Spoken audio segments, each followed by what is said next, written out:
It all started 5 years ago in one of the strongest military families who lived in Hebei province.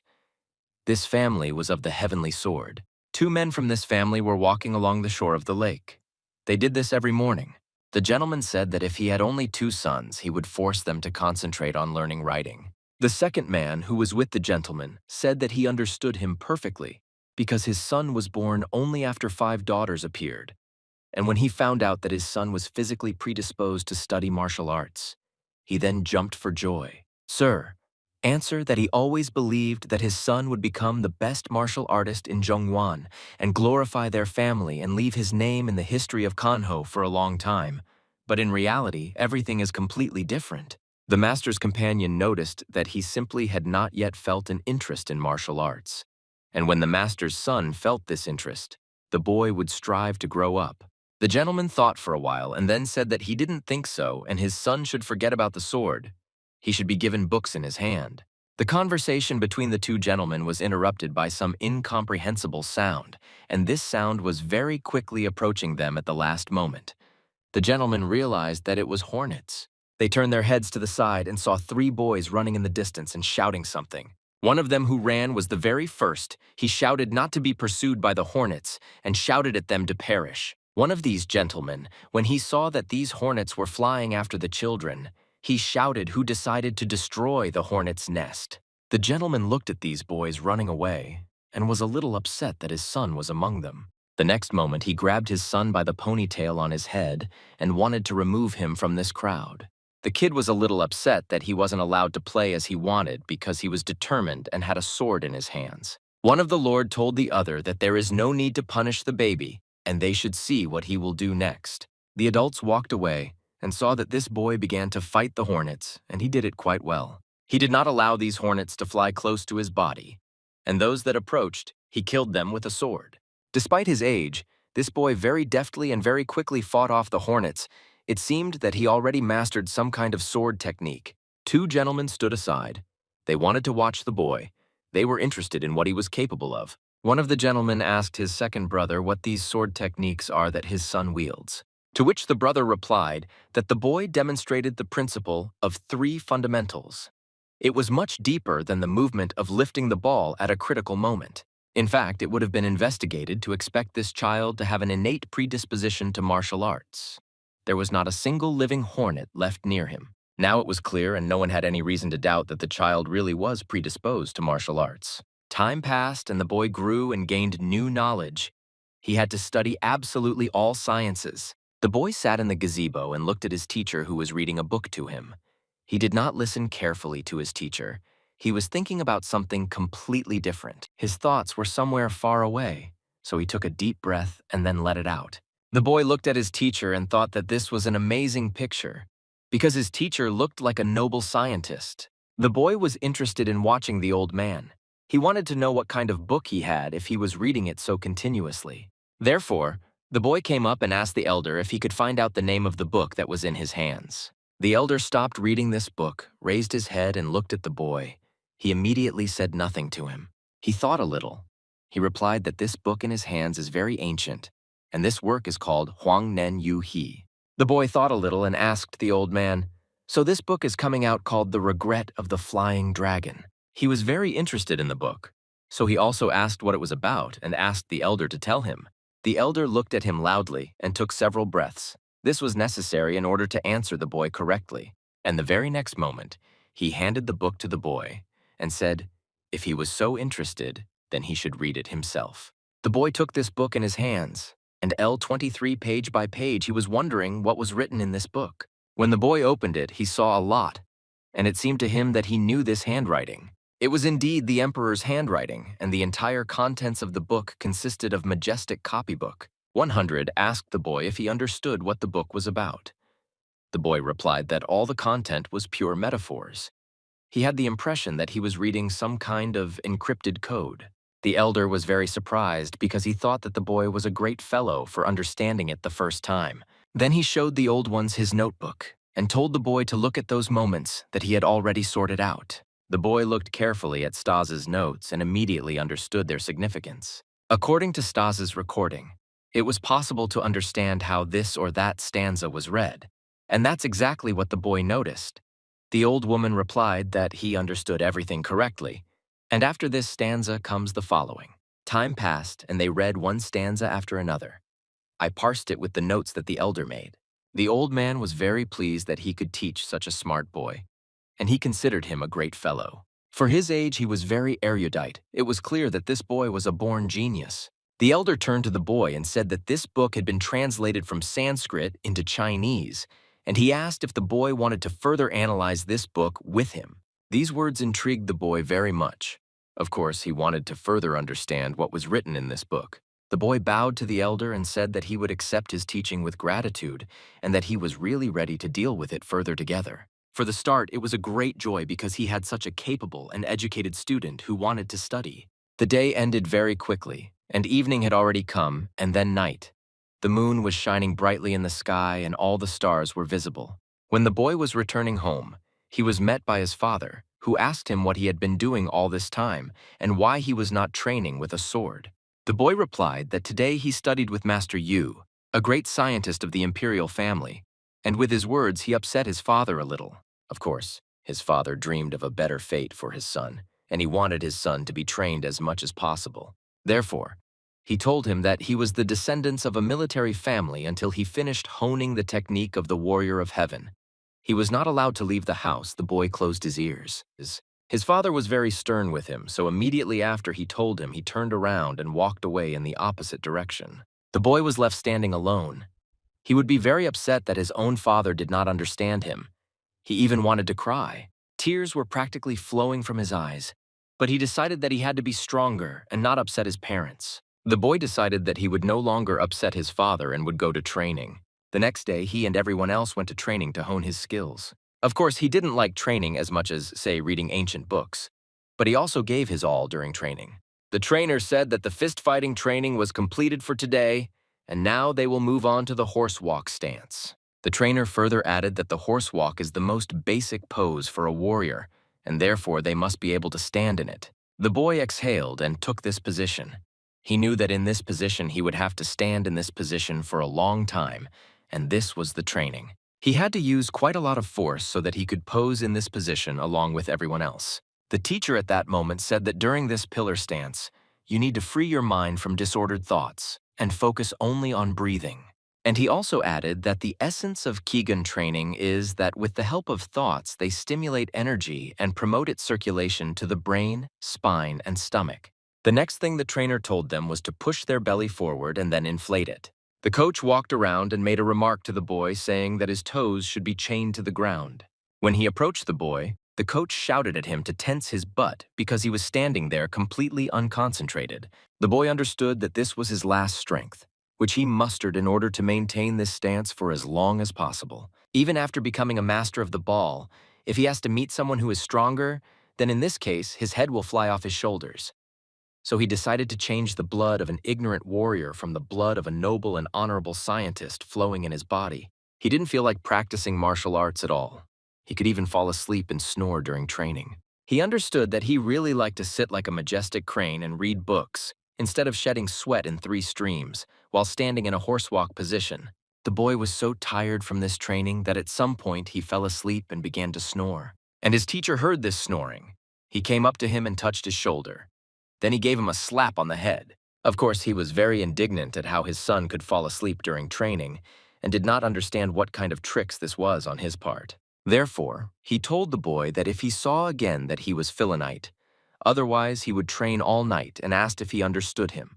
The boy had no choice but to answer that he understood everything perfectly, and this would not happen again. The gentleman was very indignant at the behavior of his son, and this angered him even more. Therefore, he decided to retire from training so as not to be even more upset. When the gentleman had almost left, his brother asked him to release because he had a question. My brother said that he has heard more than once that it is possible to sleep in a handstand.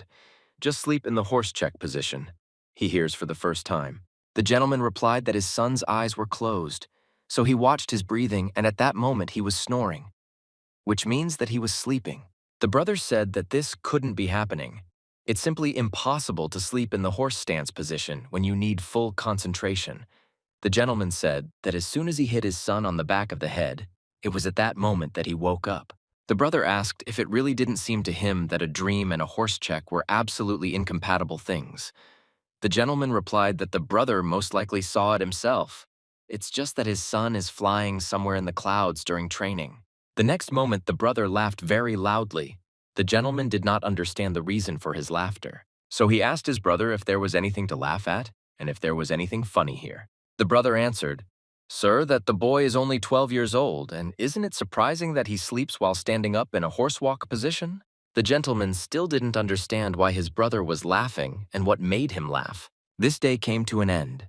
The moon in the sky lit up just as brightly as the previous day. It was quiet on the street. The boy was sitting in his room at his desk, and there was a notebook in front of him. He was thinking that he didn't do very well in training, and he had to sleep with his eyes open. The boy sat and thought that he had finally understood the essence of how you can sleep in the horsewalk position. And just out of spite, he was discovered. Someone came into the room and called the young head. The boy turned his head towards this man. A girl came into the room. He asked her if she had visited the U estate. The girl handed him an envelope and said that it was intended for him. When the boy opened the envelope, he took out a letter that was really intended for him. He read page after page very quickly so that you could hear the sheets of this letter rustling. Having read this letter, he was a little surprised that he understood absolutely everything that was written there. Of course, he was glad that everything was written so sensitively, as he expected from the great scientist of the royal family. The boy closed his eyes and thought that he didn't know at all who wrote the book, unfortunately for the flying dragon. But this man was truly great. "Let's do all our business," and after reading the letter, he began to call at the top of his voice. He was getting sleepy. And after a few seconds, his eyes were closed, and he was making a quiet snoring. Despite the fact that he was sleeping, the boy could concentrate his thoughts even in his sleep. And this time, his thoughts were about that very flying dragon book that he had been reading lately. It seemed that he was being swallowed up by this flying dragon, and the boy's eyes were already glowing just like this dragon's. And this dragon became stronger and stronger every moment, and it increased in size. It seemed that this dragon was bursting right out of him. Lone this dragon flies all over his room, not finding a place for himself. The dragon flew around absolutely all the books that were on the boy's shelves. He paused over the boy's body. It seemed like he wanted to go back. And this flying dragon was right above his body, and the next moment he was ready to swallow him completely. The flying dragon accelerated with his eyes. This was what he needed to return to his previous body where he was. And in the next moments, only the tail of this flying dragon was visible, which also disappeared into the boy's body. The boy continued to sleep sweetly. I don't understand what just happened to him.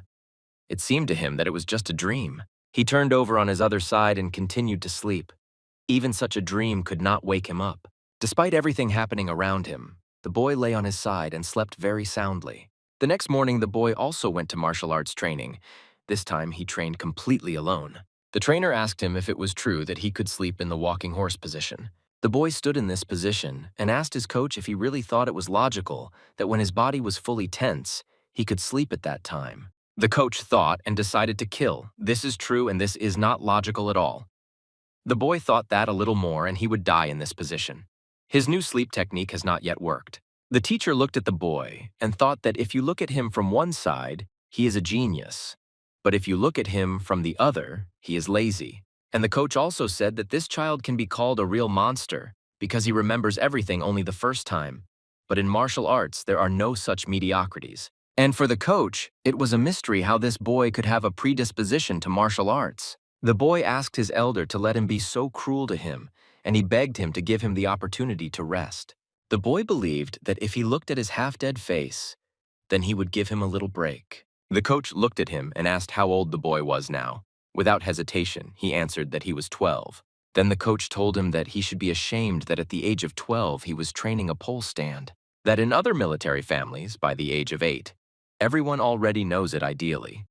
There are also cases that children perfect the posture stance at the age of 6, and he was one of the best military family of Hebei, and his father is the best swordsman in Hebei. And the coach didn't understand how it's possible to do standing posture training at the age of 12. He looked at the boy and said that his heart was breaking and jumping out. Therefore, he said that the boy should think and imagine how the master of such a situation feels. The coach said if the boy has a tongue, he should say something, but in fact, he was thinking about something completely different. He thought that he had succeeded. Yesterday it took him 15 minutes, and today it took him half as much, and he was quite pleased with his result. The boy, like yesterday, stood in a pose and closed his eyes for a moment and managed to fall asleep again. The coach said that the young heir of the Un family is 3 years older than him, but has already reached the level of first class. The boy listened attentively and thought that he had no preference to live like an illiterate warrior. Then the coach turned and shouted at him to wake up and concentrate on training. The boy asked his elder to give them at least a little rest, so that he would at least take pity on him a little. The coach told him to be patient because the master said that the boy should stand like this for 1 o'clock and not a minute less. The boy said that it was very difficult for him to stand, but in fact he thought that it was all bullshit, and it was not difficult for him at all. He could even sleep peacefully or fly in his thoughts. At that moment, he remembered the same dream that he had last night. He thought what kind of dream it was, because for the first time in all his time, he dreamed of something so vivid and memorable. And in the very next minute, his consciousness transported him to a completely different part. The boy stood with his eyes open. There was a lot of light around him, and everything was very bright, something he had never seen before. He was in charge of a tunnel at the end. There was a very bright light, and he wanted to get there. Everything around him was bright and beautiful. Pebbles glowed in the sun from different sides. The boy decided that he needed to go forward and see what was next. It seemed to him that it should be even more beautiful there. He came to a fork, and there were 3 roads. Then he realized that he was in a labyrinth and did not understand how to find a way out of there. He looked at these 3 directions and did not know which one was the right one, which road he needed to take to get out. After he tried to go one way, he still returned to the beginning. Then he tried to go another, and still returned to the beginning. The boy stood and realized that there was no way out of this labyrinth. No matter where he went, he returned to the original point. And he also had the feeling that he had already seen this picture before. Everything was so familiar to him. The boy understood that in this life he definitely didn't see this.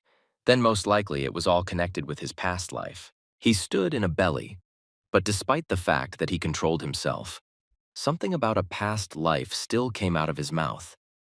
Most likely he spoke out loud about this nonsense. When the coach heard his conversation, he even took pity on the boy.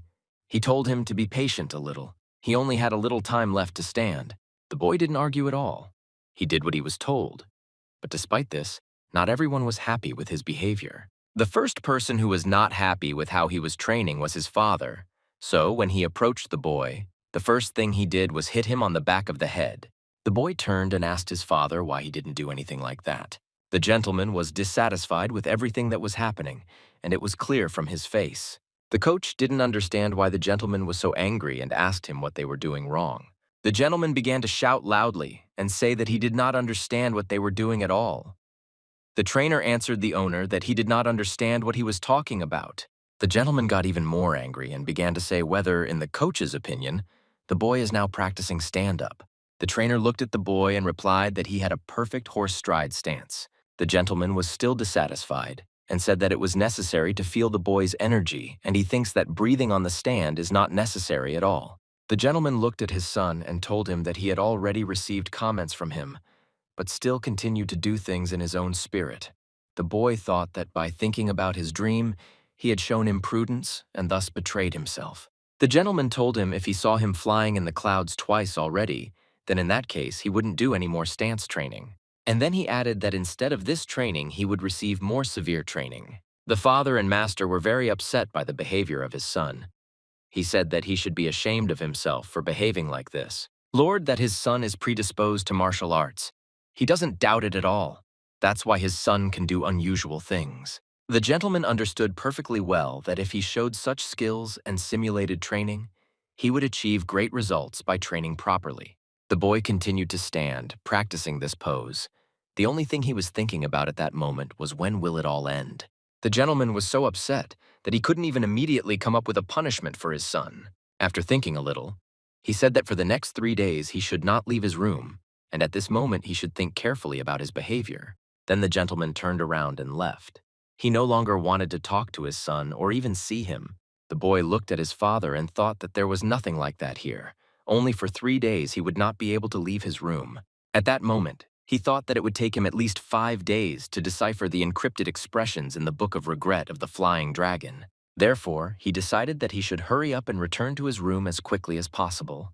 The boy ran away so quickly that the coach did not have time to finish the training and did not understand what happened. He ran away to close his room and do something that was interesting to him. He sat over the book and tried to understand all the meanings that he could. At some point, he began to succeed. He realized that the phrase simply fits perfectly with the subsequent context, which means that the analysis is accurate. And just like the great scientist of the imperial family, when he deciphered the meaning, he thought how it was possible to hide the meaning in this way. It surprised him very much. The boy sat deciphering this book for quite a long time. He didn't even notice how time passed. The only thing he felt was tiredness in his shoulders. He realized that he was tired and wanted to sleep. The boy pestered him. He decided that he had done enough today, and he needed to go to his bed. He thought that if he fell asleep, he would most likely have that same strange dream again. For a long time, he tried not to fall asleep and looked at the starry sky through the window of his room. Well, it didn't work out well for him, and at some point he closed his eyes and fell asleep. He really had the same dream, he thought. So he's here again. Having taken a few steps in this dream, he realized that it was really a dream. But now it seems to him much more colorful and realistic than last time. At some point, he even thought that it didn't matter at all that this was a dream or reality or an illusion created by the spirit. He just wanted to explore these caves that were in front of him. He again stood at a crossroads. He thought that he had already been in one of these caves yesterday and had wandered around for so long and still couldn't find a way out. He decided to go into another cave, and as he walked, he thought that the further he went, the more confusing it became.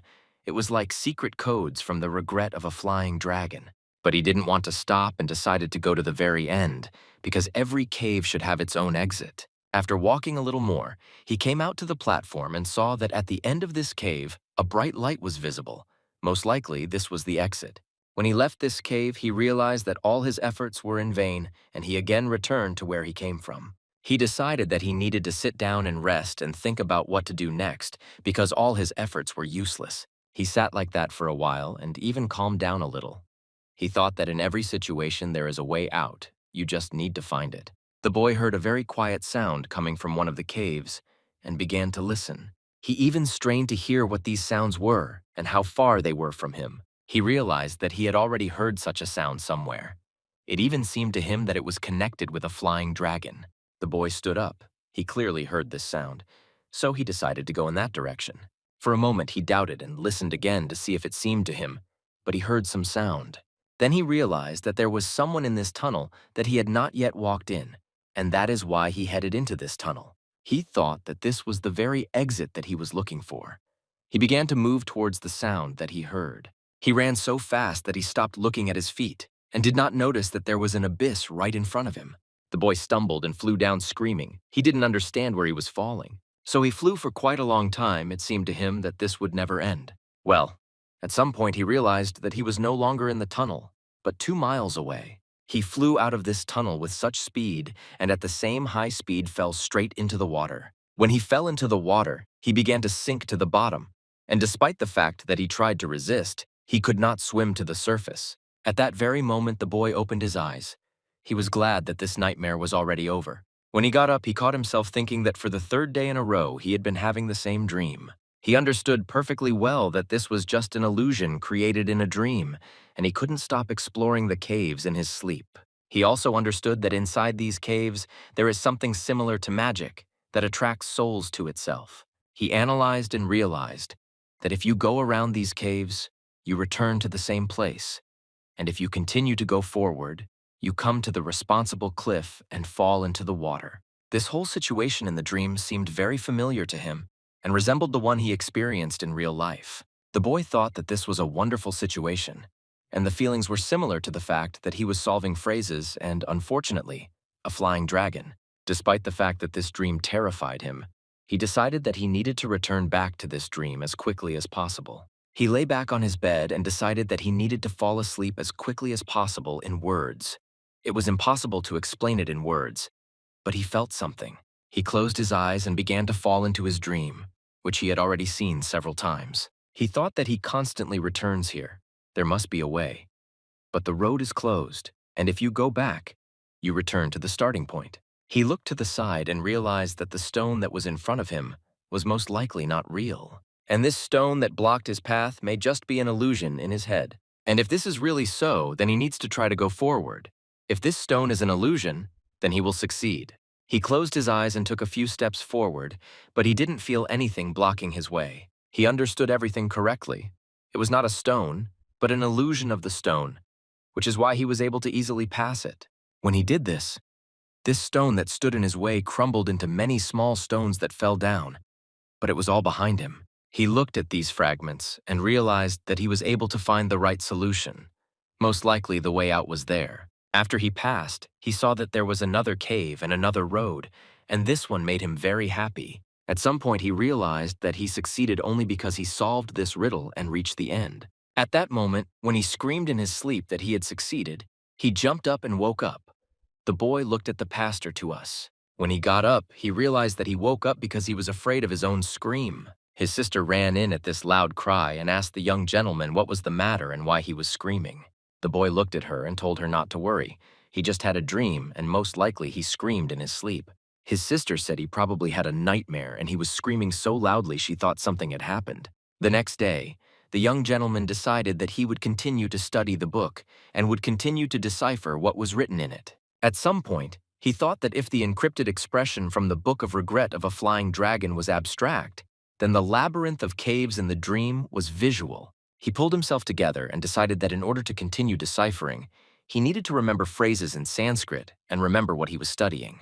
He closed his eyes and tried to concentrate to remember the phrases he needed. And the very next moment, he fell into the next dream or illusion that he saw. At that moment, he realized that this couldn't happen.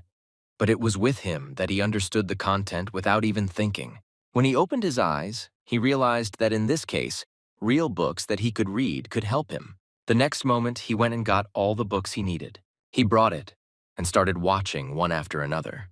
He was very surprised by his capabilities. He realized that he understood the text he saw for the first time. No effort was needed. He decided to see if he could understand arithmetic with complex calculations. He opened a book on arithmetic and was even more surprised because he didn't need to think and didn't need any explanation. He understood everything perfectly. He was happy about this because it seemed to him that this was some kind of incident of the god of learning, since he did not need to make any effort to study. At that moment, he realized that it was time for him to say goodbye to rough martial arts.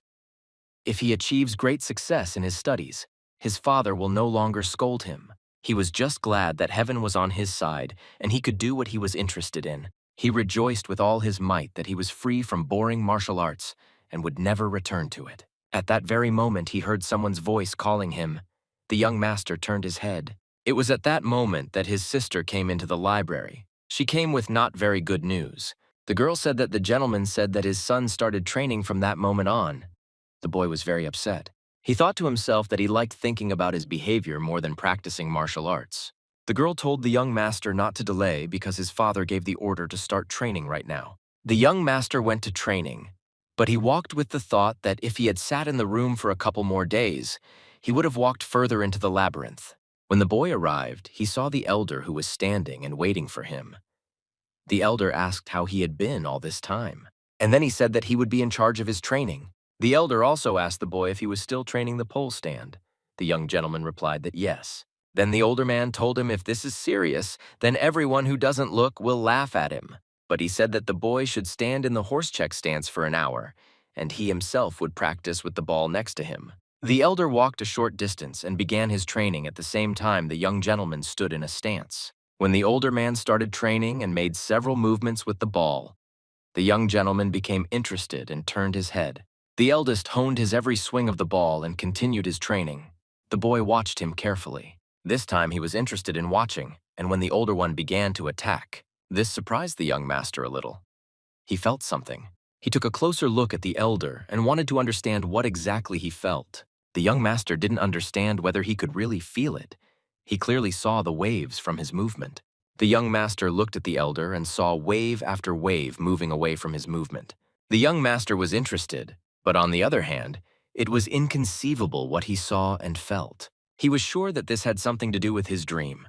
He felt that after this, his mental abilities improved.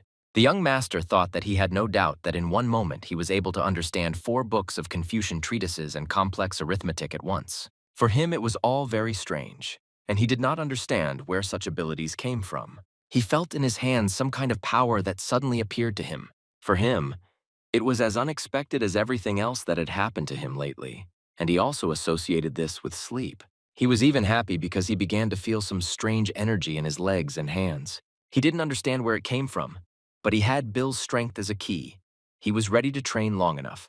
The next moment, he felt himself come off the ground and jump very high.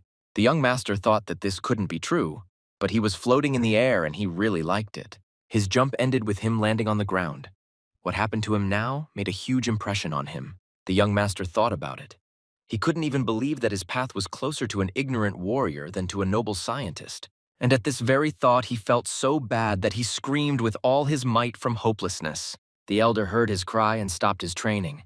He could not understand what happened to the young master. The eldest turned and asked what was the matter, and was he really screaming like that only because his legs were numb? The young master did not make excuses. He said that it was precisely because of this that he was shouting so hard. He just felt really bad. The elder looked at him, took a deep breath, and thought that this could happen to everyone. And it happened to him too when he was training. Therefore, the elder said that he could take a little rest to recover and then continue training. The elder did not want to put pressure on the young master. He turned away and continued his training. The boy looked after him and thought that he had been carried away, and he was able to get out of the situation this time too. The young master had the strength to rest, but he was haunted by the thought of what to do next. He understood perfectly well that his father would 100% notice his changes, and in this case, it is unknown how it could end. At the same time, in a completely different part of this estate, the young master's sister was resting in a gazebo near a pond. She loved this place very much and loved to sit here alone. As always, she drank hot tea. I take sip after sip. She was in no hurry. I enjoy the taste of the tea. On this day, she was accompanied by a young gentleman. He came here to talk to her and consult. The girl asked what wind brought their young head to her early in the morning. The boy answered his sister that he came here to check with her when she mastered the soul saver technique. His sister said that now she is at the 8th stage. The 7th stage was easy for her, but with the 8th, everything is different. The young gentleman asked her how long it takes to learn to see the waves and the movement of the ball. The girl didn't quite understand his question and thought about it. It wasn't entirely easy for her. She told him that it took her about 2 years of killer training for her to be able to see this. The young master was very surprised. Did she really need to train for 2 years to see the waves that come from the sword? Well, the young master decided that he would not show it and replied that this was very good, and that meant he would also need to train for about 2 years. His sister asked why he needed this and why he was asking. She guessed that insight could come to him one night, and he learned to see the waves of the ball's movement. Soul saver. She didn't say this seriously, but in fact it was exactly like that, which is why the young master was surprised that his sister guessed everything. The girl was also surprised. She couldn't even imagine that it was true. She looked at her brother and asked if he was serious, and he really had an epiphany. Then she laughed very loudly and told him not to make her laugh like that again. It's impossible, and she made it all up. The young gentleman answered her that in fact he could not demonstrate any movements, but he was very good at catching waves. My sister still laughed. She couldn't even imagine that this could be true. The young gentleman tried to explain to her that he himself was at a loss from how it all happened. The sister said that in this case he is actually a true warrior of heaven, and he has finally proven himself. And she also added that this significant event should be told about it to the owner as soon as possible and arranging an exchange with them. The young gentleman did not agree and said that it was better to leave his father in the dark for some time. His sister said that they urgently need to go to the training room so that he can demonstrate what he can do. The young master closed his eyes. He didn't want to go anywhere, much less demonstrate his abilities. Well, he couldn't resist. So they walked up to the training room, which was located not far from the building. We went inside and opened the huge doors to the training room. Not everyone could go in. Then they went down the steep stairs down to where the training room was located. And when they were there, the sister asked the young master to show what he was capable of. She walked over and took one of the swords that belonged to her and took it out. The young master approached the wall and prepared to catch the waves that would emanate from the sword. The girl looked at her little brother and then began her training. She wanted to make sure that her little brother wasn't lying. When she swung and tried to strike, the young master felt the same waves as the previous time. He felt the waves from the sword with every strike during training. The sister stopped and looked at her brother. She wanted to make sure that he was really watching her. And then she showed the part of the training that she last trained. At some point, she swung and raised her sword above her head. The gentleman was very surprised by his sister's abilities. He couldn't even imagine how much she could wield a sword. The girl did not stop and continued to show him the sword technique of the level she was currently at. The young master looked at her with wide, open eyes. He only thought that his sister's skill was much greater than he thought. The second older one could not even compare with her. The girl stopped and exhaled, and her training was completed. She was only interested in finding out whether her younger brother had seen the waves and whether he was deceiving her. The young master didn't know what to answer to say that he didn't see anything. It wouldn't be true. But on the other hand, did he really imagine all this? Well, if he says exactly that, then he will have to rack his brain alone. He thought that it would be better to tell the truth, sister, and then they would think together. After all, he came to her precisely for this purpose, so that she could help him figure out what was happening to him. The young master said that during the training there were only 3 waves that he felt. His sister was very surprised. She now wanted to know exactly at what moments he felt it. The boy replied that it was in the middle of the 3rd movement, at the beginning of the 5th, and at the end of the 7th. My sister didn't know how to react correctly. She was shocked. The only thing she could say was, "Dear Mom." She thought that she expressed the first 2 waves clearly, but made the last one almost imperceptible. Then it is not clear how he felt it. After all, he accurately named all the waves and named at what moment she launched them. The sister told her brother that it turns out that he really sees them, which made her very happy. In fact, it turned out that her little brother Cheonun-sung was just something. So she ran up to him and started hugging him. She said that he is the only son of the strongest sword of Hebei, the young head of the heavenly sword family, and he should never forget these things. Cheonun-sung didn't know how to react to this. In fact, he wanted to figure out what was happening to him. He had nothing else to talk to, just his sister, so he decided that he should retire to his place. He left the training room and headed down the road straight to his room. In the garden, he also saw his 2 sisters, but he did not want to talk to them. His thoughts were not at all about that. The sisters couldn't understand why he walked past them and didn't even say hello or come over. The young master was busy and was thinking what to do next. At some point, he realized that he should stop analyzing the phrases and regrets of the flying dragon. He realized that he would even be scared to imagine what would happen if he made his way even further. 2 sisters came to the gazebo where the elder sister was sitting. They wanted to know why the young master did not greet them. One of the sisters approached the gazebo and told her older sister that they had arrived. The older sister told them to come in quickly. They were interested in the question why their younger brother Un-sung came to see his older sister. They thought that he was trying to find an excuse not to train. The other sister said that she agreed because there was no reason for this idiot to visit his older sister. The elder sister told them not to dare to call him a dunce, even though he is their younger brother at the same time. He is the young master of the family, so they should be careful in their words. Added as they say, outstanding parents do not have mediocre children. Just as her dog, Un-sung, is not born in a tiger's den. He just hasn't matured yet, but someday he will definitely become a great tiger. All the sisters were a little surprised by her speech, but replied that they would like to see it as soon as possible. The older sister smiled and said that they didn't have long to wait and they would soon be convinced of it. Miss Later. Everything in the castle was as usual and did not foreshadow any events. This morning, like the previous ones, the family always sat down at the breakfast table. The lady said that she received news from her older brother.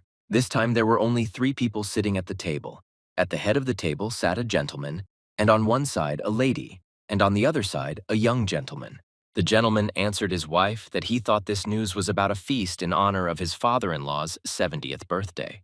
The lady replied that she wanted to go this time a little earlier than usual. Woon-sung heard that they were going to be happy and asked his mother when. He thought that it was very cool that the trip to his mother's relatives would take several months, which meant that during this time there would be no training. His father got angry and told him that he would see right through him and know what he was thinking about. He looked at his son and told him that he was a fool and didn't understand why they were happy. Well, be that as it may, they really went to his mother's parents earlier, and in order to get to them, they had to sail on a ship. Un-sung sat on the deck and watched what was happening around him. He always liked to watch others. He also really liked it because while they were traveling all this time, he wouldn't train. The young master thought that 2 days had already passed, and they had at least another day to sail. Of course, it was a bit far away. Somewhere in the distance, he heard someone crying. Unsung became interested and decided to see who was crying because everyone on this ship was in a good mood. When he came closer, he saw a girl who was crying very loudly and did not want to calm down. This girl came to the side of the ship and stood and looked at the water. When the young master saw her, he thought if she stood there for so long, she would only get worse. He came closer to her and tried to distract her. The girl replied that she was fine. She thought it was her grandfather. But when she saw that it was not him, she asked the young gentleman who he was and why he was here. The girl could barely stand on her feet. In fact, she was seasick and she couldn't do anything about it. So she went up to Bart of the ship. The young master told her not to hold back her vomiting and to breathe deeply. That's how she could calm down and feel better. The girl did not listen to him and asked him very loudly and again who he was. The young gentleman answered her that he, like her, suffered for 2 days from motion sickness. So she had better take a deep breath. The girl answered him so that he would not interfere and get away. And then she turned away and began to vomit water directly over the side of the ship. The young master didn't understand, because he didn't want to say anything bad to her.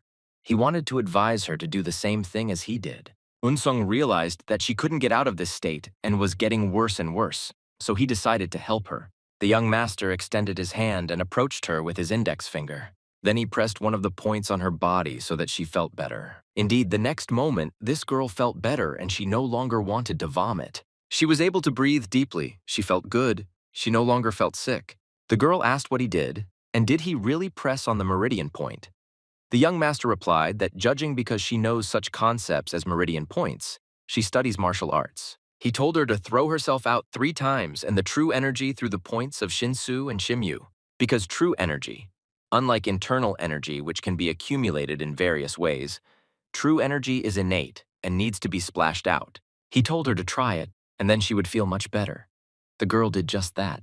Then the young master told her that she was doing well, and now she needed to collect the true energy back through the point of Chunwang and Kogwal. The girl pulled herself together, took a few deep breaths, and then exhaled, and she really felt better.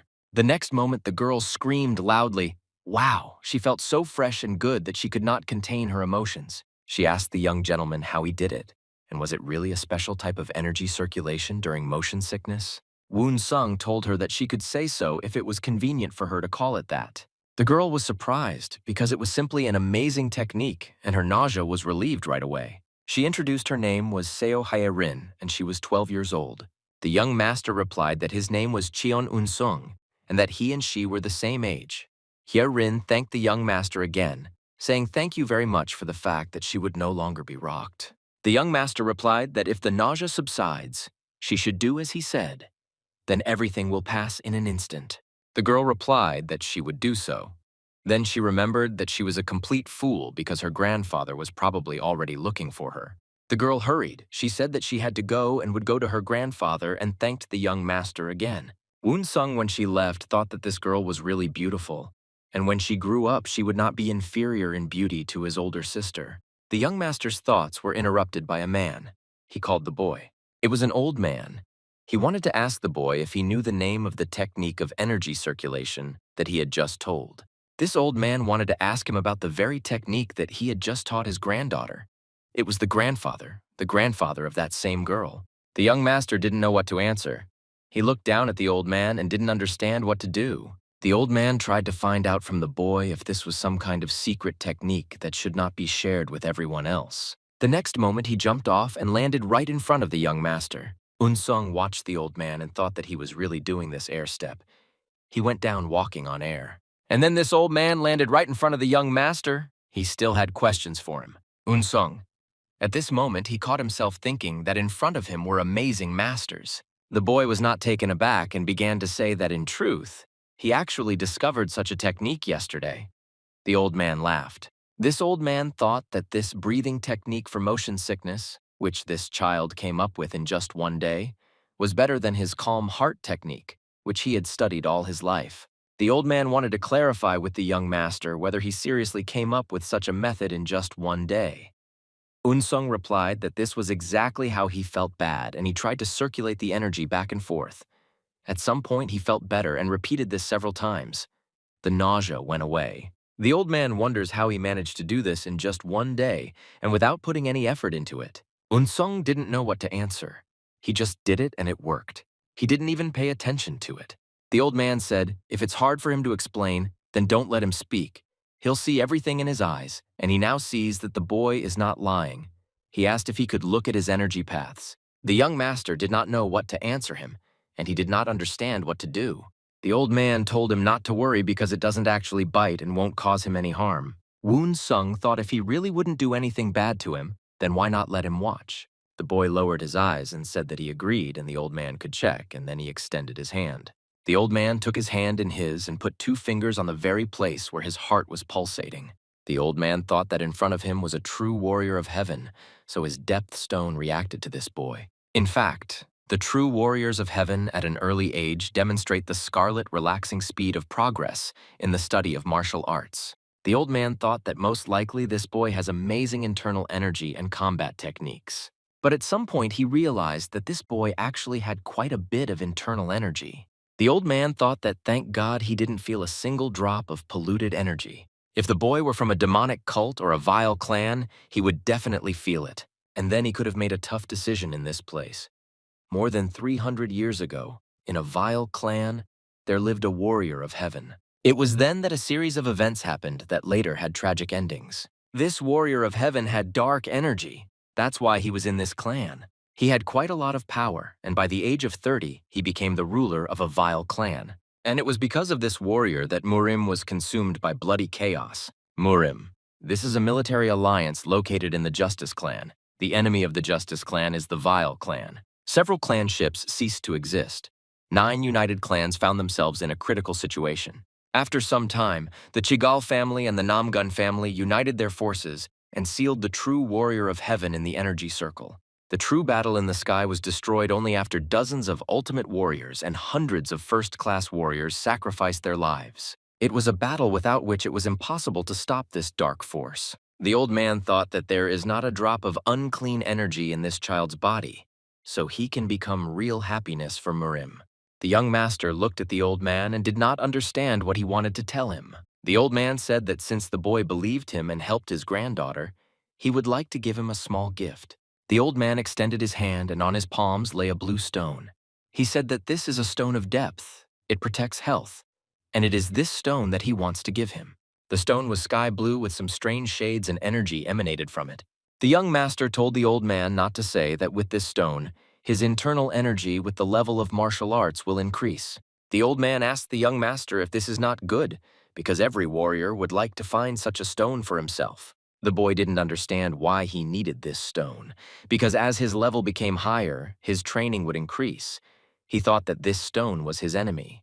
The old man laughed and said that he was joking. The stone of depth is just a shore, and this stone protects his health. In the cabin where the girl was with her grandfather, you could hear her asking her grandfather where he went, that he really wanted to go fishing for a dragon, but he didn't succeed. She listened very carefully to her grandfather, and at the end asked if there were dragons in this river. The old man replied, "Of course, in every such wide and deep river there are dragons, including this one." The girl asked, "Aren't dragons introduced into the lakes of deep mountains and valleys?" The old man said that if there is a dragon in the lake, then in such a big river wouldn't there be a huge dragon? She couldn't understand how dragons could really live in such muddy water. The old man looked at his granddaughter and told her that he had already seen one dragon. The girl was very surprised whether her grandfather really saw a dragon in this muddy river, and what the dragon looked like. She was interested in this question. The old woman replied that this dragon was still a cub, so because of such a small age, he had an unsightly. However, when he grows up, his hidden abilities can rock the whole world. The girl thought if she had left Palu a little later, then she too would have been able to see the dragon. She was very sorry. The old man told her not to be upset. If their paths converge, they will definitely meet again. Evening came and the waves became even larger, so the ship rocked from side to side. The young master was in his cabin, and so that he would not feel bad, he tried to breathe using the technique that he came up with. He sat on his bed and thought that because of motion sickness, he had to come up with a breathing technique and circulate energy. And he also thought that at this rate, he would never get out of this bond called martial arts. He took a deep breath and exhaled, and then determined that his goal was simply to become an outstanding scientist and nothing more. When he took the next exhalation, he realized that he had succeeded, and this time much faster than usual. He thought that for some reason the energy circulated much better, and it became much easier to carry out this circulation. He realized that from the fact that he looked like a celestial being, the old man had studied his energy paths. The young gentleman was lying in his cabin, thinking that in general he would like to sleep normally today without any dreams. The young master closed his eyes. He wanted to rest this time, and so as not to dream. This time, as soon as his eyes closed, he felt the same pebble that the old man gave him, but this pebble was somewhere near his heart. You are at the same time in Guangdong province. It was very crowded with merchants, as always, selling various things in front of the entrance to the castle. The young gentleman's mother walked down the street and didn't recognize her. It seemed to her that everything had changed here. The gentleman replied that it was natural, because 7 years had passed since the last time she was in touch there in her parents' house. The gentleman heard someone's voice. This voice said that he could not believe who was here with them. The gentleman turned his head and saw a bearded man. This man continued to say, "Is it really Tehep Li Qian Mu Jin, nicknamed the Sacred Sword Changing Heavens?" The gentleman greeted him and said that he was glad to see the head of the Peng family and asked what his fate was in such a distance, to which the gentleman replied that he had received an invitation to a reception in honor of the 70th anniversary of the father-in-law of the head of the family of the Sacred Ball. This gentleman said if he knew what he would get, he would have gone with them because his children would have given him a fight and expanded their knowledge. And then for some reason, he asked in surprise if everything they say is true. Wung Sung's father was a little confused and didn't understand what he was being asked. This gentleman asked if it was true that his son dreams of becoming a scientist of the imperial family. Oti Unsung became very angry and shouted that I would take it, they all said. And then he screamed even louder and clenched his hands into fists. He didn't understand how they dared to mock their family. The scream was so powerful that most of those who were near the gentleman flew to the side and could not resist his energy. His wife came up behind him and told him the way. Please calm down. She didn't want him to get angry. The gentleman who tried to insult him said that this was already interesting, and rather than offer him a fight, and grabbed his sword with his hand. One of the sons and this gentleman thought that his father shouldn't start first. In fact, he didn't know what about the Skyball family, but Payne shouldn't do that. From all sides on this street, some whispers were heard. Some said that they had met Murim residents. Some wanted to know what happened. Woon Sung stood behind his father and felt all the energy that his father was throwing out. He understood that all this was only because of him. It was very unpleasant for him that it was because of him that his parents were subjected to disgrace. The situation had become so complicated that none of the two sides would back down. The young master's mother intervened in the conversation and asked where they heard it from. The gentleman laughed and said that this could just be ridiculous rumors. Don't take his words to heart. One of the sisters said that they arrived here very early because they were from Guangdong province. She just didn't understand the reason for the Peng family's early arrival. The head of the Peng family did not intend to report to anyone, and when he heard these words, he attacked the girl. He started shouting that she had no manners, and should he really report all his actions to the Qian family? His sons tried to stop him, but the conflict went so far that it was simply unbearable to stop it all. No one wanted to give in to anyone. At that moment, Unsung had no choice but to say that they needed to go faster because their grandfather was waiting for them. His father turned around and looked at him. He was still very angry and therefore shouted at him where he dared to interfere because he considered him to be to blame for everything. And at that moment, Unsung began to make strange sounds from his stomach. The boy said that the road was long and that's why his stomach was cursing. But in his grandfather's house, delicious dishes await them. He pushed his father forward and said that they urgently needed to go because as warriors, we, like all other people, also need to eat well. His father agreed. The head of the Peng family did not understand what happened, and he began to say that they should stop and listen to him carefully. Woonsung turned to his sisters and told them to walk faster because they were also hungry. The head of the Peng family thought that there really was no point in continuing this conflict, and they could calmly go and sit at the table. His son understood that he did nothing to stop this conflict. And this little gentleman, because of whom this conflict arose, was also able to end it. One of Peng's sons thought that this boy had chosen the perfect moment, and he succeeded. In such a difficult situation when they could not put up a fight, and in order to preserve their reputation, step aside. The actions of this kid helped to get out of the situation. If he acted crazy, then the Cheon family would have no future. But if he acted prudently, he will be the biggest obstacle for the Peng family, and he is the one they will have to reckon with. The next moment, Unsung and his entire family, led by his father, moved towards the castle, and the Peng family remained standing still. One of Peng's sons could not understand why this could happen, and why they are now in such a stupid situation. His father got very angry and started shouting at him why he was standing like a pillar. He said that he was walking faster. The guy answered his father that he would do so. But despite the fact that he listened to his father and followed him, the thought of the boy who was able to stop this whole situation was spinning in his head, and this boy bothered him very much. The second son, Peng, told his father that they might not be able to eat here, but only after that they could move on. The head of the Peng family told his sons that this is not a good idea, so they better leave from here. After he saw the Cheon family, he lost all his appetite. One of the sons supported his father and said that he also had no appetite after such a meeting and that food should go to hell. When the Cheon family arrived at their destination, they were greeted kindly. Unsung was very surprised by what he saw. It seemed to him that this house was very huge, and it reminded him of a royal palace. Evening came, and then the moon lit up very brightly in the sky, so that it completely illuminated the entire castle. At this time of day, the house where Unsung's mother's parents lived was very beautiful and very calm.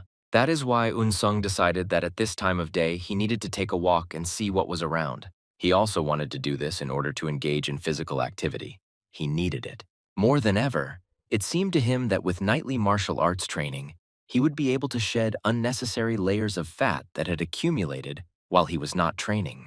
He walked and convinced himself that this is exactly what he needed to do. He needed his mind to get fat from walking with meditation. Walking along the paths, he came across something very surprising, and it interested him very much. The boy stopped.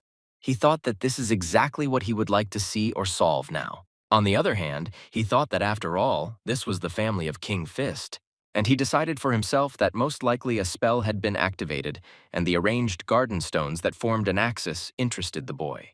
His walk was interrupted by someone's voice asking Woonsung what he was muttering under his breath. The boy turned and saw that his grandfather was standing behind him, but he thought it was very strange. So he asked his grandfather when he came here because he didn't hear. His grandfather didn't quite understand why his grandson was asking him such questions, and why he was saying not very good words to himself that he couldn't tell him. Unsung explained to his grandfather that he didn't say bad words at all. He just expressed admiration. But since there was silence around him, he did it very quietly. The grandfather looked at his grandson and asked what delighted him so much in what he saw. The boy replied that the highest meaning of Kempo, that is, all martial arts, is hidden in buildings and even in stones on the ground. When his grandfather heard this, he was amazed by such statements from his grandson. He could not even think that his grandson could guess about it. Therefore, Unsung's grandfather asked the boy if he could explain what exactly the meaning of the above is. What is he talking about in all this? Unsung began to say that if you train Kempo while standing on those stones, your arm strength will double, and pointed to the stones lying on the ground. After these words, the grandfather began to think because his grandson said the true truth. But he got to this point in a completely different way. But in fact, here everything is subordinated above the truth. The style of the Taijiquan Chen step, and under the stones, there are iron plates. Ian the old man realized that the mind of his grandson perceives the essence of things differently. Most likely, this is because he and the truths are beyond heaven. In fact, the stones support the lower body and help produce more powerful punches. The stones are located so that crimes on any of them, the hands of movement continue, and the warrior can destroy a large group of enemies. The features of this play a decisive role in a battle of your own level. Such a minor difference can change the direction of the battle pendulum towards victory. The old man looked at his grandson and thought that he knew that in fact, no matter what anyone said, great talent does not mature immediately, and he knew for sure that his grandson was a genius. However, even for him, it is difficult to measure the boundaries of his talent. Although he was still very young, it was already clear that this boy was a genius. The old man looked at his grandson and asked if there were any disadvantages to such an arrangement of these stones. The boy looked at his grandfather and thought a little. He didn't immediately understand what to answer. Then he told him that he could not know this because he barely understood about these stones. The old man laughed and said, But that's how it really is. But he thought to himself that this boy had once revealed the secret of arranging stones with just one quick glance. It was clear that his ability to analyze the essence of things gave me goosebumps. If a boy decides to practice martial arts properly, his skill will grow at tremendous speed. The next day was very sunny, and it was on this day that the match holiday for which the Cheon family came here was supposed to be. Everything was very solemn and beautiful. Many people gathered in the square to take part in this celebration. Woon Sung thought to himself that he finally smelled the feather. It was after the fun dance that the girls performed. The boy sat with his mother and enjoyed the food. It seemed to him that everything around him was very tasty. At that moment, it seemed to him that the more joyful and noisy the feast, the much better, and it tasted much better to him. One of the sisters told the boy not to behave too frivolously. Un Seong answered her that it was starting again and he was already fed up with her anxiety. The girl tried to explain to him that they didn't come here to have fun, but one could say that they are part of the one leading the celebration, so they shouldn't relax until the very end of the event. But the boy listened to her to the end, just smiled and continued to eat. He pretended that he agreed with her. He liked these beautiful girls dancing so much, and he also liked everything that happened around him. The girls' dances were more like movements in martial arts, only they presented it all with ease and beauty. The hero of the occasion and the whole family sat and enjoyed everything that was happening. Grandfather even laughed. He said that their dance group was simply amazing. It was as if he looked 10 years younger when he saw their strength of youth. Then he added that the female fist dance of the King Fist family is actually the best and amazing. The girls finished their dance and then began to say from all sides that people began to congratulate King Fist on his birthday. Among them was the head of the Shaolin Temple clan, the venerable monk Wan Mu, as well as the eldest of the clan, Condon Chusan Do, and many others. King Fist answered them all that he was very glad that so many precious guests came to his birthday, even if they were missing something. He asked them to show their generosity and enjoy the feast. Then he said that you need to discard the long and boring greeting. You need to match King Fist and keep everything short and simple. The only one who was dissatisfied with all this was the head of the Peng family. He even gritted his teeth in anger, and the only thing he could squeeze out of himself was that he was dissatisfied with all the fun that was happening here. The head of the Peng family said that he was very sorry that the military family had such an unlucky and boring group of fist dance girls. Unsung's mom was very indignant that the person with whom they sorted things out upon arrival appeared at this holiday. Unsung's father didn't say anything, but his eyes showed anger and he was ready to continue the showdown. The only one who was absolutely calm and did not show it was the head of the Kulak family, grandfather Un Sung, in whose honor this whole holiday was held. Peng struck screaming, "Isn't King Fist's family suitable for more flaming fist dance or fight Pimu young guys?" Woon Sung's mom wondered if this man really wanted to ruin their feast with his performances. The old man thought and muttered something to himself. He knew what to answer to this man, and he made a pause and said that after these words, he realized that he really was not very far-sighted. And he continued that, as far as he knew, the youngest son of the head of the Peng family had recently made great progress in the study of martial arts. However, his son-in-law's son began to take great steps forward. That's why the old man said he thinks that seeing Pimu fight two children who have a chance to become young, talented Murim is not such a bad idea. When Woon Sung heard what his grandfather said, he was not at all surprised. He was Shakirova, all the food that was in his mouth. He immediately spat it out. Un Sung's father and mother turned to their father-in-law. They did not understand what he was up to and why he needed it, and the boy himself asked his grandfather if he was crazy. His sister started screaming at his grandfather that no, not this. But the old man pretended that he did not hear all these people. He continued to say that he thought it would be very interesting, and asked the head of Peng what he thought about this, to which the head of the Peng family laughed very loudly and then asked if he was saying this seriously, and if so, then he just now needs to start the fight with Pim. Unsung couldn't even say a word. He stood and looked at everything that was happening with his round eyes, his mouth open. His father asked his father-in-law what he was up to, and thought to himself that his son hadn't even perfected the Kinaku posture yet, and he must not know even the lowest sword techniques, let alone the secret techniques of the Cheon family. And compared to him, Peng Jong-moon has already begun to learn the best ball technique Peng 5 Tigers break through the path. That's what this technique was called. Even if his progress was not great, but no matter how it was, Already at the initial stage of studying the tiger technique they were breaking through, Unsung's father thought what Pim might be like now in this situation. Does his father-in-law have some kind of plan? The people who were around began to discuss what was happening now. Some believed that apparently with age, King Kulan's ability to reason had become a little dulled. Others believed that it was simply unreasonable. And the third said that time is not under the control of man, and this is very sad. The only one who felt and was absolutely calm was the King of Kulan. He believed that if this would happen anyway in the future, he wanted this to happen before his eyes. He knew for sure that he didn't want to miss it. Unsung took a deep breath and then exhaled. He understood that he could not bypass this battle, and he would have to participate in this battle. Opposite him stood a young man with a huge ball in his hands who believed that he had already won this fight. The Peng military family has long been a representative of Hebei province, and therefore could dictate its terms. However, on the way to becoming the greatest Murim family, Peng had an obstacle, and these obstacles were the Cheon family and King Kulak. The Peng family's only goal was to surpass the Cheon family. This has been their greatest wish for the past 100 years. Unsung was a little upset. He thought it was wrong.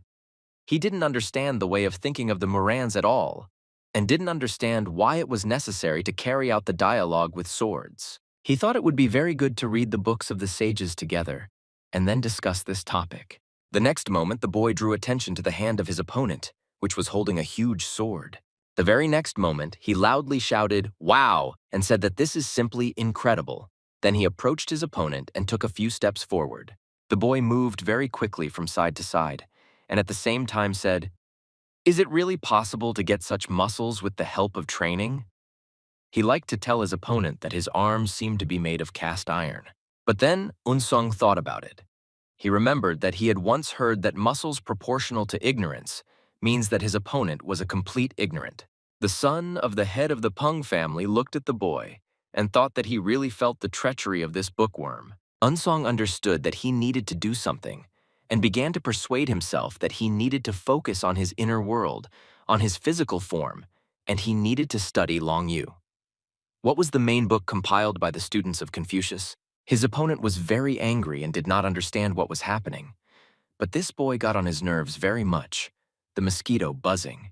He thought that this boy was like a bastard. At one point, the representative of the Peng family was so angry that he thought that he was ready to finish him off today with his own hands. Therefore, I don't think for long the representative of Pains said that, of course, he was interested in what the king of the fist himself was up to. But now, he thinks that the king understood everything and wanted to use him and get rid of the disgrace of the Cheon family. Unsung began to take out his sword and told his opponent that they would find out about this after the fight. Pim. At this moment, the representative of the Peng family became even more angry. He did not understand what this boy wanted and why he was going to fight with him. "Pimu," he shouted loudly.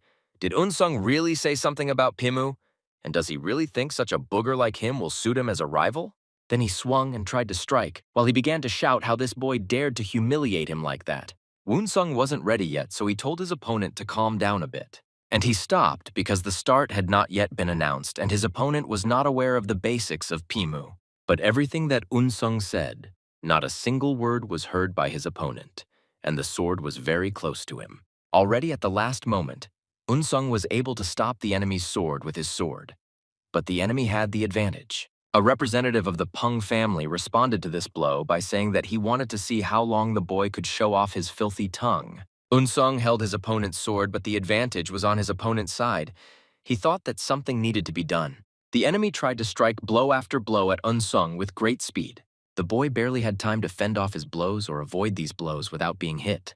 But the enemy did not want to stop and swung with all his might to deliver another blow. At the last moment, the boy jumped back and escaped with another blow from his opponent.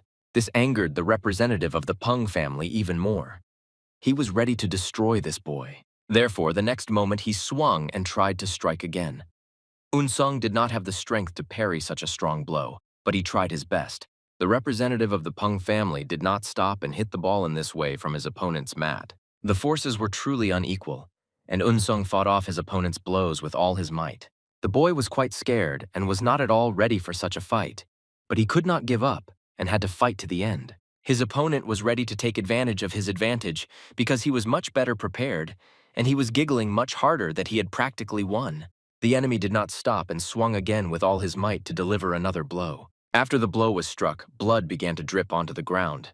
This was the first blood in this battle. Unson Pasha staggered back, drops of blood dripping from his chest. The boy was wounded. His opponent stood opposite and was proud of what had just happened. He was practically celebrating his victory. There was a smile on his face, and he was laughing. You know that he struck a blow that can be called victorious? Unsung's father and mother jumped up and screamed at what they saw. They did not expect what could happen to their son. The people who gathered to watch this spectacle, some supported the enemy and therefore rejoiced, while others stood silently. Unsung, sitting on the ground, holding his wound from which blood was flowing, he was in shock. When he removed his hand from his chest, he saw that the sword had touched him and cut his chest. The boy thought that if his opponent had struck a blow a couple of centimeters deeper, then the entire tissue would have been scattered so that his ribs would have been visible. He realized that with his undertrained basic techniques, he would have to master the one-sided sword of Peng Janmoon.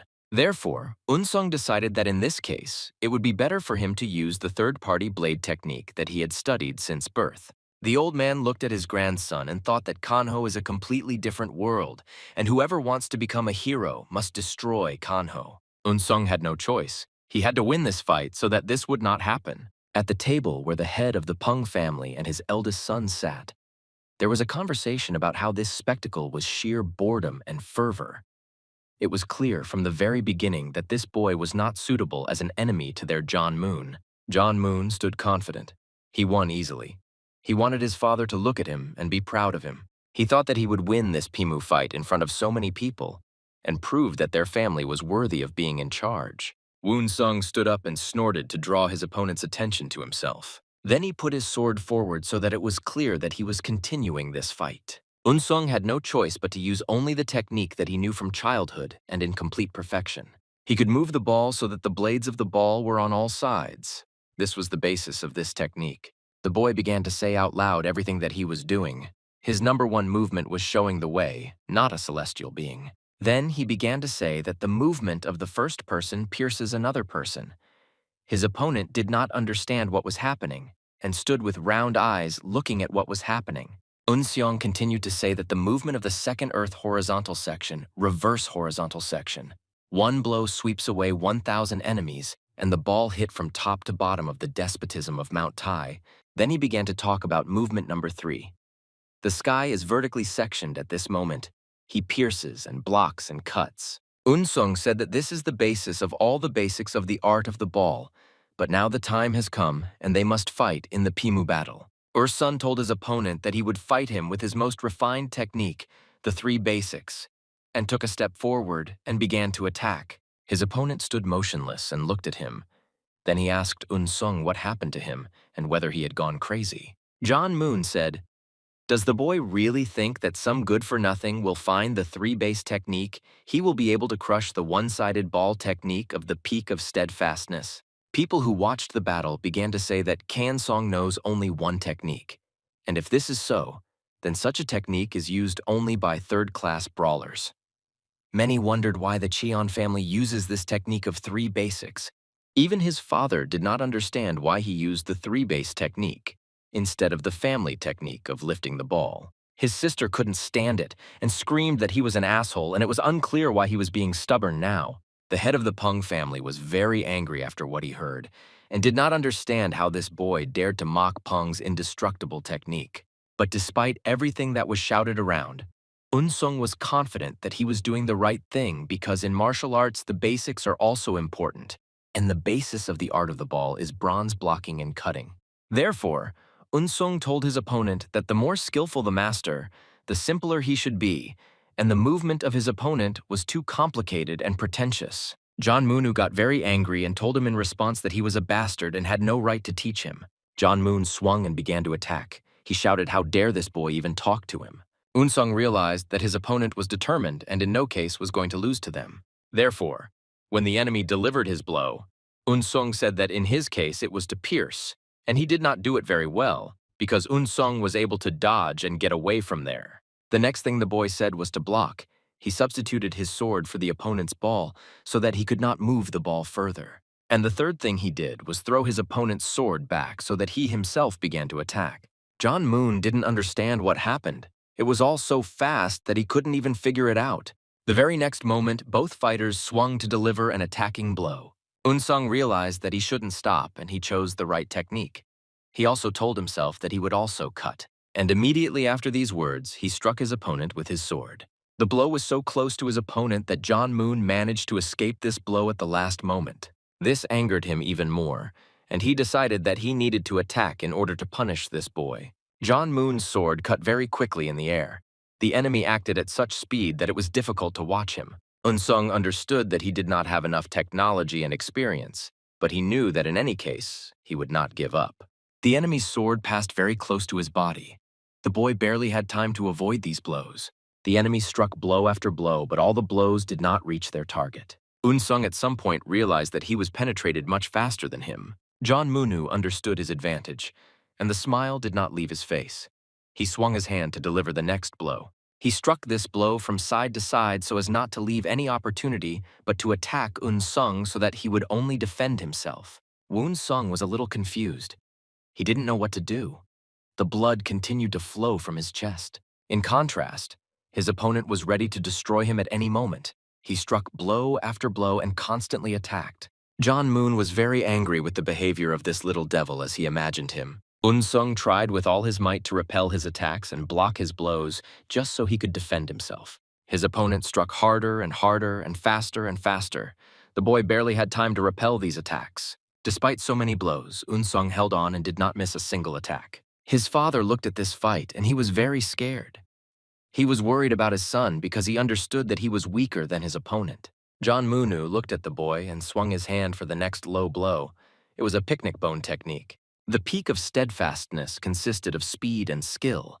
It seemed that he was not attacking alone, but several of them, and they all attacked Unsung from all sides, so it became more and more difficult for him to repel these attacks. At some point, it seemed that there was nothing left of Unsung. So many blows were inflicted on him by his opponent. John Moon was completely confident that he had destroyed his opponent and stood proud of himself. He heard the boy fall to his knees. At this moment, John Moon had pride in himself and was pleased with what he had done. John Moon raised his sword high up so he wanted to show that he was the winner in this situation and in this battle. He laughed as always and thought to himself how cool he was. The spectators who watched this fight did not understand if it was already the end.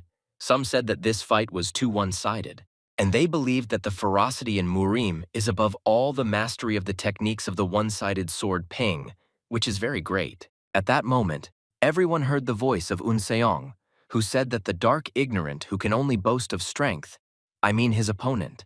And then he added that the enemy had too many useless movements. John Moon didn't understand how this happened and whether he was still alive. Unsung. When he got up, he started saying that he specially chose this outfit for the celebration, and it doesn't cost 3 kopecks.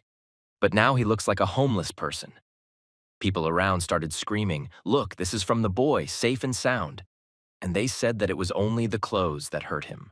John Moon, without turning around and despite the boy, thought what the hell this was and why this happened.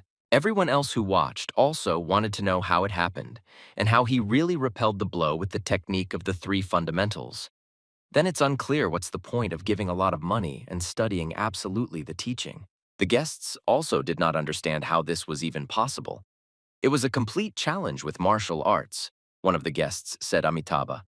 What did the most revered figure in the Pure Land Buddhist school mean? John Moonu.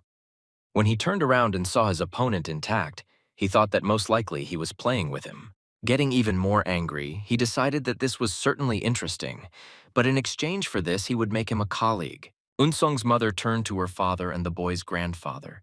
She asked him to stop them. She was very worried about her son. So she told her father to hit the drum soon. Unsung was lucky to dodge once, but next time he might get seriously injured. The old man was confident in what he was doing. He said that the fight for Pimu was not over yet, so he would not beat the drum. Unsung's mom asked her father if he really calls this the Pimu fight, and Peng Jong-moon can see what he wants. In fact, he can kill Unsung, so she demands to stop the fight. To which her father very calmly replied that she should not worry so much because Unsung, her son, is now an absolute warrior. Unsung's mom couldn't even imagine that her father could say that, and in general, she didn't even think so.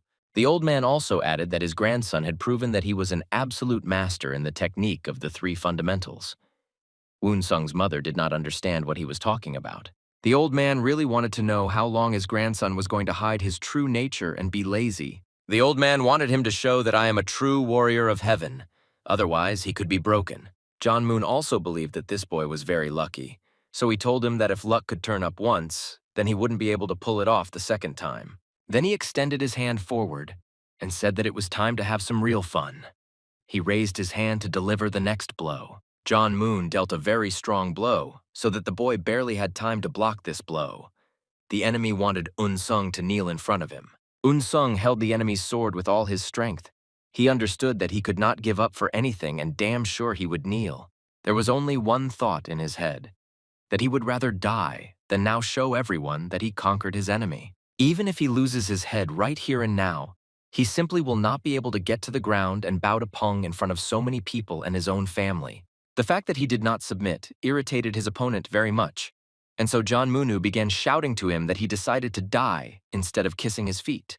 But if he wants it that way, then it will be his way, and he will now die along with his worthless pride, after which he raised his hand to deliver what seemed to him the final blow. Unsung understood that this could be the last moment in his life, but he knew for sure that he would not give up. Every movement of the enemy was like an eternity for the boy. He counted his last seconds of life. But at some point, he heard someone's voice, which seemed to him to be coming from the crowd. And this voice was telling him to remember the stones of the depths. Unseong clearly heard this female voice repeating the same thing to him, Stone of Depth. It seemed that he no longer had a single chance and needed to grab onto at least something that could help him. Woonsung realized when the Stone of Depth heard these words that this was really his salvation. At that moment, he saw a girl among the crowd who was trying to remind him of the very stones of the depths of which he had in his pocket. He cast the depth stone one more time and felt his body become much stronger, and he felt a surge of energy in his body. At that moment, he realized that he only needed one time to finish this fight. He only needed one blow. Unsung took several steps forward with great speed, and while his opponent was swinging, he struck him. Woonsung moved very quickly, and it seemed like he knew what he would do in a few seconds. His opponent was completely sure that he had already won, so he didn't pay much attention to the boy. But he was deeply mistaken because Unsung was very close and he practically struck him. The spectators who watched this fight became silent and waited for what would happen in the next minute. Unsung's mother and father also held their breath. They watched their son and did not understand where he got this strength from. The Peng family, which a few minutes ago was sure that their representative won this battle, was now surprised and did not understand what the hell this was. When Unsung had almost pierced the body of his opponent at that moment, a loud stop was heard. John Moon at that moment realized what had happened. He thought that this couldn't happen. He clearly felt this boy's sword right in his stomach and a little more, and this sword could pierce through his body. When he looked into Unsung's eyes, he realized that this boy would not stop and would see his job through to the end. At that moment, his grandfather and King of the Fist began to applaud loudly. And all this applause was for his grandchildren. The boy's parents exhaled. They were pleased because it was their son and he was a great fellow. The spectators who watched this fight also began to applaud loudly. None of them could even imagine such an end to the battle. It was officially announced that Cheon Wung Xiong of the Skyball family had defeated Peng Jong Moon of the Pyong family. People shouted that this was just a miracle of miracles. Everyone was happy with what they saw, and said that we had such an incredible fight that it was simply impossible to see today. It was like pebble breaking a boulder. Unsung's sword was removed from his opponent's body at the last moment. He did this only because the fight was over. The next moment, the boy told his opponent that he was very lucky. John Moon didn't understand what he meant, and asked him again what he said. Was he really lucky? Woonsung continued his speech and told his opponent that Tanya's luck was also part of the skill. At that moment, you could hear the beating of a huge drum. The battle was really over. Around people were scanning Cheon Unseong with the heavenly sword, so they voiced that he had won. Glasha, you once again named the winner, and all the spectators who watched this fight began to support the boy. They scanned his name in one voice, saying Cheon Unseong several times today he was their idol. Unsung was ready for such fame, and he raised his hand and began to make excuses in front of the people who scanned his name. Somewhere in the depths of his soul, he did not want to live like a rude ignoramus with a sword in his hands. and only now he took a deep breath. Then he burst into tears because in his mind he wanted to become a noble scientist and not a warrior. At that moment, his older brother approached John Moon and gave him strength with a kick in the ass, said that he was crazy and what he was doing in front of the family of the Heavenly Ball. The head of the Peng family was also not happy with his son. When they left, he kept repeating that he was a dunce, and in the world he would never be found worse. This curfew made the head of the Peng family even more angry in front of all the people, and their family was humiliated. That's why he shouted at his son and said that he should never forget his today's shame in front of everyone. The head of the family thought that in this case, it was necessary to hurry up with his plans as much as possible. At that moment, he left the feast and left the castle with his sons. He had nothing more to do there. The head of the Peng family and his two sons left in shame the place where they were so unlucky today. The old man stood and told his granddaughter that she had enough of waiting. It was time for them to go. It was the same old man and his granddaughter who met Sung on the ship. The girl said that a little more and asked her grandfather to wait. She was sure that she would see her friend. Her grandfather looked at her and thought how stubborn she was and she wouldn't give up so easily. He understood that due to rigorous martial arts training from early childhood, his granddaughter acquired an extraordinary mind and an inner world that would be comparable to an adult. She didn't control her emotions so easily and didn't get too attached to anything. The girl tried to fast, but it was useless. She wondered if he really couldn't hear. Then she thought about it and realized that this was not true at all, because at the very end of the battle, he released the energy of the depth stone, which means he heard it. The grandfather thought that his granddaughter was becoming quite an adult, and she was already making independent decisions. He always considered her a little girl, but at some point she became interested in the opposite sex, and this was incomprehensible to him. He knew that his innate innocence was to blame for all this. This boy made such an impression. He knew that Sung was an absolute lazy person, but in fact the boy was also a sly fox. He clearly showed this in today's fight between Pim and the youngest son of the Peng family. The grandfather told his granddaughter that it was unlikely that this boy could hear her voice, so they should go. The girl answered her grandfather that she saw him release the energy of the depth stone, which means that he definitely heard her. Grandfather told her that he just reacted naturally due to his unusual structure of the body, so she needs to discard all thoughts about him, and they should leave as soon as possible. The girl thought if there had been no one in that place, perhaps she would have succeeded. But because of that huge noise, it's not that he didn't hear the whisper. Even her screams wouldn't have reached him. Although, on the other hand, she thought, if he really heard her, then there are no guarantees that he would come to meet her at that moment. She thought that it looked like she had gone completely crazy. She thought that it was unclear what she was doing and walked forward. Her grandfather shouted at her to stop and walk next to him.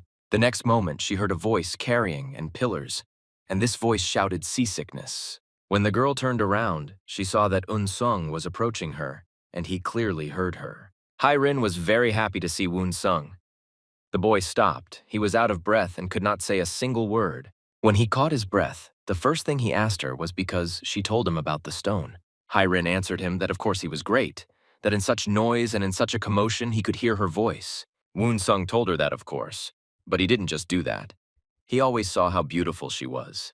These words that Sung just said surprised her very much, and she could not say a single word for several minutes. The boy continued to say that when they saw each other on the ship, she was as pale as a white fox, that it was impossible to look at her without tears. And now she's just a completely different person.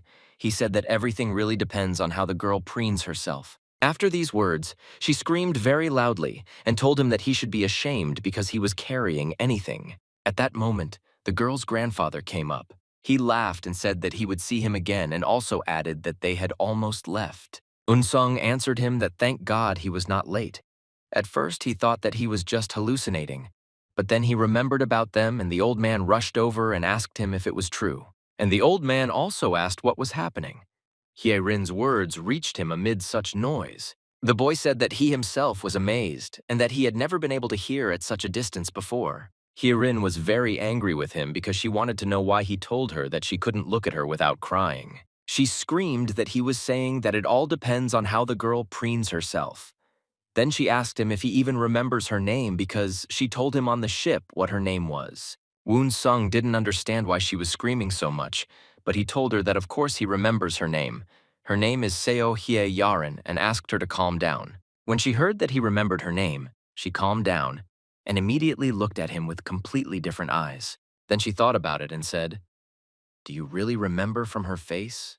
You could understand that she was very pleased.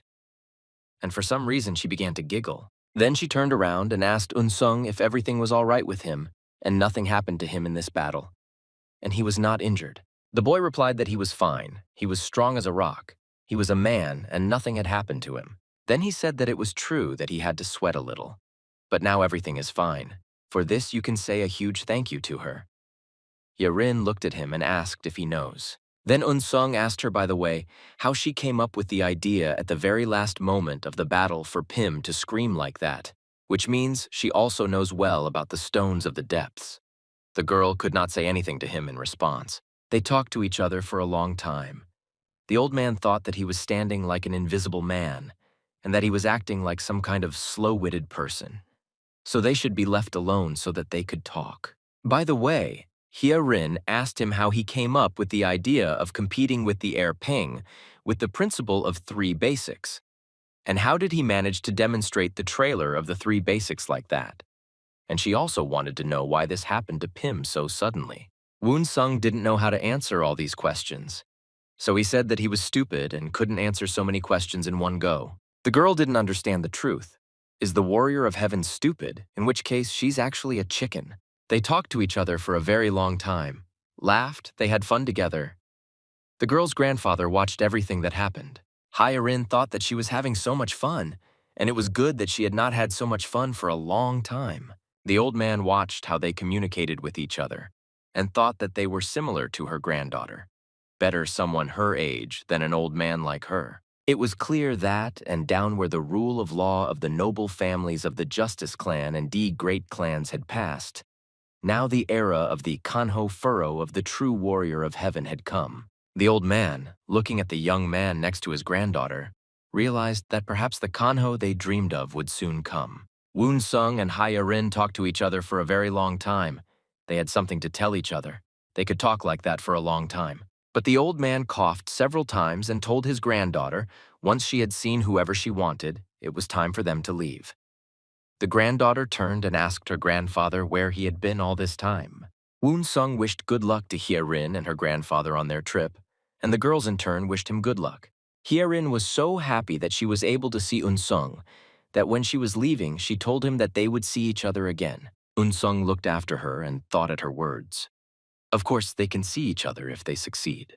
The girl said that of course they will see each other again because they have already met twice, and now they need to meet a third time. Unsung shouted goodbye to Noah for free time. She tested how you can sleep during the horse step stance, but he meant the spiritual sleep technique, stand the horse step stance. She thought he was a fool. Unsung was also pleased with this meeting. At that moment, it seemed to him that he was the happiest person in his life. But the very next moment, he realized that everything was not quite as he wanted, and after the latest events, he would definitely have changes. He felt sad because he had been having a great rest lately because he was busy reading them. And after the fight between Pimu and the heir Ping, he showed great potential. So upon arrival home, even more deadly training awaited him. He thought that a gloomy future was approaching him. With these thoughts, he went back to the castle.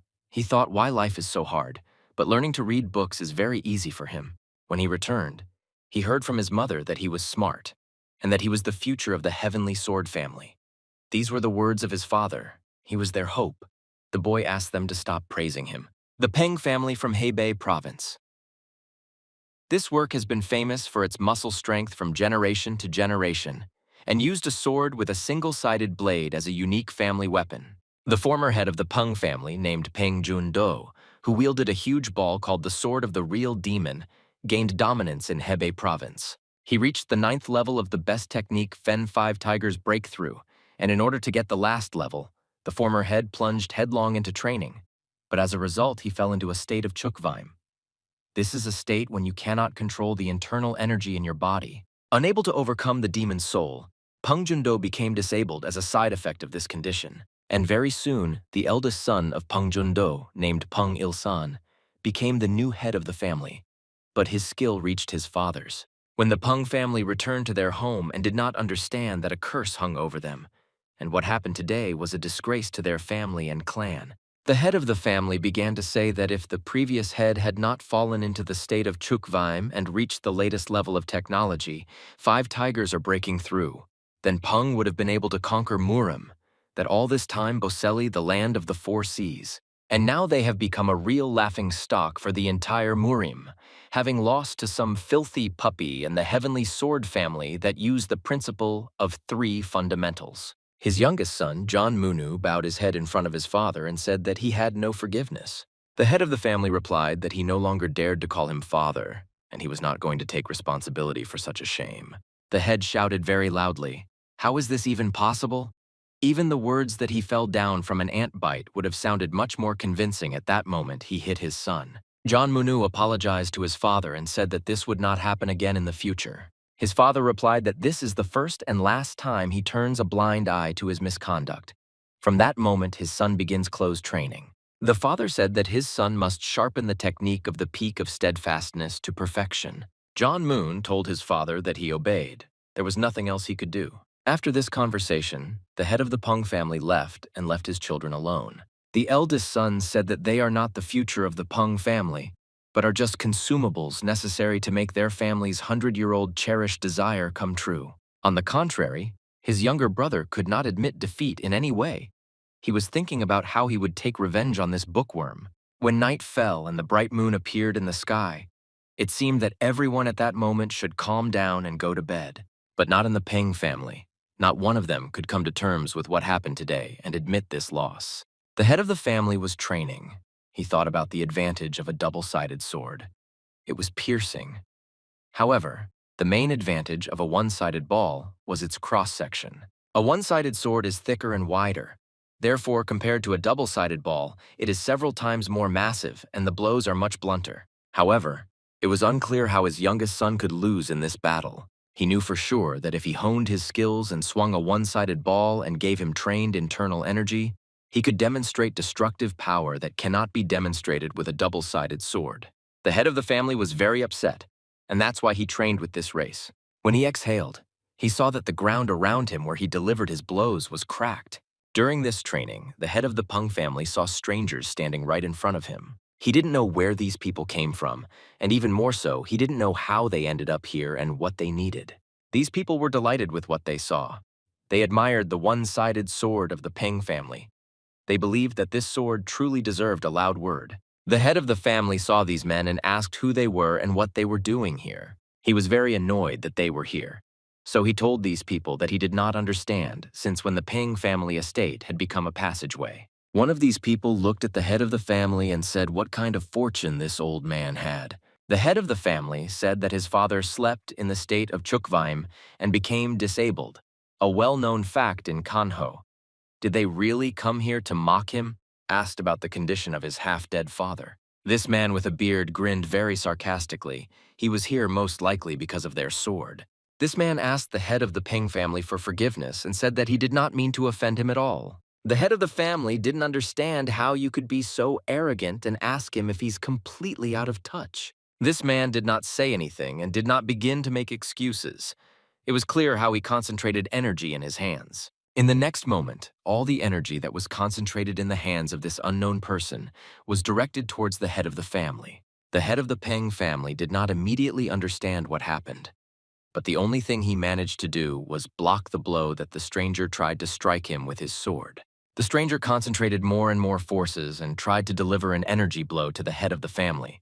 The head of the family barely resisted this blow with his sword, but there was so much anger in him after today's events that it seemed to him that this was not the worst thing. The main blow came when this stranger touched this ball, but the head of the family was able to resist his blow. The very next moment, he realized that he needed to throw this stranger as far as possible. What happened next moment, the head of the family threw the stranger aside as far as he had the strength, but at the same time received a blow from him. At the next moment, from this blow, they were scattered in different directions. The stranger could land on the ground and not fall. The head of the family, despite the fact that the blow was also very strong, was able to stand on his feet. After the head of the family raised his head and looked in front of him, he saw that a stranger was standing in front of him. The head of the family laughed and told his unknown opponent that he was playing well. In response, he heard nothing, only the heavy breathing of the enemy. The head of the Peng family told his opponent that they had already played around, and now they need to seriously sort things out. He was ready to use the 5 tigers to break through the path. This was a technique that their family practiced. He swung his huge one-sided ball and was ready to hit it. When the blow was about to be struck, something went wrong. The energy and strength of the enemy blocked his blow. The enemy was absolutely calm and completely confident in his abilities. He considered the head of the family an easy opponent. After the head of the Peng family struck his blow, it did not reach the target. His opponent easily dodged this blow. And the very next moment, he saw the enemy safe and sound, and he didn't understand how it happened. Swinging again and trying to inflict damage on the enemy, he did not succeed. This time, the enemy avoided the blows. The head of the Peng family saw the face of his opponent and could not do anything about him. He only got angrier because he couldn't hurt him. Despite the fact that he mastered the technique that his family practiced, his opponent easily avoided his blows. "I'm trying to strike another blow on my own." The head of the family penetrated and was surprised that the enemy took off the cape he was wearing. The head of the Peng family watched the enemy's movements and could not take his eyes off him. This cape, that was just on the enemy's shoulders, flew before the eyes of the head of the family, and he stood spellbound. The very next moment, this cape was on the body of the head of the Peng family. It fettered all his movements and covered his eyes. Because of this cape, he could not see anything because it was on his head, and his opponent could do whatever he wanted with him, and he picked him up and hit him on the ground with all his might. At some point, the head of the Peng family, after another blow, felt that he was bleeding. The blows were quite strong. Another such blow, and the head of the family was lying motionless on the ground and could not move. He tried to say something, but he was very bad at it, so he lay there for some time. Then he stood up and cleared his throat. Everything that happened was amazing to him. He looked around and thought that everything that happened to him couldn't happen. He thought that he couldn't believe himself. That is, the one who could suppress his head ping in 50 seconds. At that moment, he clearly understood that if these strangers had the will, they would have crushed the entire Peng family in 2 days. He looked at his opponent and thought that the reason for his defeat was that he could not learn the technique of 5 tigers breaking through further in the levels. He thought that if he reached the highest level, he would not face such shame. When the head of the family came to his senses, the stranger told him that now he could accompany him to the elder. And then he extended his hand so close to his head that he again felt his energy, and this energy he could not resist. The moon was shining brightly in the sky. It illuminated not only the mountains, but also the entire area that was around. There was complete silence in the house of the Pyong family. It was clear that everyone was resting at that time. The only place where the light was on the first floor at the entrance. This color came from the same stranger who demanded to be taken to the elder. When this stranger approached this old man, he brought his 2 hands to his body, and it was visible how his energy passed into the body of this old man. They sat in this position for quite a long time.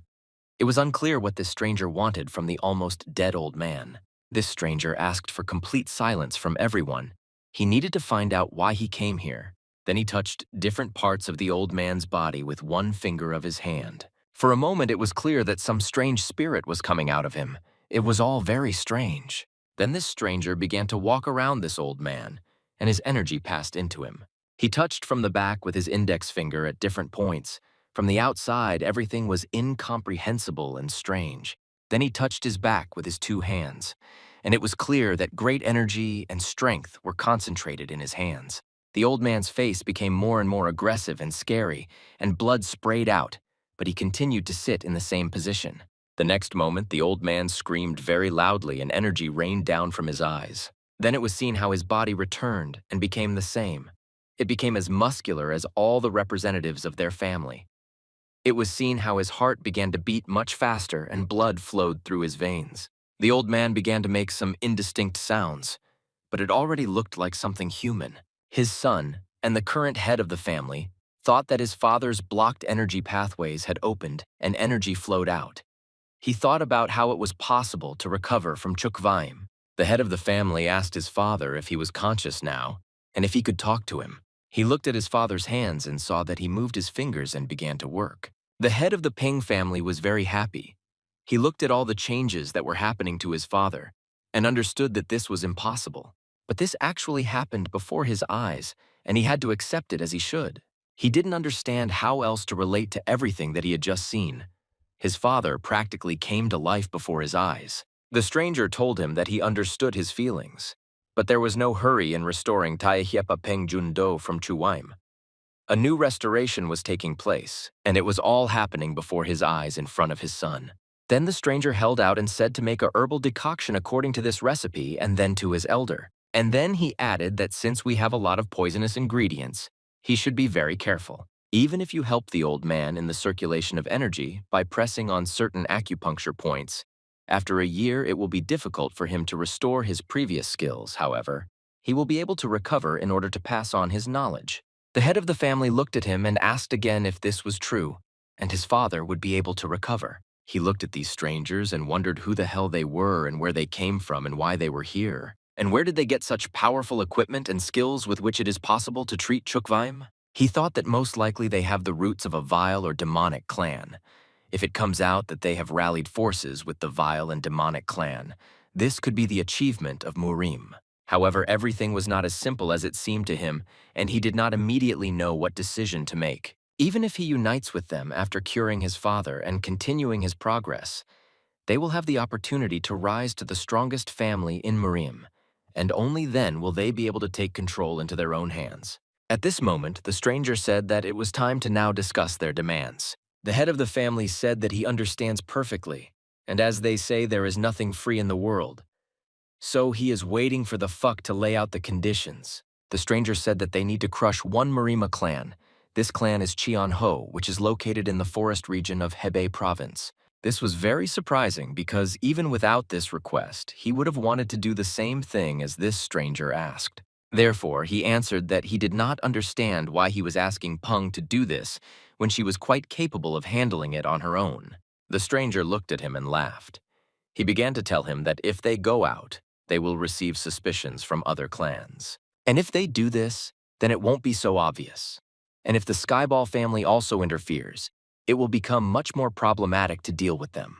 And he also added that the Peng family can destroy the Cheonho clan and not worry about other clans in Hebei province. The head of the family said that this is true, but at that moment, a stranger interrupted him. He told him that they would not want to receive suspicion from other clans. They need to slowly take root as a branch of the Peng family in the place where the Cheonho clan is located. The head of the family thought and said that he was ready to make a deal even with the devil himself, so that Peng would be surpassed to the top of Murim as the great warrior family itself. Therefore, he agreed and asked that they be given 3 months to prepare and for this entire operation.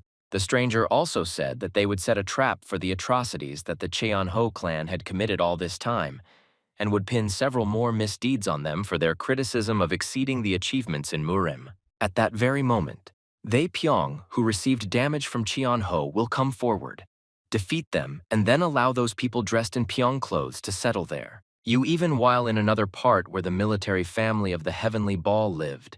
Everything was absolutely calm, and there were no signs of any trouble. The family returned from a long trip and had a lot of impressions. When Woon Sung was at home, he understood why they say visiting is good and home is better. He was even ready to dance and decided that he needed to change his body a little. The first thing he did when he arrived home was he decided that he should go and take a walk because he hadn't been here for a long time. After taking a few steps, he heard 2-3 times. He definitely didn't want to train now. It was the voice of his father telling him to press both feet to the ground, as if they were sticking heavy iron poles. The training began, and his father explained that he needed to collect energy inside the body. It was the same training, and Woon Sung decided that he needed to attend it too. He weighed all the pros and cons. He remembered that he was told that he would become a master if he moved his body so roughly. It seemed to him that no, he would rather read a book at that time because there is a way in books. But before they could enter, all the boys who were training there began to shout loudly that this was the young head. They ran up to him and started talking about what they heard, that he gave Peng Jung-moon the technique of the 3 basics. They said that it was just fly away. These guys shouted that their young leader was the eccentric of eccentrics, and that only he was capable of such a thing in the world. Everyone shouted that they were coming out, now they were opening, and the rest of the family of the Heavenly Ball, and it was he who was part of this sacrament. No matter how hard you look at it, you can't fool the blood. It was clear that Kangho would now be at the mercy of the Heavenly Ball family. Unsung thought that he urgently needed to leave here, and he would not interfere with their training. The coach shouted loudly why there was such a booth. He demanded that everyone concentrate on training. There is an expression. A place creates a person. A person must live by dumping on himself a burden corresponding to the gravity of the place in which he is located. The head of the family is obliged to act and build connections as the head of the family, and the leader of a large clan must act and build connections befitting the leader of a large clan. It was the cargo of the young head of Cheonun-seong and the Heavenly Sword family who, after defeating Peng Jongmu from the Peng family of Hebei province, changed from a sloth for the better and was reborn into a true warrior of heaven. Unsung, just a few days ago, could not even imagine that he would have to train all the time. He walked along the path and thought that he would have to work like hell again in order to meet the expectations of others, and, above all, the expectations of his family. He thought that just this thought alone made him furious and his head was pounding. He thought that his youth should have been the brightest. But alas, everything went completely wrong, and he understood that he would no longer be able to do what he wanted. At that moment, he heard some very loud sounds. They did not stop in his head. He thought that these sounds again. At some point, it even seemed to him that he would not be able to withstand this sound, and his head would simply split into two parts. The sound was so unbearable that he thought he lost consciousness. The next moment, when he opened his eyes, he saw what he again found in the cave. Unsung thought that along with the ringing sounds, a cave of unusual colors suddenly appeared in his head. The only thing that became clear to him was that he needed to solve the riddle of this cave, so he took a deep breath. He thought that perhaps there were secrets here no worse than those in the Book of the Regret of the Flying Dragon. The boy tried to concentrate and understand which direction he should go this time. He felt some kind of force around him, trying to understand where this force was moving. He sat down on his knees in the middle of the cave. Ahead of him, it was clear that this force was concentrated in one place, and it was all ahead. He looked and saw that there was a dragon in front of him, which meant that there was someone else here. Namely, the rights of a flying dragon. This flying dragon flew before his eyes. The boy thought what a mysterious phenomenon this was. He had never seen anything like this in his life. He thought that he couldn't believe that he heard a voice and saw a dragon in a cave in his head where his thoughts were absorbed. This dragon constantly repeated the same thing. The one who has the right and constantly moved in front of him. At this time in ordinary life, Ursun was on the very path along which he stopped, stood with his eyes closed and snored loudly. After being struck by lightning, the dragon in his head began to disappear, as if dissolving like a cloud. But he continued to say that the one who has the rights. The boy stood with his eyes closed and slept lately. This has happened to him quite often. His older sister saw Unsung in such a state and didn't bother to figure it out, came up from behind and hit him on the back of the head with her hand. At that moment, it was as if the same sound that was constantly heard in his head had stopped and he no longer heard it. It became quieter and quieter. The boy opened his eyes and screamed loudly who dared to hit him and wake him up. His sister replied that she was in shock.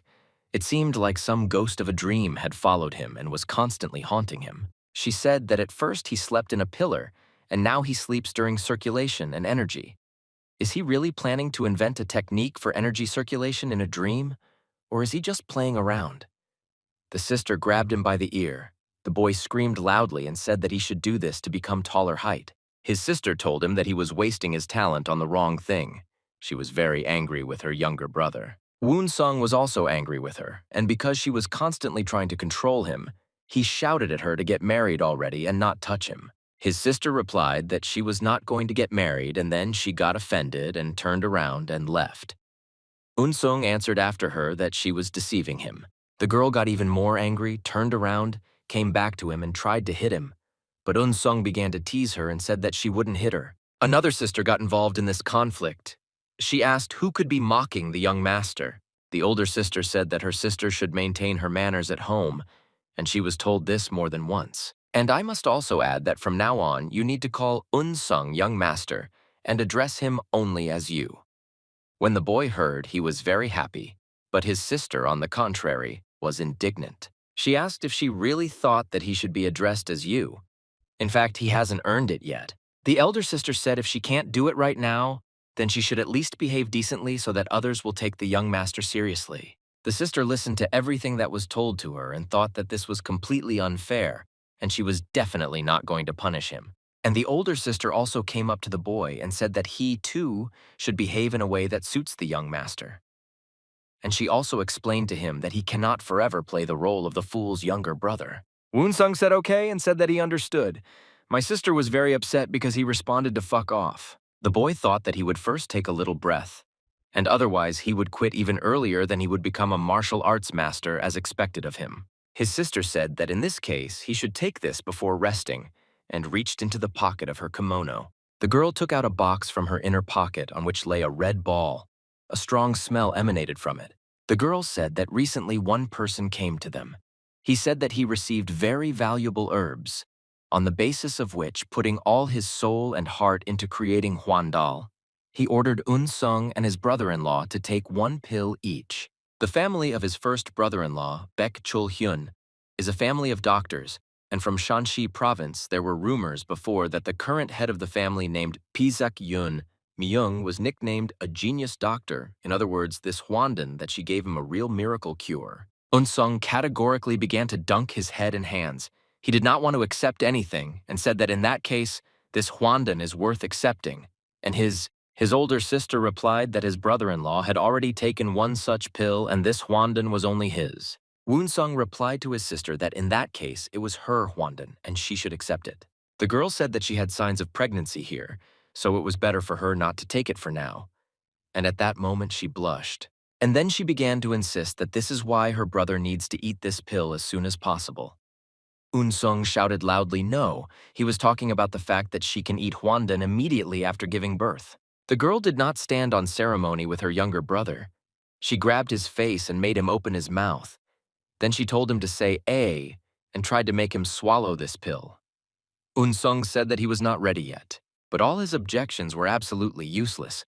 She already put Hwandan in his mouth and he swallowed it. Unsung got very angry. He said that we can't see this and why no one is interested in his opinion, whether he wants to do it or not. Then he said that this pill was bubbling in his stomach and everything was burning inside him. He grabbed his stomach. His sister said that he needed to quickly get into the lotus position and start circulating the energy. The boy cursed to himself. He felt so bad that he wanted to pull out this Hwandan, but it was already too late because he penetrated the energy pathways.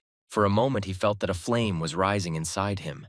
It seemed as if his whole body was burning. He sat in the lotus position and felt the chi energy that overwhelmed him and could burst out of his body at any moment. Unsung couldn't do anything about it. He was quite uncomfortable. He felt this energy flowing through his body and overwhelming him. Such a thick and fast flow of chi energy flows along the energy paths. He thought that it seemed to him as if a huge snake was crawling inside his body. Woonsung thought that he needed to use the family breathing technique beyond the limit from a clear river. Maybe it would return his calmness. He took a few deep breaths and exhalations, and he really felt better and calmed down a little. Well, this power never left his body. It became more manageable and not so aggressive. After Woonsung used the breathing technique, he was able to control this power. His sister was surprised because she saw Woonsung floating above the ground. She couldn't say anything. She stood silently and watched everything that was happening. At some point, it even seemed that he had succeeded and was able to cope with this energy. But despite this, Unsung was unable to contain this energy in his body, and it began to splash out of him in all directions. Immediately after this, his eyes were round, and he did not understand what happened to him at that moment. His sister shouted in admiration. Wow, it seemed to her that the effect of this pill was just right. She noticed that it seemed that his body was better absorbing the miracle effective medicine, and he took it at the right time. But Unsung didn't think so. He answered her that he almost went to the percent at some point. He even thought that everything inside him had melted. His sister told him that as the son of a military family, he might not like taking medicine more than eating snake soup. Woonsung did not listen to her any further and said that he was leaving.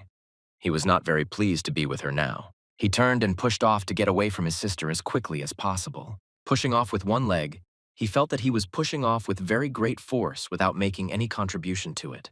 This even somehow alarmed him. He turned and looked in the opposite direction. Having pushed off, he jumped so high that he did not expect this from himself, and it also scared him very much. Unsung tried to land the next moment when he already had both feet on the ground. He felt safe. At that moment, he realized that this is all and the effect is the pills. Of course, wow, the effect. And this is just the beginning. His sister said that her little brother should work on controlling his power for a while. Time passed and evening came. As always, there was silence in the castle. Only the lights were on the first floor. At the same time, in Hebei province where the Peng family lived, something very mysterious and incomprehensible was happening. The stranger who let energy into the body of the head of the family continued his ritual. He needed to complete it. At the last moment, he began to cast spells with the help of which he could renew the strength of the head of the Peng family. This man started repeating the same thing he said, Om Matara. It was part of his spell. Then he exhaled deeply and said Ha loudly. At that moment, a large amount of energy came out of his body and was transferred to the head of the Peng family. The head of the family sat in the lotus path, and on 4 sides of his side, 4 strangers gave the energy that he had to receive. Looking at the head of the Peng family, it was clear that he was beginning to come to life, and he was getting more and more strength every minute. It was clear that this spell was working, and it seemed a little more, and he would be able to move independently. But at some point, the head of the Peng family opened his mouth because he could not hold all this energy in himself. And he needed to throw it away so that his body could undergo renewal and restoration. His eyes became like those of a madman. They were wide open, and one could read the very spell that the stranger was casting. Then the former head of the Peng family shouted, and with all his might the very words that were in the spell Tarun, then Matara Tarun. The head of the Peng family was no longer such a useless old man as a few minutes ago. He was a completely different person, and his body had collected quite a lot of energy to recover and continue to act. The very next moment, he began to realize everything that had happened to him over the past few hours. And from the expression on his face, it was clear that he was even a little scared, because he didn't understand how it happened. Then he lowered his head and looked down. The head of the family realized that he was floating in the air. He raised his hand and looked at it. It was moving, and he could move calmly as before. The current head of the Peng family exclaimed that everything worked out for them. Everything went well. His son stood nearby and did not understand how this could happen. The stranger stood directly in front of the former head of the Peng family and looked at his result. He succeeded. The old man also exhaled and realized that his strength had returned, and now he could act. The first thing he asked was that they give him the sword of a real demon, and his grandson handed him this sword. The young man said that this is the mark and handed it to him. The old man took this sword in his hands. The current head of the Peng family asked his father if everything was okay with him. The old man did not look at him and replied that he was fine. Then, after a minute of silence, he added that the real demon's sword was roaring, and this seemed very strange to him. I didn't meet him, he turned to the old man. He told him that if he takes his medicine for 6 months, then he will be able to demonstrate mastery of the progress of which he can convey. The old man did not want to listen to the end and laughed very loudly so that the stranger did not understand what was going on. Then the old man fell silent and thought for a few minutes. It seemed only now that he realized what had happened. He told the stranger that he needed to cut it down to 3 months. He no longer agreed to take his medication. The stranger who slept his life replied that it was impossible. No one had done it before. The old man thought and answered him that then they will fulfill his conditions within a month for 10,000 nannies of silver. Such an offer for a stranger was completely unexpected, but he did not know why he made him this particular offer. The old man also added that in this way they can gain several months in order to defeat the enemy. The current head of the Peng family said that even though the Qianho clan is part of the Dark Path, in order to crush Qianho and make the Peng branch their domain, considerable preliminary preparation will be required. The old man turned around and looked at his son. Then he told him that while his son is the head of the family, the cat by the balls is pulling the 7 heavenly ball. It has already become better in Hebei. Old man Bowden is determined and said that he will take all the consequences upon himself today. We need to get down to business. The stranger looked and told the old man that they would accept his proposals because he showed such conscientiousness. At this point, their meeting was over, and the current head of the family, together with his son, went to their rooms. As they walked, the younger heir said that if they use a trick and say that the Qianho clan provoked Pyong and then thoughtlessly take their place, all the clans of the Path of Justice will begin to protest. And then he added that 1 month is not enough to receive compensation, provided appropriate counter-compensation to the Murim clan of Justice. and to receive recognition of the honesty of their actions?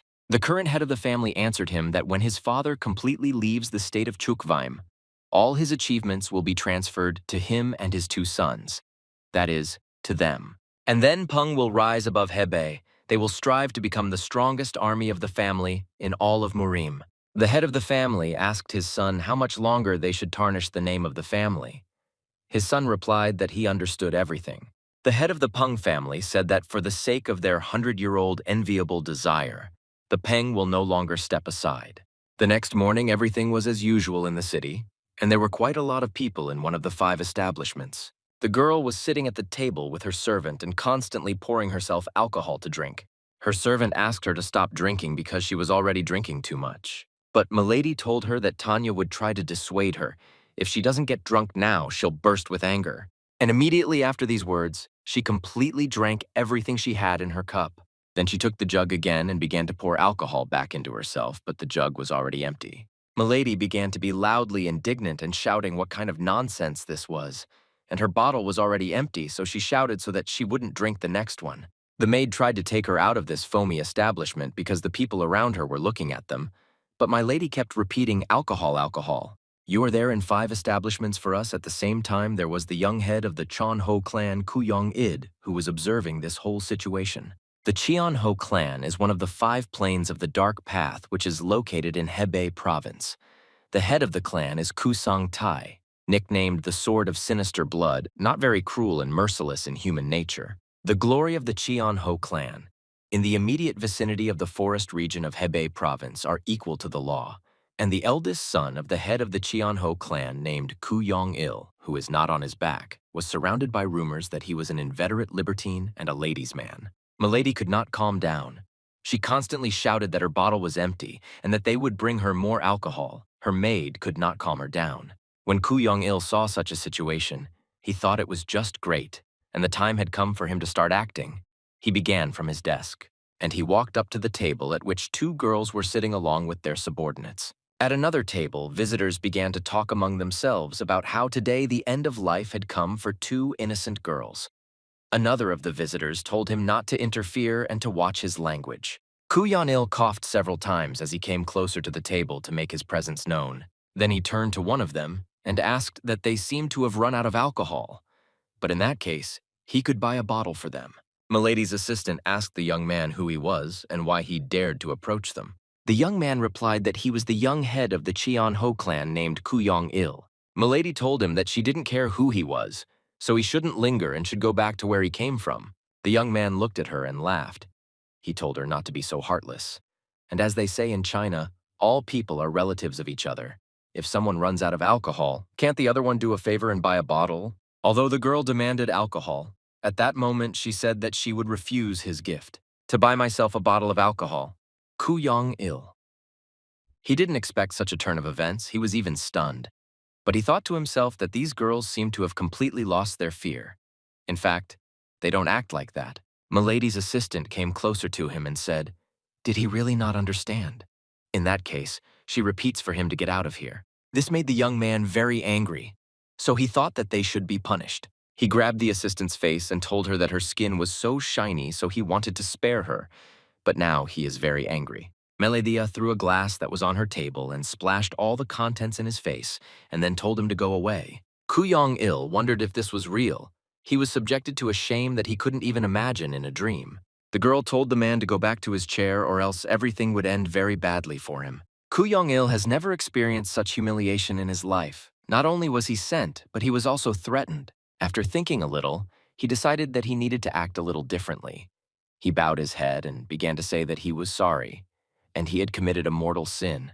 They are both ladies so beautiful, so he unknowingly showed tactlessness. Then he approached my lady and very quietly told her that she didn't even understand what he was going to tell her right now and what would happen to her if he didn't leave. Milady took her sword with one hand, and without hesitation, she told him if he didn't leave right away, he would die. And then she added to him that not only would he die, but his entire family would be wiped off the face of the earth.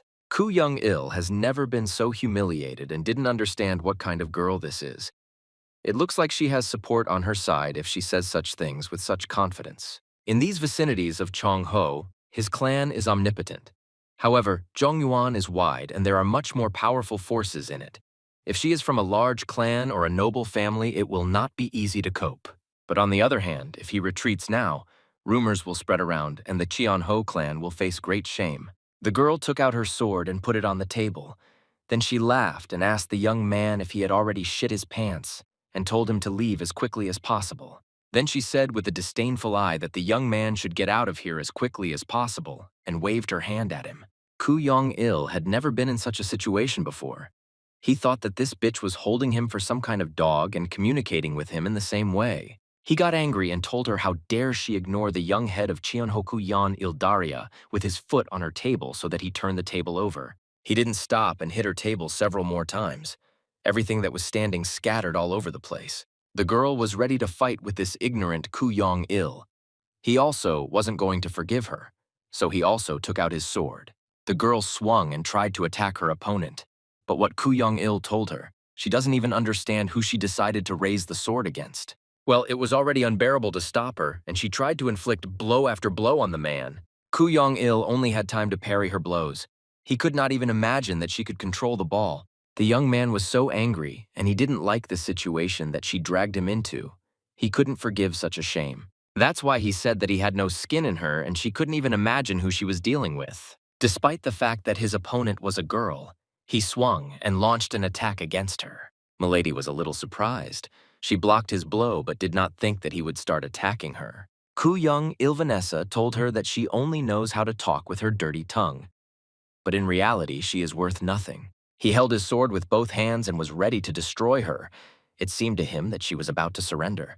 Milady looked at the young man. In turn, he thought that the energy of her ball was not bad.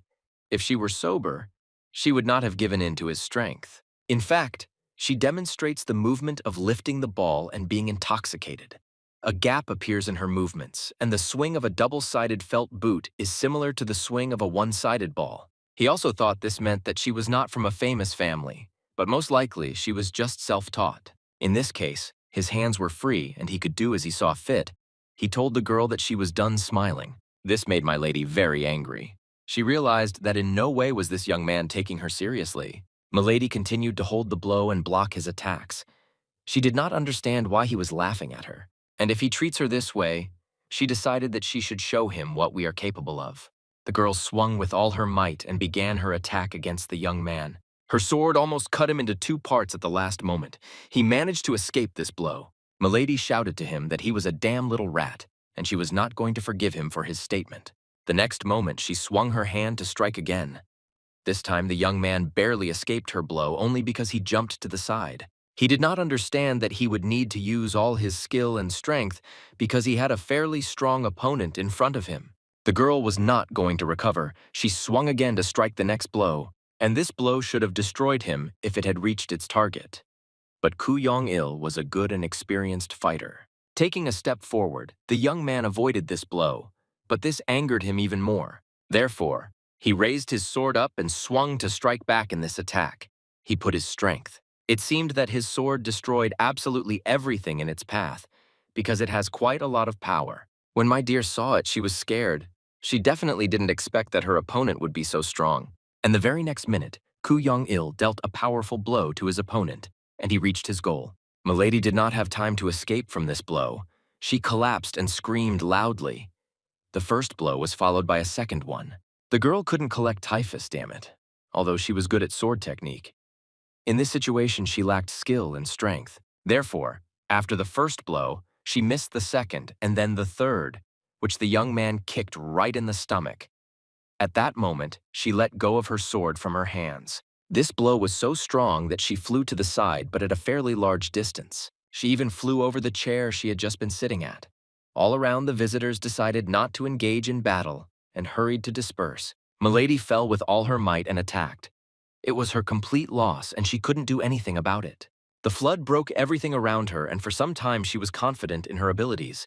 But now she did not have such confidence.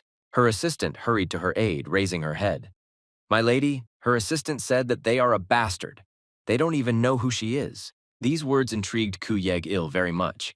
He would like to know who he was dealing with. One of Ku Yong-il's escorts couldn't stand it and asked who they were and why they were here and behaved like that. Milady's assistant said, stuttering a little, that they were from the Peng family, so she thought she could stop this guy.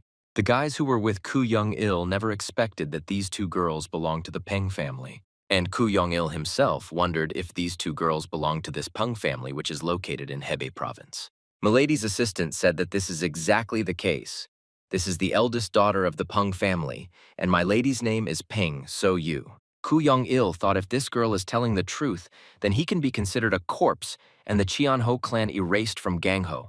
The Peng family never showed mercy. My lady's assistant asked for someone who could help them, and added that the Peng family would definitely thank them for this. One of Koo Young-il's escorts told the girl not to let them fool them, because they don't understand how the daughters of the Peng family are sitting here and drinking alcohol. Everyone else supported him.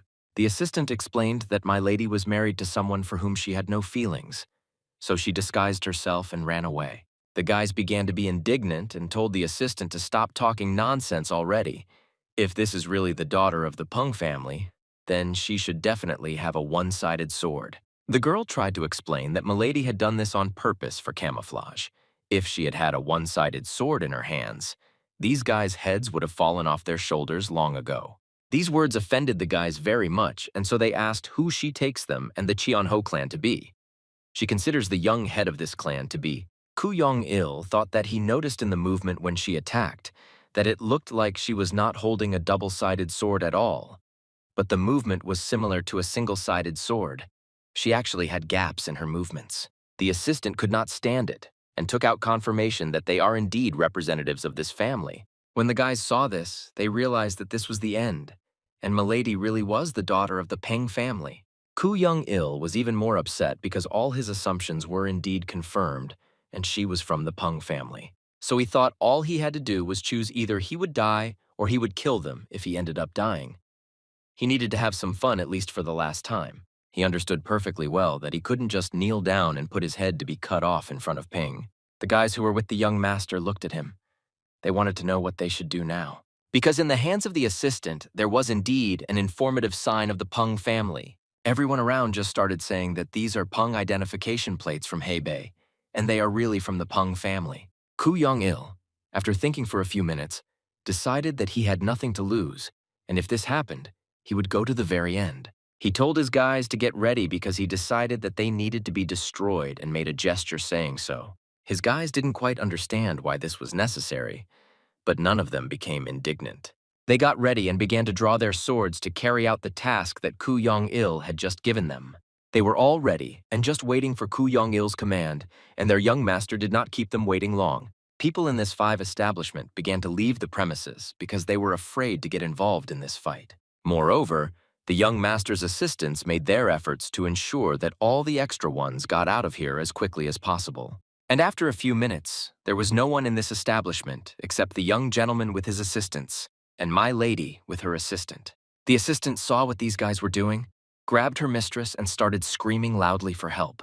The guys did not stop and destroyed everyone who did not have time to leave this establishment, striking with a sword so that the blood scattered in different directions. The guys were having a great time, and it was already clear that several guests of this establishment were lying on the floor in pools of blood. The young master thought that they would kill these 2 girls with all the other witnesses and destroy the evidence. The tavern was sleeping, so even Peng themselves would not be able to do anything. The young master looked at the midi and the assistant and said that all that was left was to finish them off. The assistant began to wail and say that heavenly punishment would overtake him, and he was already a dead man. Koo Young-il swung his hand to deliver his final blow to the defenseless. He told them that it was good to go crazy. It's time to go to the next world. At that moment, the door to this tavern opened and my lady's brother came in. He was glad that he had found his sister Peng So-yu. Milady's brother appeared in this place at the right time. If he had come in a few minutes later, everything would have been beyond repair. Koo Young-il froze in this position. He didn't know what to do because he swung his hand to deliver the final fatal blow. The assistant was very happy that my lady's brother appeared in this establishment. She began to shout, "The young head is not here." The brother began to tell his sister that this is why he told her that the outside world is dangerous and that a lot of freaks live in Kanho. Real happiness for a woman is to find a good husband and get married successfully. And he also added to his sister that she is very smart and she should only see who she looks like now. But he could not leave unpunished what they did to his sister, and so he ordered his subordinates to go on the attack. His subordinates immediately took a few steps forward and began to attack their sister's offenders. Koo Young-il didn't even have time to catch his breath before his people began to be instantly destroyed before his eyes. The people of the Peng family were not going to talk for a long time with the people of Koo Young-il. They immediately attacked them and dealt them fatal blows. They destroyed one after another so that they did not even have time to understand what happened. And Koo Young-il himself stood and watched everything that was happening. He had nothing to say. On the contrary, the young head of the Peng family was very pleased with how his subordinates dealt with Cheon-ho. Koo Young-il looked at what was happening and did not understand what was happening, and what kind of impudent person he was who dared to behave like this on his territory. So Koo Young-il asked him who he is and why he wanted to die and behave like this. The guy took out his one-sided sword and put it in front of him and then said that he paused, so he wanted everyone to understand that he belonged only because he had a one-sided sword in his hands. He then added that he is the eldest son of the Peng family and his name is Fair Jong-gi and he is not here to die. Koo Young-il realized that his position was not entirely secure and he found himself in a situation that he definitely did not want to get into.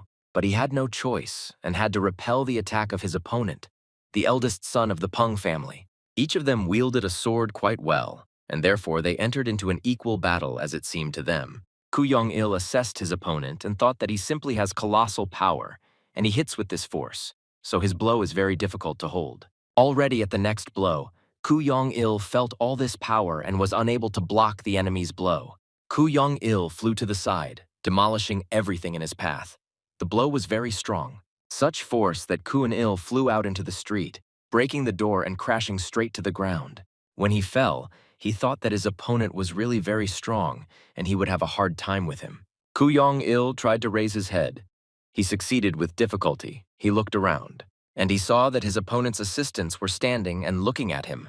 Then he realized that he had nowhere to go. He was surrounded by the boyfriend of the young head of the Peng family, and Peng Jong-gi himself stood and watched what was happening as his order was carried out.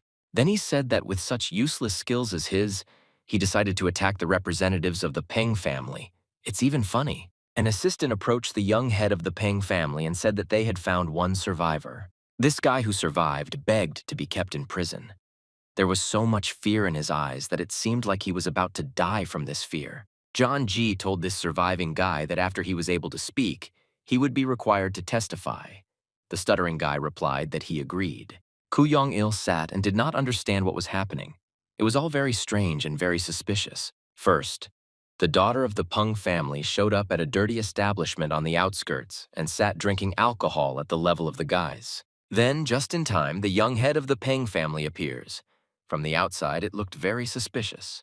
And the most suspicious thing is that in the end, one witness was discovered who definitely shouldn't have been there. Koo Young-il asked himself the question, is this really an accident, and answered the same thing that no, this simply could not and cannot happen? He did not look any further at this performance and said that it was all a setup, and it all looked like a masquerade. John Guy stood with his back to him, then he turned slightly to look at him but did not say anything to him. One of the Peng family's assistants raised his sword above his head and began to spin it, and then say to look at this smart guy. Then he stuck the sword right next to Koo Young-il's hand and told him that he didn't understand why he was still in the HIV booth. There were even witnesses. Koo Er-il realized that he was in trouble. So out of despair, he screamed very loudly, so he wanted to attract attention to himself. The Cheon-ho clan was located very nearby, and at that moment it was very calm there, and did not foretell any trouble.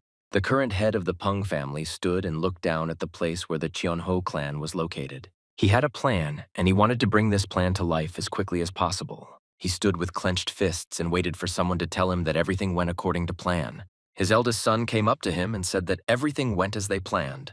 Now it was necessary to complete what had been started. The head of the Peng family paused and thought about everything again, and that he could finally deal with the Cheon-ho clan. He turned his head and ordered his soldiers to go forward.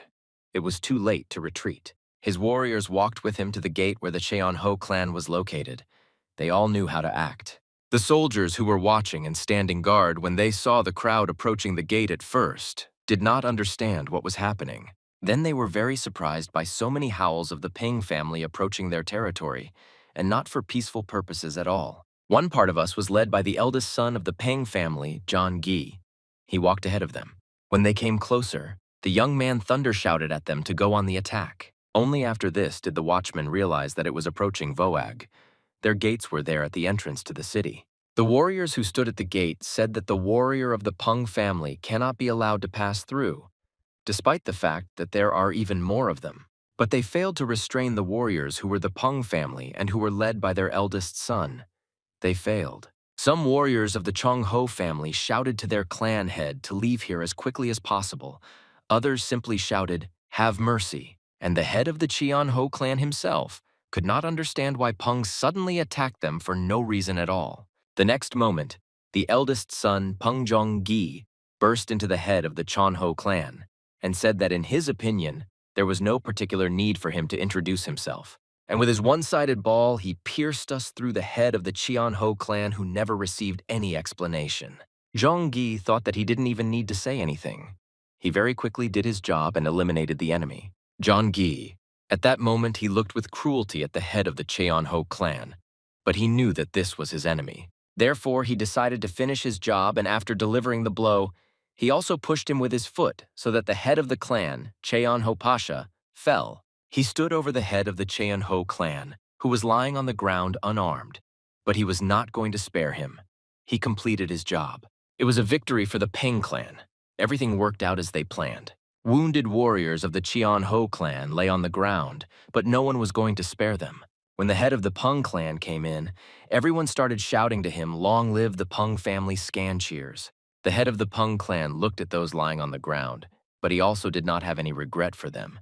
He had been going to this for a very long time. His eldest son approached him and said that the requisition of the Cheon Ho clan was completed successfully.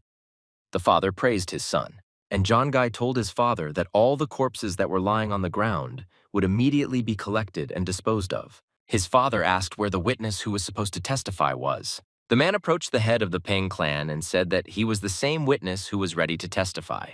The man listened carefully to what order would be given to him and what he would need to do. The head of the Peng family told him that he must now go around all the markets with Renchu alleys and live out the atrocities of the Cheong Ho clan towards Peng. And he also added that he should tell that Peng will personally send the fight and deliver justice by condemning the Cheon Ho clan. The man said that he obeys and will now do everything. In Hebei Province, Renqiu County, there were a lot of people at the market, so news spreads quickly here. The man who became a witness began to tell everyone that the eldest son of the Shan clan, Hoku Yan-il, began to pester the eldest daughter, Peng So-yun, who had escaped and was published, in a tavern, and then went to Draco, as a result of which he injured the girl. When Ku Yan-il realized that she was from the Peng family along with his servants, he tried to kill the girl in order to shut her mouth. Everyone around began to shout that Ku Yan-il and his servants were scoundrels. Further, the witness said that he hid in the kitchen of the tavern and survived thanks to a group of warriors from the eldest son of the Pengjon Gi family. He said that he saw everything with his own eyes.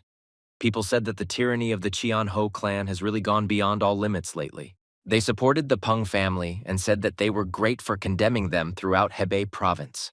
Literally in an instant, rumors spread that the firstborn of the Yakian Ho clan made an attempt to deal with the girl and the Peng family, as a result of which the Peng brought justice and eradicated the Cheon Ho clan. The eldest son of the head of the Peng clan was pleased that the witness did his job in full. The territory where the Zan Ho clan was located was completely empty, and it seemed that everyone there had died out. The people of the Peng clan removed from the streets all the dead that lay on the ground after the battle. The eldest son of the Peng family approached the territory to check if everything was done as he ordered. A stranger went there with him, who actually cured his grandfather and who demanded this territory in return. John Guy was here to transfer the territory into the hands of a stranger. His part of the agreement was fulfilled. The stranger, in turn, was pleased that his plan worked and he would get the territory he wanted. Everything went according to plan, and everyone fulfilled their part of the agreement. John Guy was pleased with how he did his job. They stood in front of the house where the head of the Cheon Ho Yi clan lived, and were pleased that their plan had worked. John Guy told them that his men did their job very carefully. And then he added that Peng's remaining subordinates should be taken away from here, and excavations started as soon as possible. The stranger replied that he was obeying. The young man understood that everything happened as he had planned, and this gave him even more power. Night fell, and the sun set behind the mountains. There was such silence and tranquility that it was impossible to even think what happened. After every night the morning comes and the sun comes out for the next day to begin. At the same time, the seven heavenly sword was completely calm. No one knew about the news yet. The head of the family told his wife that he had carried out all the third-party investigations since the incident took place in Hebei, and Peng destroyed one clan, but he could not find any suspicious aspects. However, his wife did not entirely agree. She did not understand how it could happen that the eldest son of the Peng family was in the tavern at the time of the incident. The head of the family did not see anything suspicious in this and told her that this had happened many times in Canho. And then he added because a witness appeared who testified in the case. Now there's no point in complaining. Despite this, his wife still doubted what was happening. She did not agree so clearly with her husband's opinion. She thought it was very suspicious, and she even thought about it and stopped. Her husband didn't understand what happened to her, turned and looked at her questioningly. He couldn't understand why she behaved this way. His wife replied that one day Peng's enmity will reach the family, but it hasn't come to that yet, and soon they won't have time to point out their balls. The head of the family looked at her, and he had nothing to object to her, because it could really be what she said was true. But he pretended that he was very upset and began to shout. Did she really think that Peng was capable of this? In his opinion, it was only possible in a parallel universe. She felt like they needed to keep their ears open and prepare for a possible attack by Peng. She asked if he hadn't seen their sinister intentions during Pimu of the son of the Peng family at King Fist's estate. The head of the family thought about it, then said that there was still logic in her words. And then he added that then it was time for closed training for their son Unsog. His wife was a little shocked. She screamed to ask her husband if he was now going to lock his son in an underground stone room. The head said that as the young head of the Heavenly Ball family, he is obliged to sharpen the technique and humble the Tell Souls to the 7th level. His wife could not return anything to him, because this was indeed one of the rules and a lesson for their son in learning. But then she pulled herself together and answered her husband that he was a complete fool. He had lost his brain with age. Didn't he himself know that the technique to calm the soul cannot be learned in a day? Her husband answered her that in this case, let him not leave the stone room for a year, or at least 10 years. He didn't understand what the problem was. The head's wife, Unsong's mother, told her husband that he was a bastard, and how could he say such things about his own son? Her husband answered her that she had to raise her son strong, and now he is like this because he is always doing something unknown. Unsung the fly heard the scandal of his parents and thought why they suddenly started a quarrel at the crack of dawn. His mother shouted to her husband and the head of the family that he was blaming her for this and wanted to hear an answer from him. The head of the family did not know what to answer her. But in no case did he want to give up and follow his wife's lead. Turning around, he saw Unsung and told him that he was great because he came on his own. Unsung didn't understand what we were talking about and didn't even know what to answer to his father. His mother screamed with all her might that no. It seemed like fire was spraying from her eyes and coming from her whole body. The boy was even wondering what happened, that suddenly something like this was happening in their family the very morning. He thought it was very funny, and he even laughed at the sight of such an argument. In another part, where there were only mountains and completely impassable terrain, it seemed that people did not live there. Jumping from the top of one mountain to another, 2 silhouettes were visible, one following the other. It was an old man with his granddaughter. They jumped over the top of the mountain to the top to achieve their goal. The granddaughter listened to her grandfather without reservation. She completely relied on his knowledge and intuition. They moved forward very quickly and would soon be at their goal. In fact, it turned out that a few more jumps were made to the top, and they were already at the entrance to the castle cave. Landing right in front of the entrance, first the old man and then his granddaughter, and they looked to move on. There were huge doors right in front of them. Most likely, these were the doors that they needed to open. So the granddaughter asked her grandfather if he was sure that this was exactly the place. The old man replied that he had been studying the materials for more than 2 years, and he had absolutely no doubt about it. The girl held the stone of depth in her hands. She wanted to feel if they really were not mistaken, and this is the same place. The stone of depth. which is also called the stone of recognition of the true howl of the heavens, can capture even the smallest energy of the true warrior of the heavens. Even if there is truth, the warrior of heaven stayed in this place for only 5 minutes. The breath that touched me in the cave is quite enough. The old man and his granddaughter stood at the very entrance to this cave. Now they needed to find the right move. It seemed that the cave was quite deep and endless, and everything was all around. White, it seemed like it was snow that surrounded them on all sides. The old man took a deep breath, and his granddaughter took a breath with him. Then they moved forward. The old man said that fortunately the depth stone did not react at all. This is a good sign. And then he added that it is logical that if the heavens did not decide to eradicate the human mouth, they will not allow 2 true warriors of heaven to be born at once in one era. If in one era one true warrior of heaven appears in a fair and gendered clan, Murim will be destroyed. The old man added that then fate would overtake that boy of his friend. And if the little dragon born as a true warrior of heaven does not naturally awaken, his entire family may die. Old Man Shaw said that fate is not a comedy. It is chosen with cruelty, so you always need to be on your guard. He was very worried about that little nondescript dragon and thought about his fate. The granddaughter wanted to ask her grandfather why he was so worried. The old man began to tell her that a person should not be the first to condemn the one who was brought down to earth by heaven, even though some events began to happen at the Skyball family estate. The head of the family, having gathered all his children, decided to go down to the bottom of the castle with them. He walked ahead with his wife, and their children followed them in the order they were born from oldest to youngest. At the very end was Unsung. He didn't understand what was happening and just followed everyone. When they went downstairs, they came to a huge door above this door.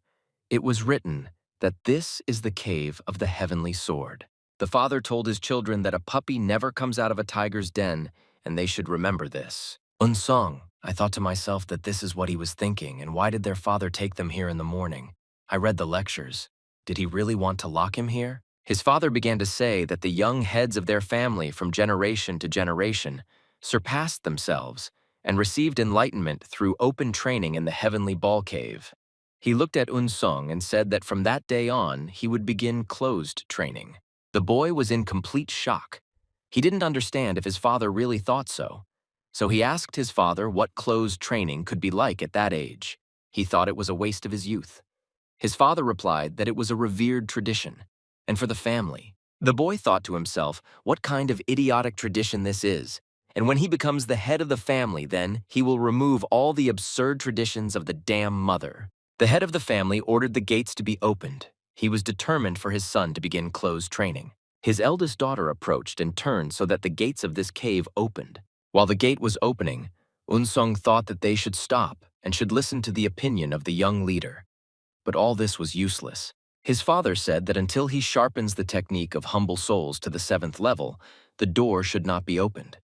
The boy tried to persuade his father that this technique cannot be learned in a couple of days, and he also asks to sharpen it to the 7th level. His older sister said that if it's necessary, then it's necessary, and he's been scratching a lot with his tongue lately, and she gave him an asshole so that he flew straight into the cave. Unsung was prepared for such a turn of events. Once he got into the cave, he understood that he could stay here for a very long time. Unsung turned and said to his sister, "Doesn't she understand what she's doing?" His sister stuck her tongue out at him and teased him, and right after that, she started closing the door. Unsung tried to stop her, but all his efforts were completely in vain. The door slammed, and he remained in the cave to practice his skills. Unsung didn't understand why he needed all this, and why he needed to be here. His sister was very happy with what she did. She believed that a man should be calm. When she approached her parents, she saw rage in her eyes. The girl was confused and didn't understand why they were angry. Her father said that he did not understand how she dared to kick the new young master. She needed to keep her manners towards him, no matter how he was. She tried to justify herself, but she didn't do well. So she said that she had a lesson on how to conduct a tea ceremony. So she went, and the other sister also thought that she needed to do her legs. Otherwise, she might get it too. She started to leave, but she was very angry that she had to treat such a blockhead as a young head. The other sister also hurried after her. My sister thought why girls should be subjected to such discrimination. It's not fair when she gets married, she won't even turn a glance towards the heavenly sword family. Torches were burning in the cave. Unsung tried to see what was happening around and what was there in general. He saw statues of warriors with a ball. There were several of them, and they were in different poses. The boy stood and looked at them and didn't even know how to behave. He didn't understand what to do. He thought whether he should cry or laugh now. In any case, no one will hear him because he is here alone. He looked at how brightly the fire was burning, and this fire illuminated this entire room. Then he raised his eyes up. Well, he didn't see anything there either. He was left alone by himself. Of course he understood, and was grateful that he was given a place where he could sit quietly in the lotus position and immerse himself in the book of regret of a flying dragon. But he had one problem. He needed to hone the 7th level straitjacket technique. The boy wondered how he could do this in the shortest possible time and without much expense. His older sister now has this technique at level 7, and it took her 3 years to achieve this result. He stopped his thoughts and thought that 3 years is a very long time, and he cannot spend such a large amount of time on this technique. If we add to this the time spent analyzing the book, then this will be quite a large amount of time, and he is not ready to waste it. At that moment, he was very angry, and mentally he was not ready for this. Therefore, he thought that it would be better to simply break through the move and avoid rather than try to learn the soul meter technique to the 7th level. He could not come to terms with the fact that he would waste his youth here just because it was so accepted. He thought that his peers would ride boats in the lake where the petals fly and have fun to the fullest. Only from these thoughts did he feel worse and worse. He realized that he would have to spend the last time in this closed room. He remembered his girlfriend and thought that he also wanted to go boating with her. He remembered what she told him that they would see again. He thought about it. He needed to figure out how to solve this problem, but he knew for sure that he didn't want to be here for a long time. He realized that first of all, he would need to get out of here, and this needed to be done as soon as possible. He thought that he couldn't even believe that again. Like ignoramuses, he needed to strain his body and train. He walked up to the wall where the balls and spear were, and took one sword in his hands. He resigned himself and thought that nothing could be done. He was born with such an ill-fated fate, so he must submit to it. Holding the sword in his hand, he thought that if this was the case, he had no other choice and would have to train. He decided that if he couldn't escape his fate, he just needed to enjoy what he was doing. He decided that he needed to approach his training from a philosophical point and accept it. He took the first pose. It was the pose of the soul tamer, the first form. He wanted to do it as quickly as possible and so that everything would work out for him. The boy thought that he should have recovered by now, inhaling energy and directing it into the sword. Then, having swung, he had to demonstrate his form, and he succeeded. The only thing he understood was that the sword still works on the principle of cutting, leaking, and blocking. He thought that it was the same with the soul suppressor technique. It works on the same principle. He decided that by repeating the technique from the analysis, he needed to make sure that his body remembered this technique automatically. And only when she remembers this technique and subsequently will her brain begin to respond to it faster. He understood that after 1,000 swings, the sword would become his, and he would feel it as his continuation. The movement of the form must be without a single discrepancy. It must repeat the same thing over and over again. And this sword must correspond to the flow of energy that it gives to him. This is the only way he can master this technique. After some time, his sword really corresponded to the flow of energy, and it was completely a continuation of it. At that moment, Unsung realized that he was starting to succeed and would be able to master this technique. Doing this live was very different from what he had just imagined in his head, so he had to train to make it match one another. He clearly saw the trajectory of the form, but his body could not keep up with this trajectory. He was a little upset because he thought that this was just one form, and he already had so many movement faults. He took a deep breath and decided that Putin was far away for him, and practically resigned himself to the fact that he would need to stay here for a long time. Then he stopped himself and said that he needed to concentrate and then everything should work out for him. He decided that he had better start back from the very beginning and do it the right way. He needed to train so as not to waste all his youth. He understood that he had to get out of here as quickly as possible, but he could only do this if he mastered the 7th level. He repeated at once, honing his technique. He needed this to get out faster. Having finished once, he started from the very beginning and did it again. It seemed that all the statues in this room were watching him perform his movements. Tired, he lay down and took a deep breath. He thought he needed a little rest and focus before starting over. Then he got really angry because those damn rifts annoyed him. He can't sharpen the shape in any way, and he needs to reach the 7th level. This was impossible for him. At that moment, from behind the door, he heard a quiet voice calling him. Unsung decided to listen, and when he clearly heard his name, he asked who it was. There was a small gap at the bottom of the door, and this voice said that he had brought him dinner. The boy thought, if this is dinner, then a quarter of the day has passed and he has been here for so long. He was given a glass of tea with water and on a platter 3 green pills and 1 yellow.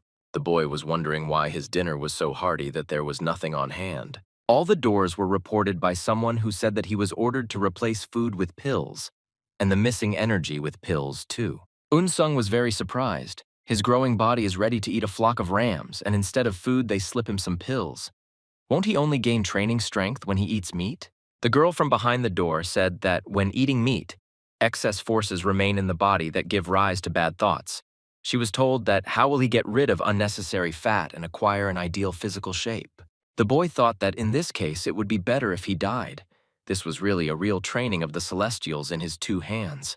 There were pills that replaced his food. The girl said that one of the pills contains a lot of fiber, so every day he will walk steadily for a long time.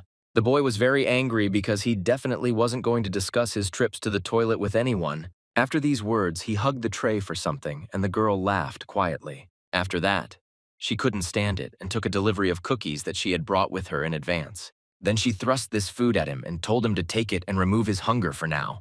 The boys got even more angry. He thought that she was mocking him.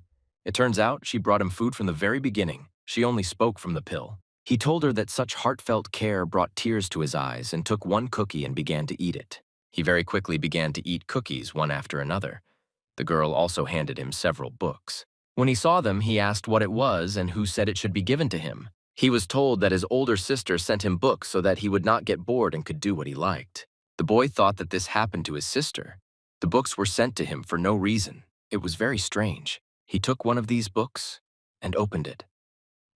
When he started reading, he realized that these books were given to him for a reason, because every single book was about martial arts, and there is nothing interesting in them at the moment for him to study. The girl from behind the door said that she had something else for him, but it was very difficult and she would like to tell him. These were also books. There were a lot of books, and all these books were on martial arts. The boy thought that his sister was going to turn him into a walking martial arts dictionary, but on the other hand, he had a lot of time. He decided that these books were here for a reason, and maybe he should look at them. But then he turned away and went to eat. He thought that he would not read them, rather than they thought that it would be so easy to deceive him. The voice said that they would see him tomorrow, and she was already leaving. Woon Sung ate at the same time and thought that he wouldn't see her anymore. He wouldn't see her at all. But despite the fact that he had a big city and he ate a piece of snack one after another, he tried to convince himself that he would not read these books. And in order not to read and not pay attention to them, he decided that he would turn away and eat while looking in the other direction. But these books did not give him peace of mind. He might not read them. His habit was higher than himself. He thought that he could not give up his habit of reading day and night. Therefore, he turned and went to the side where there were a large number of books that were brought to him. They lay one on top of the other, and it seemed that they were seducing the boy to take their hands and read. He persuaded them that he wanted to do this. He thought that although he understands that this is his sister's little trick, he cannot refuse the fun in this life, and took one of these books in his hand. Reading the book, he realized that it was right up there with his older sister. The books pulled him in. He thought that his older sister sent everything possible from the very basics of martial arts to complex combinations of deep content. Therefore, with great pleasure, he began to read books one after another and could not stop. He really liked it. And he was very fascinated. He imagined everything he read about, and it seemed interesting to him and so boring. At some point, having read one of the books very quickly, he caught himself thinking that he understood everything perfectly. And it was kind of crazy. He thoroughly understands everything he read. But at that moment, he began to feel dizzy. And it was from the large amount of information he received. All the words revolved around him, and it was because of this that his head was spinning. The boy decided that this would not work. He needed to do a breathing practice, the transcendence of a clean river through a small celestial circle. When he was doing this practice, he heard sounds. These sounds came again, and they were in his head. Unsung froze and gasped that he was in the same place. But as usual, he ended up in a cave. He already realized that he would have to wander in this cave again, and here he should find the golden dragon pearl. He thought that having received the rights of a flying dragon, he should find a golden pearl and gain true power. He thought that the pearl was beyond time and space, which is why he was here. At some point, he realized that this was all. and it was impossible for him to go further. He stretched out his hand, but this time he could not go further. He was interested in only one question: where is this pearl, and why can't he find it? Closing his eyes, he thought only about the golden dragon pearl, and that he needed to find it. At that moment, he felt the same dragon that was wrapping around him. He felt that everything around him was so hot it seemed that it was burning, and in his hands was that same pearl. At the same time, in the estate that was captured by the Peng family and in which the stranger was now located, a delegation was approaching. This delegation was led by the former head of the Payne family with his son and grandchildren. The watchmen who stood at the gate at first did not understand what to do. They were not expecting guests. The Peng family was getting closer and closer to the gate of this estate. They were heading here to clarify the situation. The head of this delegation was the former head of the Peng family, who was restored by a stranger. The second member of this delegation was his son, and the current head of the Peng family, who was determined. The third member of this delegation was the future head of the Peen family, who supported his father and grandfather in everything. When they came closer, one of the watchmen said that this was the Peng family and ordered the second one to open the gate. The second watchman replied that he understood and went to carry out. Inside this estate, it was very quiet. It seemed like no people lived there at all. Only in one place near the mine there were quite a lot of people, and the stranger and his team were there. The watchman approached the stranger and reported that the Peng family had arrived and they were coming here. The stranger was not very happy to see them at this moment. He did not expect to see the entire Peng family together so quickly. The young man who always accompanied him looked at the stranger and stood behind him. At this moment, they didn't get to know each other and saw the entire Peng family approaching him. When the guests came closer, they stood right in front of the stranger and the guy who always accompanied him. They stood like that for several minutes. Then the former head of the Peng family told his savior that they had not seen each other for a long time. The stranger was delighted and told him that he had recovered so quickly and that he had greatly exceeded all his expectations. But despite the fact that he looked joyful, he asked the head of the family what business they were here for. The eldest of the Peng family smiled ambiguously and paused for a few more minutes. He then said that since he is able to move, he simply could not sit in one place, and that is why he decided to walk back and forth. Then he looked at the stranger ambiguously and said that he was very interested in the reason for their excavations. And what kind of tunnel are his people digging? Where will it lead and why is he doing it? The workers did not stop their work even while they were having this conversation. Loud sounds were coming from the tunnel. The stranger was not ready for such a conversation, so he did not immediately know what to answer. Then he smiled and laughed and said that this was not an excavation at all. It looks like there was a complete misunderstanding. The elder of the Peng family looked at the unfamiliarity clearly and asked him again what kind of misunderstanding. The stranger told him that in this city there are absolutely no gold veins. The old man asked him then why they were digging such a deep cave. And if this is not an excavation, as he says, then why is all this necessary and why are they digging? The stranger replied that they were really digging to build a secret training room.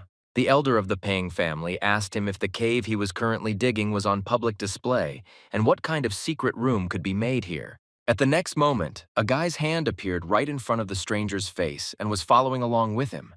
He did this so that the stranger would not say anything else. This guy looked at the Peng family who stood in front of him, and he clearly had some secret that he did not want to divulge. This guy took a few steps forward, ordering the stranger to be silent. He asked the Peng family what they wanted. The elder of the Peng family did not expect such a turn. He believed that he was dealing only with this stranger and no one else. The youngest of the Peng family was very outraged by the behavior of this guy. He shouted that he did not understand how he dared to interrupt the conversation of the elders, and the very next moment he took out his sword and was ready to attack this guy. The two remaining members of the Peng family, the former current heads of the family, did not even have time to say a word, and they were surprised. The youngest member of the family had already pointed his sword at this guy and was ready to fight him. The stranger only had time to shout who he was and what right he had to take out his sword and threaten them. The guy raised his hand a second time and asked the stranger to remain silent. He was ready to solve this issue himself. Unlike the youngest representative of the Peng family, he was not going to fight and was not going to attack him. He stood silently and looked him straight in the eyes. He was so calm and confident that nothing would happen that it seemed he knew in advance how it would all end. The eldest representative of the Peng family saw this whole picture and thought a little. He didn't want to aggravate the situation, and that's not why he came here. But despite this, he stopped his son from interfering and decided to see how this situation would end. The two guys continued to stand opposite each other, and the youngest member of the Peng family was very determined. The guy who stood opposite him looked him straight in the eyes for some time and did nothing. Then everything happened very quickly, and the guy who stood opposite him and looked him straight in the eyes in one instant was in a completely different place. And the youngest member of the Peng family did not expect such a turn at all.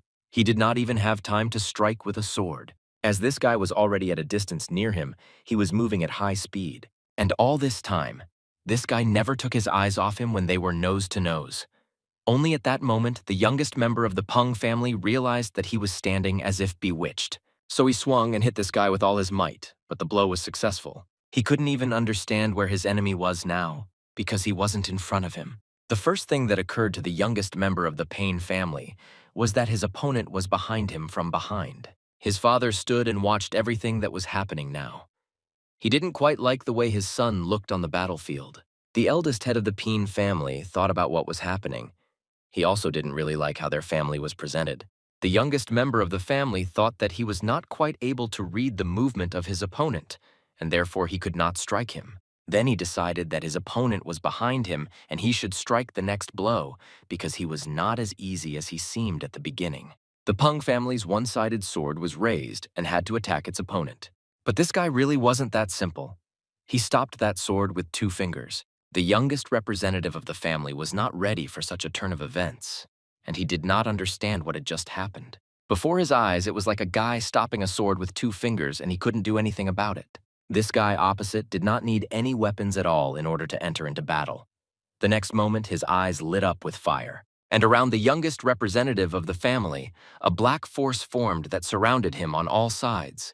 With every minute, this black force became more and more pain, and it came closer to him. At some point, the youngest representative of the family realized that he could not resist this force and lowered his sword to the ground and then fell to his knees. All this action was observed by 2 more representatives of the Peng family, who also did not understand what was happening.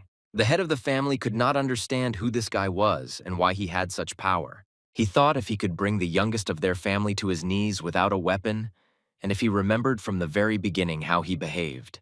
The stranger's name was Yun Ga Han. When this guy raised his hand, he obediently stepped aside from one of his movements. The youngest member of the Peng family thought that he was most likely in a hurry to attack him now. The elder of the head of the Peng family thought for a while and remembered the power that restored him. And at that moment, he realized that this guy was older than them and the head of all these people along with Yun Ga Han who came to his rescue. That's why this guy was so self-confident and didn't really engage in conversation.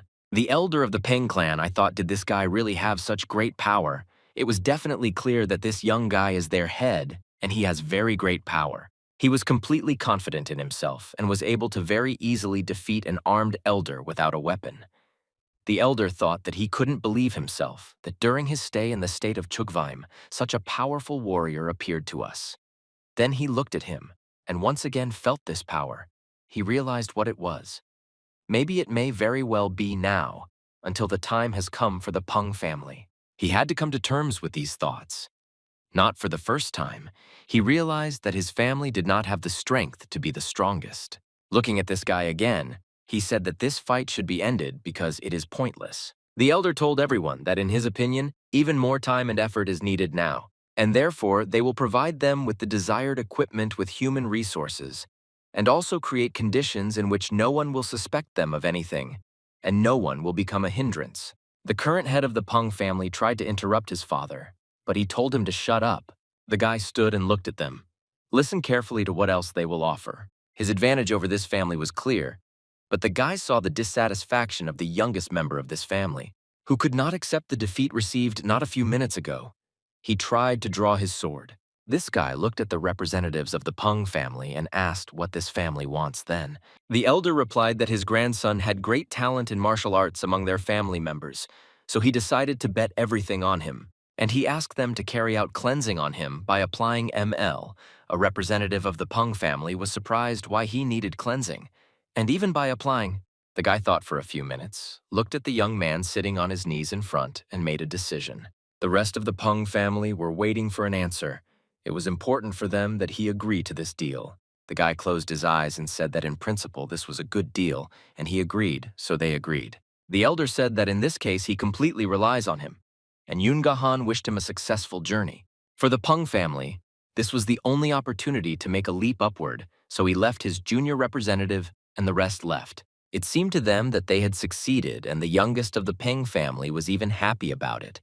But he had doubts. He was now thinking about only one thing: whether he could master the same mind-saving power as this guy through just one purification. He now needed to understand and absorb everything that these people would say. For him and his family, this was the only way out. Yoon Han approached the younger Peng and asked him if he really wanted to become stronger. And if this is really so, then in this case, they can help him with this. Junior Peng asked him how to do this. He really wants to become stronger, and he needs his Peng family to be the strongest. Therefore, he asked Yoon Han for help, to which he laughed loudly, and then said that okay, so be it, we will help. And then, closing his eyes and being silent for a while, he said that, however, there is something that he cannot understand. Should a student who asks for knowledge take such a pose? Should he kneel before his teacher? Junior Peng didn't understand what he meant, and why he said that because he was asking him for help. And then, on his knees, he began to beg to be trained and made as strong as possible. This picture was seen by a guy who approached them, and he clearly didn't like this whole performance. Therefore, the first thing he said was that it was pathetic how the youngest representative of the Peng family behaved. When Junior Peng heard these words, he did not understand what it meant, that this was from a deity and why he said that. The next moment, the guy turned around and began to walk away in the opposite direction, and the younger Peng continued to kneel. Yoon Han told him if he doesn't want to become a waste among the 9 great clans and families of the Kongho table in the mainstream, he needs a thread of communication, and then put his hand on his shoulder. And after that, he added whether he checked which thread he was holding on to, and whether it was a rotten rope or not. The young man did not understand at all what he was talking about. Lone Yoon Han handed him the book and said that he must learn this. The guy took it in his hands. Yoon Han explained to him that in this book, there is a secret method of mastering internal energy that will not cause disharmony with the methods of mastering the internal energy of the Justice Clan and the Vile Clan. And when he masters this, only after that a new path will open for him. And if he wants to be able to study their techniques after purification, he will then help him with this. And he also added that if he is not a fool, he will understand which thread he should grab onto. After which Yoon Han turned around and left, leaving the young man to study the book. Junior Peng thought that their degree of skill was simply impossible to assess. The level of martial arts of these people exceeded the absolute level, so he needed to master this book. Junior Peng immediately began to master this book, while Yoon Han and his head watched him from the sidelines. The guy said that the Peng family fell for the bait they threw, so they did everything right. Yoon Han added that this family is very greedy when it comes to techniques, so he is 90% sure that this is exactly the case. At the same time, the gate of the Heavenly Sword Cave was still closed, and behind it was Unsung. The boy thought that if he stayed closed here for a little longer, he might soon go crazy. He thought that he had managed to be locked here and was being forced to train. At that moment, he screamed loudly. He realized that these were the differences between his will and someone else's. Then he looked at one of the statues and decided that he would paint the eyes of the stone statue with a brush and give it the name Sokku, which meant juice. It would be the stone ku, in which case it would be old. Then he did just that, drew the eyes and wrote the name of this statue on the forehead. Unsung started talking to the statue. He asked her to talk to him too, but she didn't answer at all. So he asked if she was offended by him. In this room, he had the only interlocutor Sokku, and he decided to play corpse with him. For this, he fell right in front of this statue. Then the boy sat down in front of this statue and decided that in this case, they would flow into space along with this statue. Then he thought no matter how much he twisted and got distracted, but he also couldn't leave this room with anything. Therefore, he became very angry and shouted. He was worried that if this continued, he might seriously go crazy. Taking his sword in his hands, he decided that he should resume his training and try again. Maybe he'll succeed. He began to repeat the 8th level of the technique. He repeated it over and over again to master this technique. He understood that the technique that he would master after 10,000 sword swings, he would definitely be able to use it at any moment. Unsung turned to his stone friend and said he saw how he could demonstrate this technique even with his eyes closed. The only thing the boy thought was that in the form he had just demonstrated, cracks appeared in 17 places. Therefore, he decided that he needed to scroll through these faults again, but in his head and get rid of them. It took some time to figure out how to get rid of these 17 faults. He replayed in his head over and over again what he needed to do so that he wouldn't have these faults. Then he looked at his sword and thought that it was not so bad in his case, because it took his older sisters 2 years to start noticing faults in others. And in order to see her faults, it took her exactly a year. Then if he identified a clear number of faults in himself after a short time, this means that he is already on the path to success in mastering the 8th level of the Pacify Tell Soul technique. When he realized that he was on the path to success, this thought made him feel much better. After thinking a little, the boy decided that this was all wrong. He was just having ordinary glitches. And from this thought, he felt completely sad. He wanted him to leave this room as quickly as possible. He looked at the statue and asked her if it was possible to complete the 8th level in 6 months. He himself was not sure that this could be. Therefore, he began to continue to train and repeat the infection level 8 times to remove the rift. Then he saw his faults again and thought in this case that most likely he could study the 8th level in 6 months. He thought that he still felt the cracks that he had created and then immediately removed them. He thought that if he repeated this matter several more times, then he would be able to get rid of the rifts in all forms and finally complete the 8th level of the Pacify Tell Souls technique. After long training, he realized that he had already mastered the 8th level and could take a deep breath. He stood opposite the exit from this room. It seemed to him that his imprisonment here was already over. And a true warrior of heaven, despite identical aging, he achieves amazing results. Unsung was very happy at that moment. He thought that he was just a monster and even began to jump a little. He decided that it was time to say goodbye to the basement training. He looked towards his stone friend and told him to stay here in the basement, and he was already leaving. When the boy approached almost the door itself and he had 1 step left to leave this room, he told himself to stop.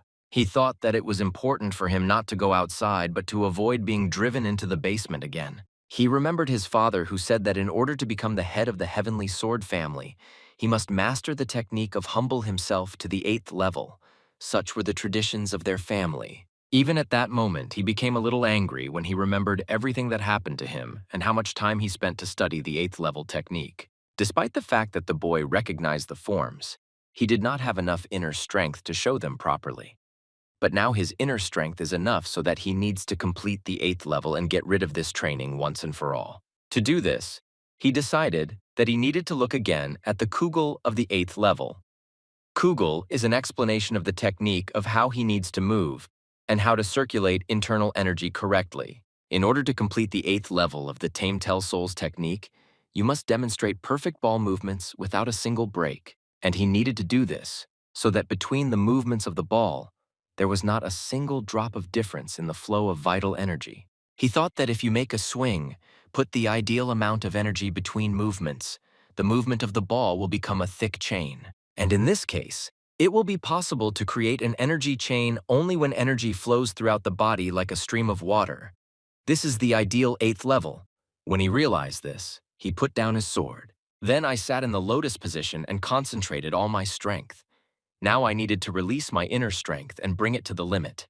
When he started doing this, he caught himself thinking that something was happening to him. He realized that Tanjun had grown even more, and this gave him even more strength. And it became clear to him that the powerful energy of internal fire had gathered inside him, and there were miracle drugs that he took every day. And he thought that he should expand the energy of fire by seeing it in the small and large circle of heaven.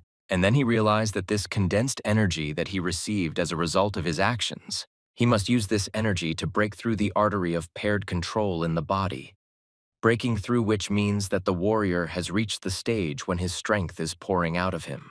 And in the next moments, everything worked out for him. He was able to do it.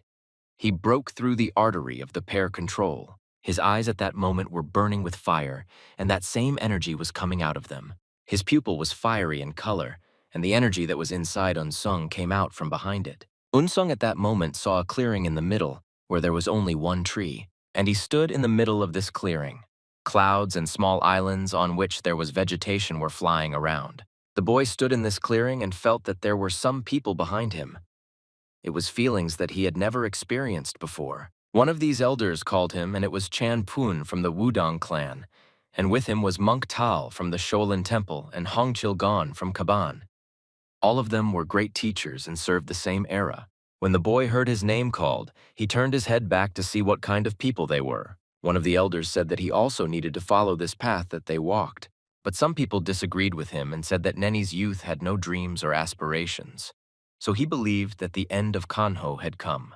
The monk from Shaolin told the boy that it was time for him to grow up, and he should think not only about his desires. Woon Sung listened to them carefully and asked them to stop because he believed that he was doing everything right. The elders told him, of course, correctly, this is his life and he must do as he knows, and at that moment they disappeared. Woon Sung didn't expect that they would disappear so quickly and he wouldn't be able to talk to them anymore.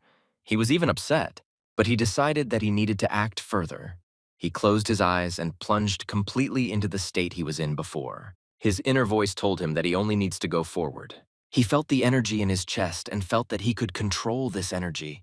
The energy he felt was quite large and gave him strength. He thought that from the artery of paired control, vital energy would not get tired and fill with a spring. His vital energy was like a huge waterfall in the middle of which he was. At the end, he took a deep breath, but for a while he sat with his eyes closed.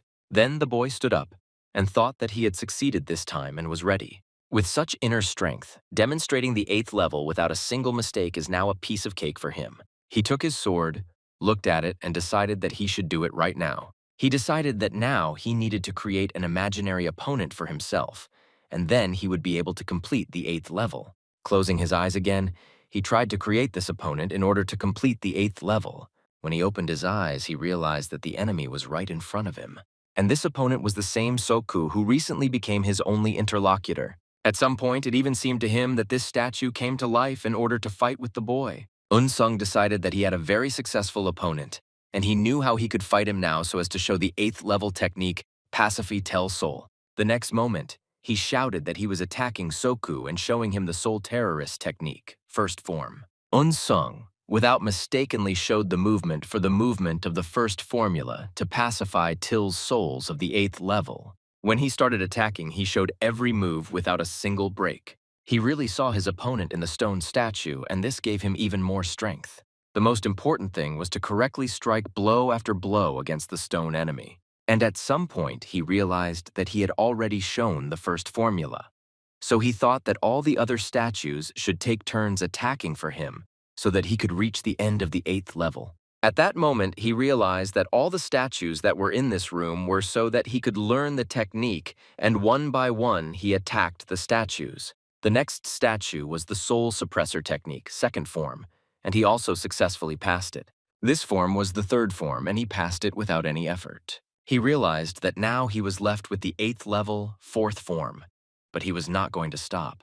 Woon Sung walked up to each of these statues and showed off his skills that he had acquired over the past few days. He stopped to look at his next opponent and continued to the 8th level. He hit the sword of one of the statues and then continued to attack his stone opponents. He only had time to turn his head when he finished with one and moved on to the next. So, one by one, from one to another, Nisa strikes them and demonstrates the 8th level technique, the Soul Breaker. The next moment, the boy realized that he had almost reached the very end, and he had gone through all this technique. There was only the final moment left. He jumped into the air in order to strike them all at the same time. When he landed on the ground, he realized that he had completely completed the entire 8th level. And at that moment, we realized that the chain of the ball creates energy and helps it at this level. He tried again, and he succeeded again. This gave him even more strength. After he creates a ball chain from energy, he then cuts through the energy chain.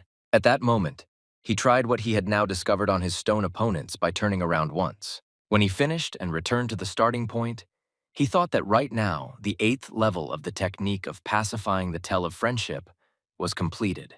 Now Unsung could exhale in this situation. He worked hard for glory. He thought it was a little too much even in his case. Then he realized that it seemed that he could not escape from his predisposition to ignorant martial arts. He decided that he was good at science, and that in battles, there was simply an ideal balance between knowledge and martial arts. The boy looked at his stone friend Seok Ku and told him bye, and then added that the commotion would break out again in the Skyball family. And when he realized what he said, he started laughing very loudly. He realized that he had succeeded. But the very next moment he thought it was a curse because he actually didn't want it at all. He should at least change the blood of the howl to the families of the heavenly ball who know nothing except the immoral and unremarkable with the blood of honorable and noble scientists. That was his goal. The next morning the sun was shining very brightly, and the day should have been favorable by all indications. The whole family gathered in front of the gate of the heavenly ball cave because it was supposed to be a significant day. The head of the family said that he needed to open the door and looked at his eldest daughter. His daughter understood half a word and unconditionally followed her father's orders. She went to the lock on this door and turned it to open the door. The girl succeeded, and everyone saw a bright light and Sung standing in front of the door. The door opened wider and wider, and Sung stood very calmly. It seemed that nothing in this life would surprise him. When they saw Sung, everyone realized that in front of them was a completely different Sung. He had a completely different look. The head of the family and his father were pleasantly surprised when he brought his son. He still had a few questions for him. "Look at your son," he appreciated him, and had no intention of showing his surprise. The door slammed behind the boy. Sung walked out of this cave and out of this loneliness. His father asked about what he heard that Sung had already reached level 8. He praised him for that.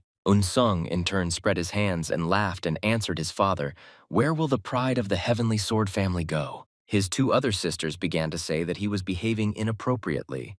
A man should have authority and should not put on such an arrogant face. The people who came here also began to discuss and say that they think that their young heir is the only person in the world who, in just 6 months, managed to complete the soul meter technique because it was difficult for them to master in their entire lives.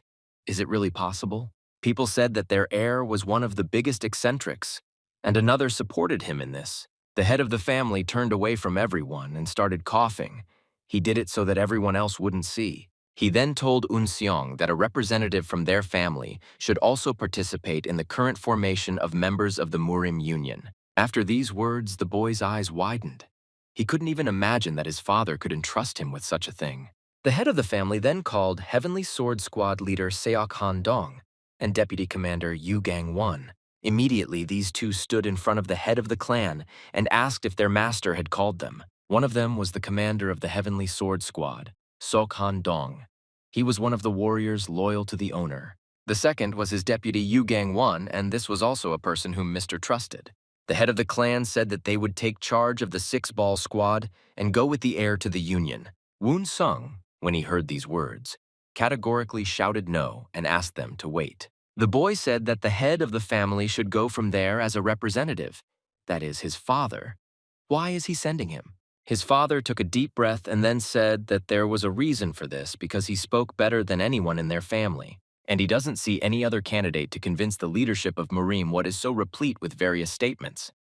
Sung categorically disagreed. One of the arguments he gave to his father was that it was hard for him to be away from home. These words upset my father very much, and he shouted that he was a disobedient asshole. His father said that it was time for the boy to gain experience, and as the heir of the Skyball family, having acquaintances with other clans is his main task. And then he said that who knows, maybe this will become a much more significant foundation for him to achieve progress than training. Only after these words, Sung agreed. And he was even glad that his father perceived him not only as a fighter, but also as a person who can convince others. Immediately after Sung left the Heavenly Sword Cave, he decided that he needed to spend some time eating and reading. He opened the book and thought that this is not bad. He should think positively, and then everything will work out for him. He thought that if on the way he admired the stars, read poetry and books under a tree in the forest, it would be no worse than a new entertainment. The commander of the Heavenly Sword Detachment approached the boy. He said that it was time for the heir to leave. The boy was not quite ready. He was a little indignant, but he had no other choice. So he went and muttered to himself that life was so unfair. The heir walked first, followed by the commander of the Heavenly Sword Squad. The head of the family looked at his son and said in horror that, "Just look at this clubfoot." Then he could not restrain himself and shouted loudly what kind of walk with his toes rose. He ordered his son to straighten his shoulders and walk as if he commanded the whole world. Sung turned his head towards his father. He had no choice but to straighten his shoulders and walk as he was ordered. Well, the boy decided to turn to his father. He said that he wanted to tell him something.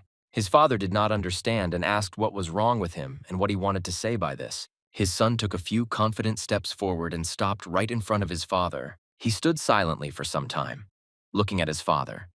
At that moment, it was clear that Unsung was completely confident in himself. So he told his father that a sloth cannot be forever a despicable person. Therefore, he will seize this opportunity, see the world, broaden his horizons, and return back becoming an adult in the present. One of his sisters said that he is a shameless bastard and does not blush when he lies. The second supported her and said that their family has a dark future. Then, the heir to the head of the family commanded a detachment of 6 balls that they should all go counting left-right, and they moved forward. His father, along with his mother and the rest of the family, remained in place to watch their heir. The mother thought that the phoenix must go to the heavenly world before its wings harden and then burst into tears. Even while at the Peng family estate in Hebei province, everything was as usual. One of the sons of the head of the family knelt in front of his father and said that he had finished training. His father responded by saying that if he did not learn to control his own emotions, he would never be able to win. The youngest son of the Peng family knelt in front of his father with his head down. He said that he remembered his father's words. His father said that despite the fact that the tiger's technique again exceeds 6 levels, if he cannot control himself, he will return to the kindergarten technique of the 3 basics. These words from his father greatly upset the young man. He understood why his father was telling him this. It was all because of this little scoundrel. That's why he thought that he would tear him into pieces. He hated Qian Wung-sung so much. The young man laughed and told his father that he heard that the heir of the Qian family left the estate and went to the main unit of the Murim Union. The father asked his son how he knew this, and he wasn't making it up because it couldn't be. His son replied that he could not suppress that fierce anger in himself and continued to follow Unsung. That's when he found out about it. The head of the Peng family was very concerned about what he heard. He did not understand why this young man went to the Murim Union. He turned and looked on the street. He thought that his son's evil could still be understood. After all, because of this young boy, he was locked in a stone room for quite a long time. At that moment, his son shouted that he wanted to destroy Unsung. He hated him so much. His father told him that he was a fool because he had already told him several times that he should not behave frivolously. But his son insisted that this was a great opportunity. If he got rid of their only heir without a trace, the entire Qian family would go. And then he added that in this case, their family will be able to restore strength and regain lost authority. The head of the Peng clan thought about the words of his son. On the one hand, he was right. And so with one blow, it was possible to solve all this. But however, if something went wrong, there was a possibility that the Peng clan would become a target for the Justice clan. His son was in despair. He proposed to do this and use the tactic of killing with someone else's knife. The head of the Peng family thought about his proposal to kill with someone else's knife. Then he said that this is true for such cases, because there are mercenary plans and it is necessary to send killers to deal with Cheon Unsung and his guides. And since the head of the family clan did not go with them, it will be impossible to get rid of them. His son said that this was not an impromptu idea that only came to his mind today during the close of training. He only thought about the fact that he wanted to tear Cheon Unsung to shreds. The father looked at his son and thought that blood cannot be fooled. He thought that his atrocities were exactly reminiscent of him in the same young years. The son continued to say that this chance was sent to him from heaven, and even if the mission fails, there will be no evidence against them. The father thought about his words. Then he said that on the one hand, this is good, but in return, what will they get?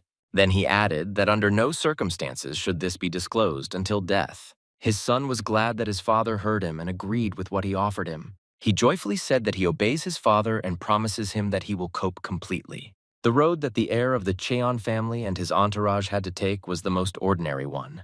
The young heir and all his escort moved at high speed, leaving forests and fields behind. The young heir, pushing off and moving in leaps, wanted to look around and remember it was very interesting to him. The boy moved at such a speed that it seemed he could not recover and dreamed of getting to the place where they were going as quickly as possible. The commander and his deputy tried to slow down the heir. They were already tired and a little exhausted, so they tried to shout to him so that he could hear them. The commander began to ask the heir of the Cheon family. He begged him to give them the opportunity to rest. But Unsung moved at such a speed that he did not hear what his escorts were shouting to him. At some point, the boy decided to slow down and looked where his troops were. He saw that they were already exhausted. The commander told the young heir that they had been using the light step technique for an hour already. Moreover, they were doing it at maximum speed. Unsung did not understand their indignation and asked if this was how they had been moving for so long, but he did not stop. At some point, the young heir decided to slow down. All the soldiers accompanying him at that moment felt that they were saved. The commander said that his heart would literally explode now, and his deputy that this was the first time he felt sick after the light step technique. The commander asked the young heir what he ate that made him not the least bit tired. The boy answered him that he thought it would be better to arrive early and rest.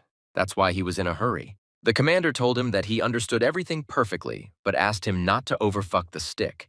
Therefore, the young heir said if they had already rested a little, then they were ready to continue running further. The commander was very indignant, and so he asked the young heir if he was proposing to use the light step technique again. The boy answered him that the light step technique is not the most important thing in martial arts and also added that they should train this technique diligently. The deputy commander asked the young heir whether the light step technique is the most important thing in martial arts, and isn't it the sword technique? The boy answered him that, of course, sword technique is also important. But if you meet an enemy stronger than him, you will have to flee. And then he added, that's why, no matter what master he is, if they don't catch up with him, it means he won't die, the captain said. But you can become a warrior for whom no one will suit as an opponent. The boy objected. Is this possible in one day? If you're unlucky, even a few decades won't be enough. And if in this period you meet someone, the ballmasters think everything is down the drain. The commander and the entire retinue could not object to this young heir, because he was completely right. The boy continued to say that only if they live there will be a future and an opportunity for revenge ahead. One of the warriors who accompanied the young master said that he was indeed a born speaker, and the second added that he felt that his words convinced them. The commander said that is why they are not walking along a path, but through the mountains where it is convenient to perform the light step technique. The boy said that at least the main thing is to see to get to the Union, because this is their goal. The commander had nothing to object to. He stood silently with his mouth open and looking at the young master. Unsung the very next moment said that their time of rest was over, so they should run as fast as they could for the sake of excellent survival. His entire retinue followed him. The commander at that moment said that they would now end. The young master ran so fast that everyone accompanying him asked him to wait for them. At the same time, in another part, Ga Khan ordered all his subordinates to disperse. He and the head wanted to look at their work. They made this cave in order to get to this particular place. This was their main goal. The guy looked at this door and realized that he had achieved his goal. He said that in this place there is deep knowledge of the head of the Red Death clan, Hekuen Fi, which he has been searching for several decades. And then he touched this door in order to open it with the help of the power that he possessed. He extended his hand and concentrated all his strength in it to open this door. From the force he used to open the door crumbled into small pieces and scattered in different directions. The guy stood and realized that he was one step away from the goal he had been walking for so long. He stood there for some time, and behind him they stood and watched everything that was happening. Behind this wall there was a huge cave, and at first there was a complete misunderstanding of what was stored here. Then they saw a fiery red sword that was driven into the stone and chained on different sides. It was the Scarlet Sail's sword. It was Henkin Fi's favorite sword. The guy thought that such a jewel as the Scarlet Heaven sword was originally a white ball that released a snow-white shine like white jade. However, having absorbed the blood of several Essence warriors, he gradually began to acquire a red color. The blood of several more 1,000 floors turned red and began to be called the Sword of Scarlet Skies. In fact, it was one of the bloodiest balls, which is why it was chained here. That's why this guy came here for this sword in this cave. After thinking for a few minutes, he climbed the steps to the house, took the ball into his hands, and tried to pull it out of the stone.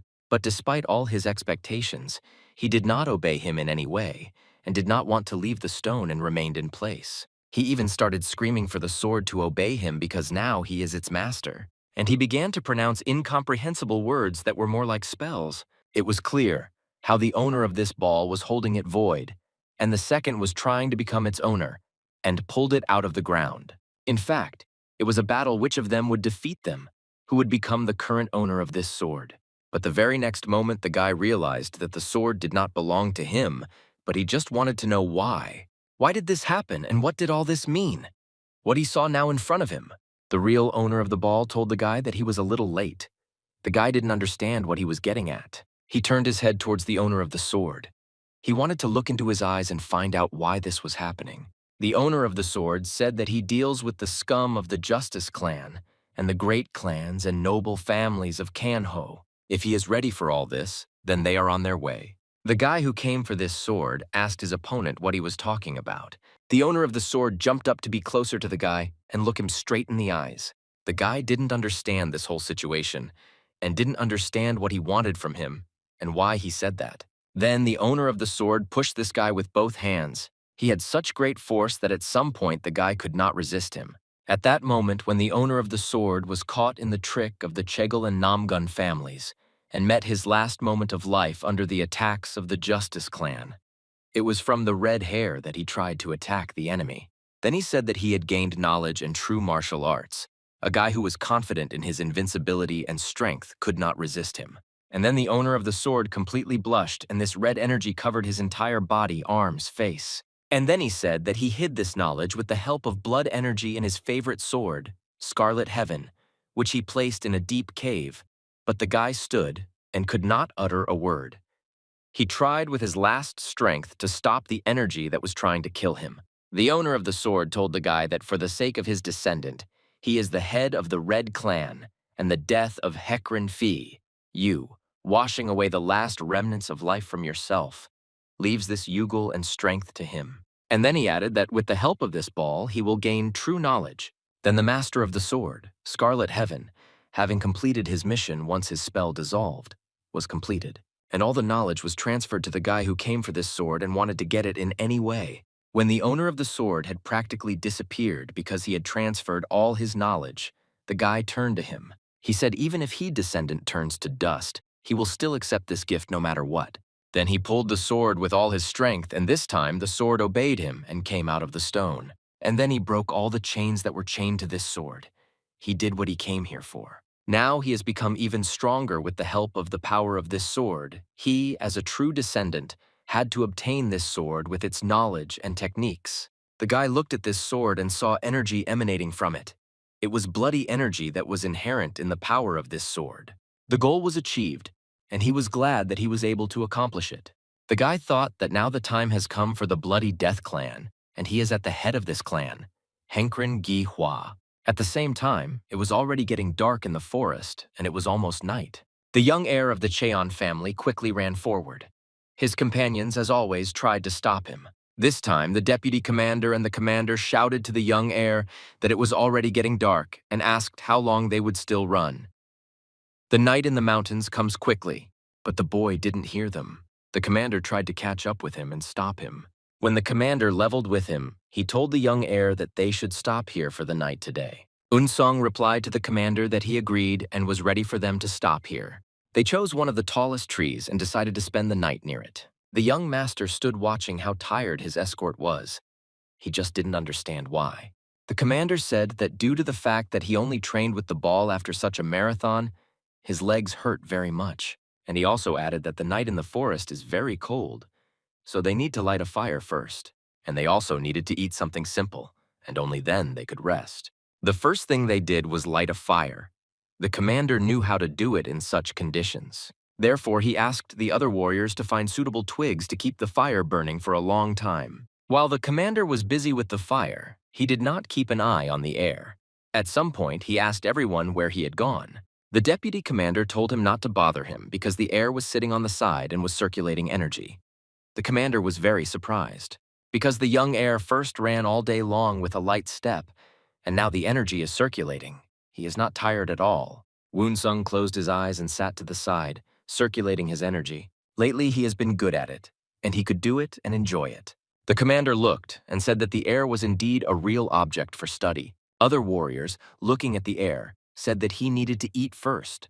There was enough food anyway, and they thought only about one thing: to go to bed. All those accompanying the young heir lay down to sleep.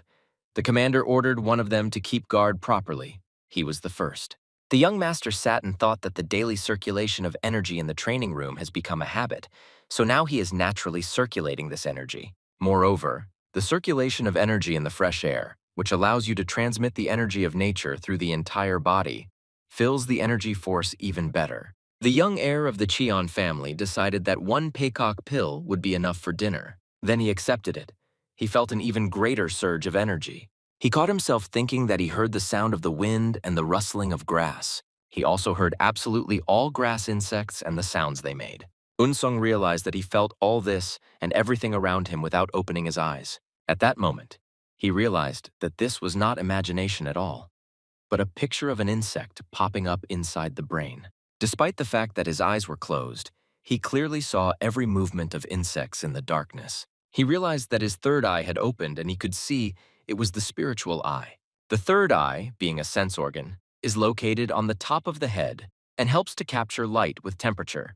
When a person's third eye opens, all six senses develop, due to which it becomes possible to see with the help of the soul, with the help of the senses, what cannot be seen even with the eyes. People degraded due to the fact that they did not use this organ, but the participation of snakes or lizards still left the third eye, so they are able to perceive temperature and light with it. Unsung became interested and said that we should now try to increase the scale of visibility of the third eye. When he enlarged this scale, a shadow appeared in his image that was heading straight towards him. Unsung understood that it was somewhere far away, but he wanted to find out what it was that he saw.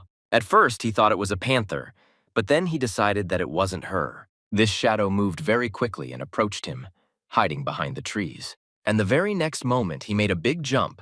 He saw that it was not a beast, but a man in a mask who was ready to attack him. At that moment, the young heir realized that this was danger and it was very close. This man threw his metal whip with a sword at the end, so that it should have hit the young heir of the Cheon family. Unsung immediately realized that this was a hidden attack, and that this person was very dangerous for him. Therefore, he did not hesitate, and took out his sword in order to repel this attack. At the last moment, he managed to dodge, and the sword passed very close to his neck.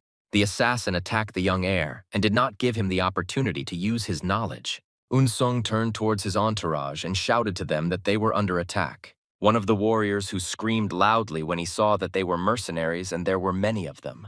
When all the accompanying people woke up, they saw that they were really surrounded on all sides by mercenaries. The deputy commander didn't say anything. He just shook his head. The commander looked at this whole situation and thought how this could happen and also nodded his head. And the rest of those accompanying the young heir began to repel the attacks of the mercenaries who tried to destroy them. The commander shouted to his subordinates that these were killers and they needed to form a close formation. He was interested in the heir. He wanted to know the order of the heir, but no one answered him. The commander and deputy commander did not let these mercenaries get close because they understood that the young heir was somewhere behind. When Unsung escaped from another attack by one of these killers who was trying to destroy him, he realized that he needed to do something. This time, the hidden sword again reached its target and passed very close to the young heir, who managed to dodge at the last moment. Then the killer swung again in order to strike again, and this time so that he would reach the target.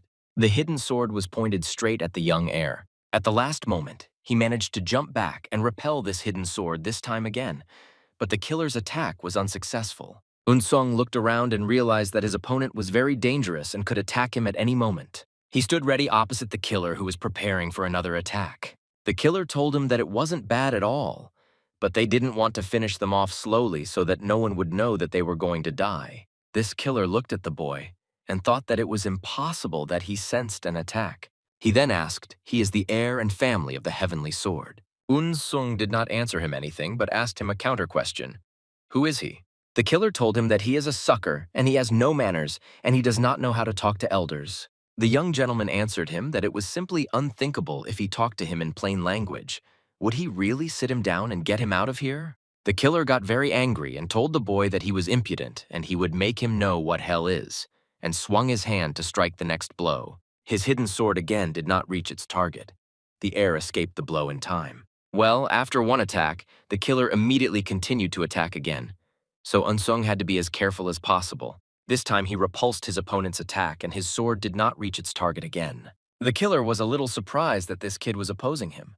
The killer decided that he was tired of playing with this boy, and he grabbed his sword. Unsung held this sword with the last of his strength, as it seemed to him his strength was unequal, and it already seemed that the killer could take the sword from him, when the young heir decided to concentrate all his strength and all his energy in order to confront his enemy. He jerked his sword so hard that he tore it out of the killer's sword's grip and fell to the ground. The commander, fighting off the attack of other killers, shouted with all his might. The heir wanted to make sure that everything was okay with him. The assistant commander ordered all those accompanying him to protect the heir and not let the killers get close to him. At this moment, the heir rose up and said that he could protect himself and that they should not worry. Woon Sung thought even though he freed the technique of pacifying Till's souls, he still lacks real experience. He realized that in a long-distance battle, he had no chance of winning. He needed to go into close combat and destroy the power of the chainsword. Well, on the other hand, he understood that it was impossible to get close to him because his opponent skillfully mastered the technique. In this case, the boy thought, he will have to use his secret weapon. And this secret weapon was survive or die. He shouted to his escorts that they needed to get out of here as quickly as possible. The killer did not expect such a turn of events. He shouted to the boys where he went, and after him. Did he really think that he would be able to escape? The captain, his assistant, and all those accompanying him continued to hold the killers.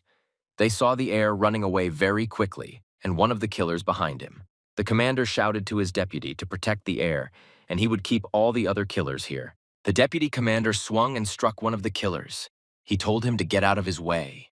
The deputy commander only had time to shout to him, "Mr. Heir," but the boy ran away very quickly. The killer caught up with him and said that he would not die just like that. He would tear off all his limbs one by one and make him suffer. The killer tried to attack with his chainsword, but the blow was not at all on target and hit a tree. This tree fell right in front of the young heir of the Cheon family. The boy did not stop, but he was thinking about what to do. At the last moment, he decided that he could not jump over this tree, but he could slip under it before it fell. And he succeeded. He managed to slip under a falling tree with great speed. The killer did not stop chasing him and continued to attack him. But the boy did not stop either. The killer raised his hand to strike again with his chainsword. To do this, he swung his sword over his head with very great force. It seemed like he was holding an umbrella over his head. The killer continued to chase the boy and swing his sword above his head. The young heir turned his head to see what his opponent's plans were, and what he saw didn't exactly make him happy, but he didn't want to give up and moved forward very quickly. This sword was like a huge circle at the end of which there were blades, and when the killer approached the trees, his sword cut them down. A plan arose in the head of the young heir, and he thought that he still needed to go into the stupid forest, and the killer had to follow him. And the killer really followed the boy? He tried to catch up with him and constantly attack him. When they went even deeper into the forest, the killer delivered another blow, trying to hit the heir. The boy dodged this blow at the last moment. The enemy's sword passed very close to his head. Unsung tried not to lose sight of his opponent's sword. The first attack was followed by a second. The young heir was a little confused because he didn't have time.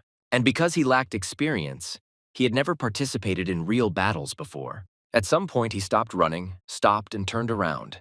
He needed to do something. The killer stood opposite the young heir and was already ready for the fact that he would now destroy him. He told him that despite the fact that the boy runs away very quickly, nothing will change. He will still tear him to pieces. Unsung told him to be lighter in his expressions and asked him to at least take a breath. And then he told him not to take everything wrong. He didn't run away from him at all and added that he needed to assume that he just needed time to think. And then he added whether his weapon would be able to show all its power among all these trees that surrounded the young gentleman in this situation. The killer didn't understand and asked why he misunderstood everything, and the boy didn't run away at all, but deliberately lured him into the thicket. The killer held his chainsword and was very surprised. He didn't even have words. He didn't understand whether this impudent boy didn't understand that his plan had failed, and he can calmly cope with him even in this forest. He swung his hand in order to strike the impudent man. His chainsword was pointed directly at the young heir, but at the last moment he managed to knock it aside. And at the same moment, the young heir fell on his back holding his sword in front of him. Thus, he redirected his opponent's sword further to another target. At this moment, the killer was not taken aback and began to spin his sword so that the trees began to fall. It seemed as if they were breaking into two parts at the moment. The killer was spinning his sword and there was not a single tree in the radius. Young Master Dom thought that mercenaries are more inclined to use external energy, but he controls the chain mancha with his inner strength. And it seemed very strange to him. His plan didn't work, so he had to do something. The killer asked the young heir if he was serious. Did he think that some trees could save him? It was all over for him, and he swung his hand to deliver the next blow, but his chainsword began to form, and it was no longer one blow, but three at once. Unsung managed to escape this blow at the last moment. He jumped to the side and was not hit. The lone was the next blow, and was also missed only to split a huge stone. The young heir decided to parry the enemy's next blow. He swung it to protect himself, and he succeeded. With one blow, he repelled two blows from the enemy at once. Woon Sung thought that he really does not have enough experience, but he has no choice. He needs to survive. The killer looked and didn't understand that he was messing with this kid. He should have finished him off a long time ago. In turn, the young heir watched the killer's every move. His life depended on it.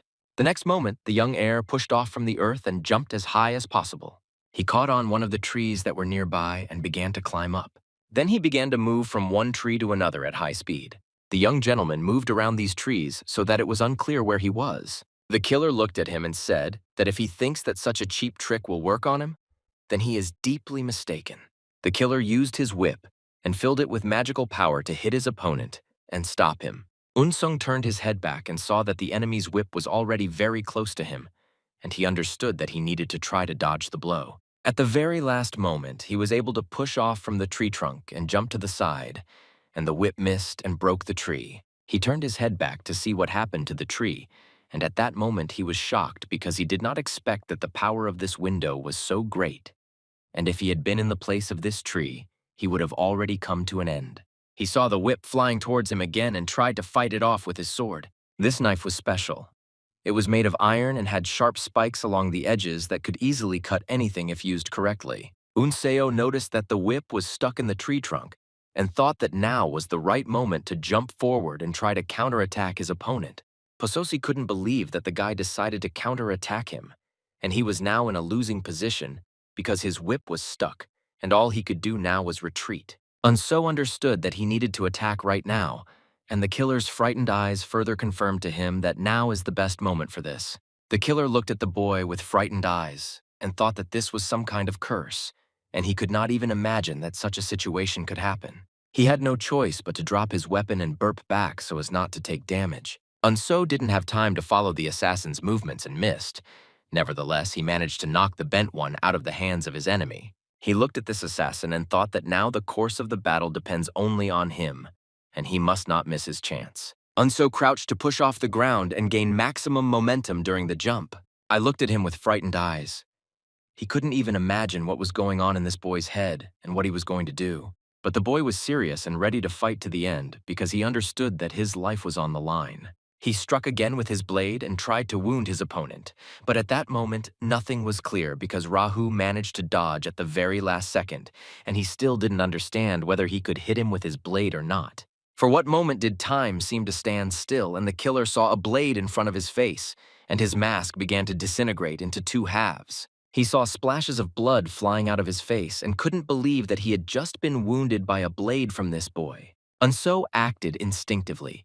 He was simply protecting his life, and when he saw the cows that were pouring out of the enemy's body, he was also surprised that he could do something like that.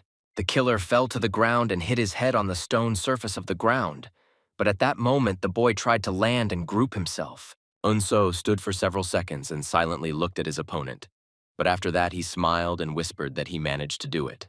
He looked at the enemy's body, which was divided into two halves.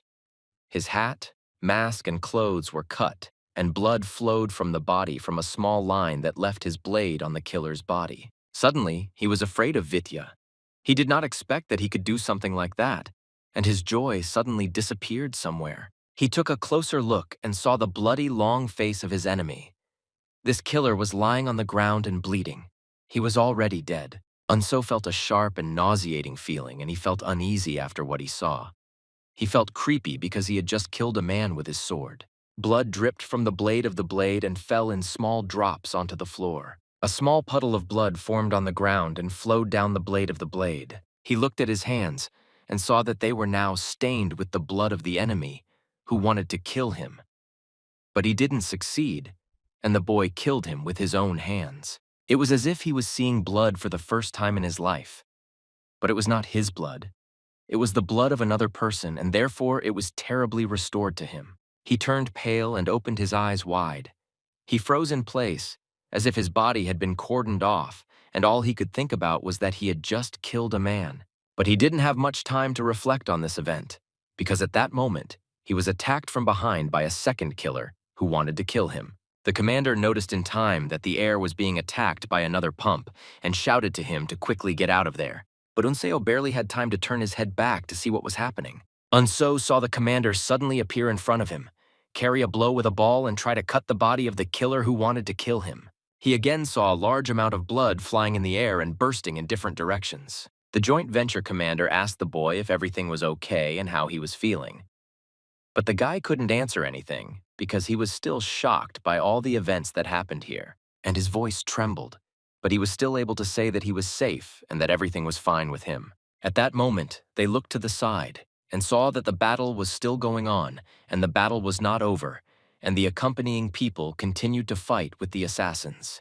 The deputy commander shouted very loudly that there was very little left, and he needed to push even harder in order to achieve an enemy attack. He very quickly and skillfully began to swing his ball and scatter his enemies in different directions, inflicting mortal wounds on them. But suddenly he realized that there weren't too many opponents around, and he was now fighting alone against 3 at once. One of the assassins thought that the information they were given was false. Initially, they were told that 6 people from the sword squad were guarding one sucker, so they brought the appropriate number of fighters. But this child just cut their commander in half. He suddenly realized that they had simply been fooled and deceived. But he did not understand why this was done, because they did not lose too many fighters in this fight. At that moment, the commander took out a homemade grenade from the inside pocket of his coat, which he kept for special occasions. He twisted the top cover to the right and sparks began to appear inside the grenade. The commander swung this grenade with all his might and was preparing to throw it at the enemy because it had already been activated. One of the killers said that things wouldn't work out this way if they didn't continue to fight. They would simply lose all the fighters. They needed to retreat, but suddenly a grenade started flying towards them and they didn't have time to notice it. Suddenly, a grenade exploded right next to them, and there was a large explosion that threw them in different directions. After the explosion, the fighters left, but nevertheless were not injured. One of them said that he did not understand where these opponents got smoke grenades from. Suddenly, one of the fighters shouted very loudly that they needed to retreat while there was time and ordered everyone to finish the battle. But the commander was just starting to warm up and he didn't want to let these killers go just like that, so he started running after them. But the assistant commander suddenly stopped the guy who was preparing to run after these killers and said that it was better for them to stay here. He looked at these guys and thought that it would be better for them to just leave these guys alone. At that moment, the assassins began to run away as quickly as possible so that these crazy soldiers would not catch up with them. When they ran, smoke remained behind them, but this did not stop them and did not continue to run further. The soldier and the assistant commander saw these guys running into the forest and getting lost between the trees, and the soldier asked if they would just let them go after everything they had done. But the assistant commander replied that the safety of the air comes first, and they can fight them and risk their lives just to calm their ego. A few hours later, night began, and the moon and a large starry sky appeared in the sky. The captain said that taking care of your life is good, but protecting the air and saving his life always comes first. And the assistant commander replied that he understood everything. Unso saw the commander scolding the soldier and said that he was fine, and asked them to take care of the wounded first, and then deal with him. But suddenly he turned his head to the side and again saw something terrible and something that terrified him and made him feel sick. He looked at the floor, and there was a dead man lying in front of him. His face was covered in blood, and he was no longer breathing. The boy looked carefully at Lena's bloody face of this guy and his white and dead eyes that looked into nowhere. He remembered the moment when he cut the killer's body into 2 parts and killed him with one blow of his blade. He thought that the throwing sensation that he felt at that moment, like a sword, cut through the flesh, and the smell of blood that was thickly oozing out scared him. He felt the smell of death and sheer fear, and at that moment he vomited. The commanders and those accompanying him looked at the young gentleman in surprise and did not understand what was happening to him. The commander suddenly thought that the boy got a show after his first kill, and when the heir gains experience, everything will be fine. The commander thought that when his sword did not waver and emotions, then he would become a real Kanho warrior. He lowered his head down and stepped on his eyebrows. He thought that he still didn't understand how the air could sense the approach of the killers. The boy at that moment continued to sit on the ground, and he still felt bad and his face was pale and he continued to vomit. The commander thought that thanks to the young master's instincts, they were able to stay alive, and he became interested in unraveling this boy. But this child was still complex and incomprehensible to him. The commander gave the order to bring the air in place where the smell of blood would not be felt, and where he could rest and calm down after this battle. They lit a fire to rest a little and warm up next to it on a cold night. Most of the squad were already asleep, but one guy was sitting near the fire and fucked them up. The young master at that moment was sleeping very sweetly on the grass and had dreams. He made some sweet sounds. But suddenly he seemed to begin to feel something strange in his sleep, and anxiety was visible on his face, as if something bad was about to happen. At that moment, a hand dressed in a black glove appeared from the ground, and it very sharply stretched out of the ground. This hand came out of the ground more and more, as if the dead man who was in the ground suddenly lived. A few seconds later, another hand appeared from the other side, and these hands were near the young master's body, as if they wanted to grab him. And after a few seconds, this is what happened. Two hands grabbed the boy's body and squeezed him tightly, gathering their sides so that he could not move and run away. The boy at that moment felt severe pain in his body, but since he was sleeping, he did not understand what was happening to him now, and the hands that grabbed him began to emit dark energy. Unso opened his eyes, and the first thing he saw was dark energy flying around him. He tried to look up, and at that moment the face of the very commander of the killer he killed with his blade appeared in front of him. This monster came from the dead and was now right in front of him. He looked at him with dead, demonic eyes and laughed terribly, looking into his eyes. The boy was seriously scared when he saw this terrible picture. He felt uneasy. He didn't understand what was happening. In front of him was the very captain whom he killed.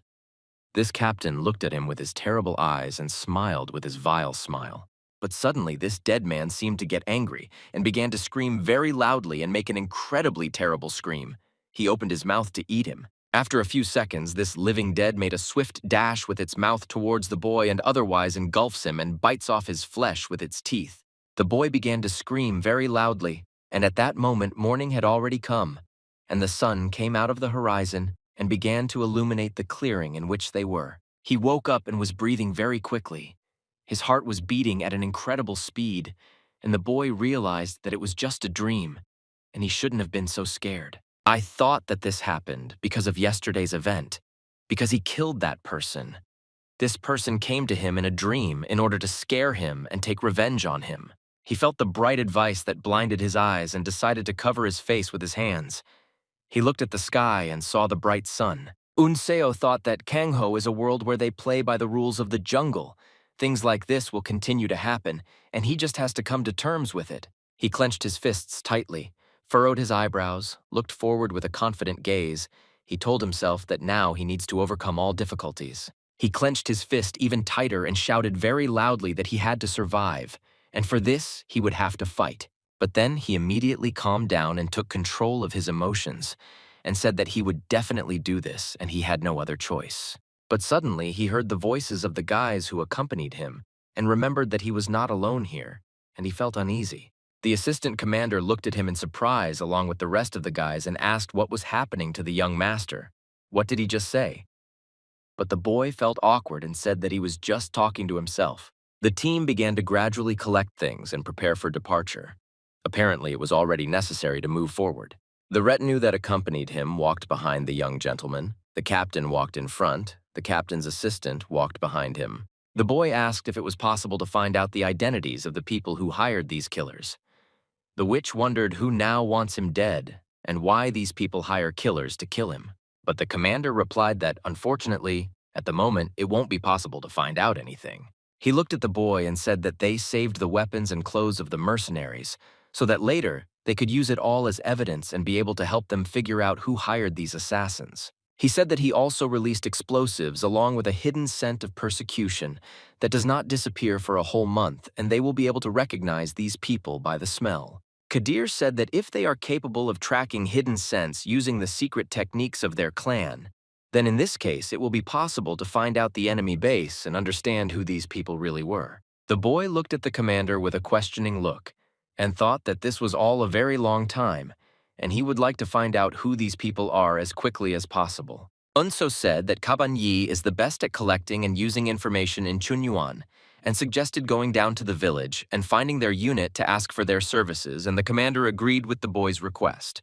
They continued to walk further along the mountain serpentines, heading to the village that was located at the bottom of these rocks. The scene of the action is transferred to the Cheon So clan, a small village that was located in the thick of the forest, and at the top of one addition and the blue flag of this faction developed. The gentleman sat on the throne and received guests who came to him for an audience. The youngest son of the Peng clan bowed to the master and said that he had heard rumors that they had found what they wanted and conveyed his congratulations. The gentleman looked at him dissatisfied with a slight smile and asked if the guy had finally decided to do this. The youngest son lowered his eyes and said in a confident but slightly trembling voice that he had decided to do it. I lowered my head down and heard the gentleman answer him that at that time he was considered his usual trash.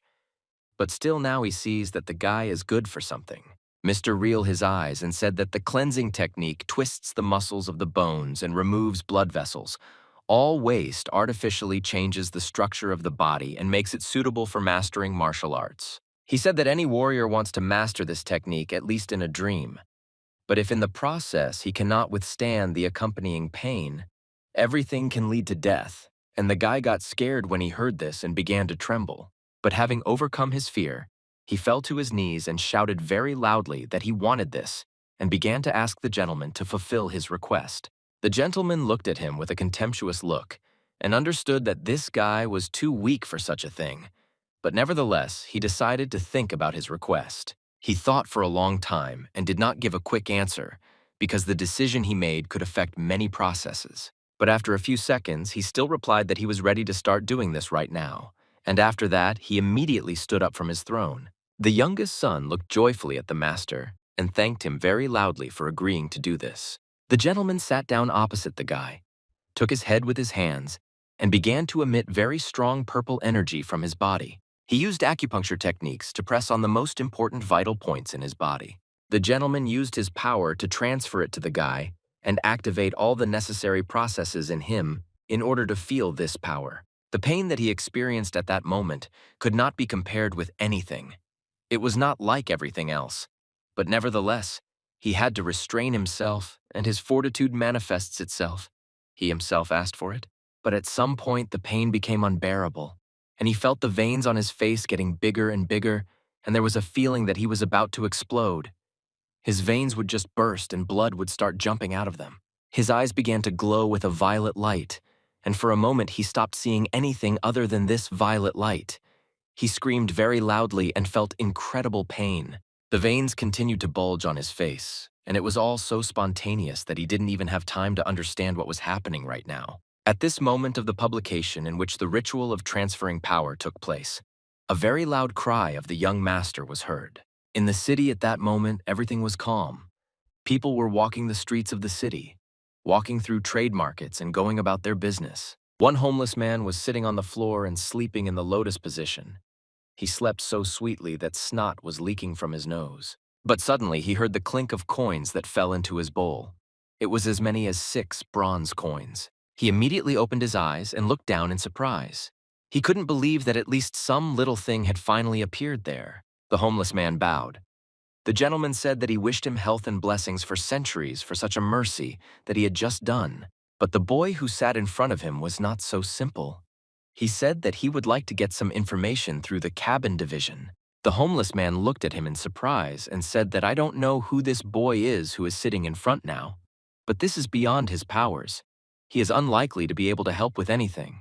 The boy smiled and told him that the heir of the homeless sword family of Hebei wants to see the head of the Caban division, and this is all that the homeless man needs to know in order to fulfill his request. And at the same moment, the boy showed his ID card. The homeless man stood up at the same moment and said that in this case it was already within his powers, and he would take the boy straight to the people he was looking for. Don't waste time. He began to walk towards the place where these units were located, and the boy and his retinue followed him. He walked ahead, and for some reason his face was tense, as if he didn't want to take these people to a place they didn't want to go to. But nevertheless, he had no choice. When they arrived at that very place, a homeless man approached the old man and whispered something in his ear. The old man asked the boy if he was the heir of the Heavenly Sword family, and then asked what business they came for. The commander put a drawing on the table of this old man that depicted Commander Osina. He said that they would like to know about a group of hired killers who are operating in the area of Henan province. And after that, he said that they are wearing these clothes and they use iron whips. The old man carefully examined this drawing and said that this iron whip is called a chainsword, and after that the old man said that this is the Kisal Valley. Unso said that he had never heard anything about the Kisal Valley before, and wanted to get information about this place in order to do business and where it was located. The old man replied that even they don't know where their base is, and this group appeared only recently, so little is known about it. The boy replied that in this case he wants to be provided with information about the immediate plans or families who were recently attacked by the Kisal. The boy said that he also wants them to be given a person who can track hidden scents using the tracking technique. He smiled, looked at the old man with a sly look, and said that they cannot charge the Heavenly Sword family for information. The old man replied that they take money in advance, and otherwise 20% will be added to the main amount for the inconvenience, and slyly began to show an invisible coin in front of his fingers. After that, they went into the alley in search of one trading shop on the doors that didn't even have any sign, because it was located in an inconspicuous place. A person who can sense a hidden aroma because it is impossible to teach this aroma to other people who do not have special abilities. They found a man who was called the 10,000 hidden scent of Chong Li Chu. He was a tall, muscular man with tattoos on the right side of his body or face. In normal times, this person cannot detect hidden aroma. However, if he takes special medications and circulates energy according to the secret method of his family, he will become especially sensitive to the hidden aroma. At this moment, he took out a box in which there were special fruit oils and special ointments to activate the smell. He took out one bottle and said that what they were looking for would cost as much as 1,000 silver coins, and the commander at that moment said that this was a very expensive price for one bottle. The boy thought that if this person asks for such a lot of money for a small bottle, it means that he has the appropriate ability to clearly identify the smell. He smiled and said that he agreed to pay that amount, and the Skyball family would pay him for it. And they went into the forest exactly to the place where they had a battle and showed the place where the hired killers fled. Chong Li asked the commander to throw explosives with a hidden scent into his hands, which he used so that he could smell this smell. The commander at that moment threw the explosive to the side, and after it exploded, a large white smoke appeared. Chong Li waved his palm to bring the smell of this water closer to him so I could feel it. He inhaled this smell with his nostrils and tried to remember this aroma and feel its trace. Suddenly, the tattoos changed their color and turned green. Veins began to appear on his body, and something was clearly happening to him. He looked forward and suddenly smelled a very strong smell with his nose. He turned his head to the side and saw a stream of wind. It was the same one left on the body of the killers, and he could only follow this smell. With the help of the bottle that he drank, he was able to smell the smell of these killers and could clearly create a picture of what was happening and where they went. He made a sharp leap forward and did not waste time. He began to run after this smell. Chan continued to run forward because he didn't want to miss this smell. He wanted to understand as quickly as possible where these people ran away. But at some point, he stopped in the middle of a forest clearing and did not understand why this smell stopped right here. He noticed that during the escape, one of the killers stayed behind and spent a quarter of a day spying on them and realized that these guys were in a lot of trouble.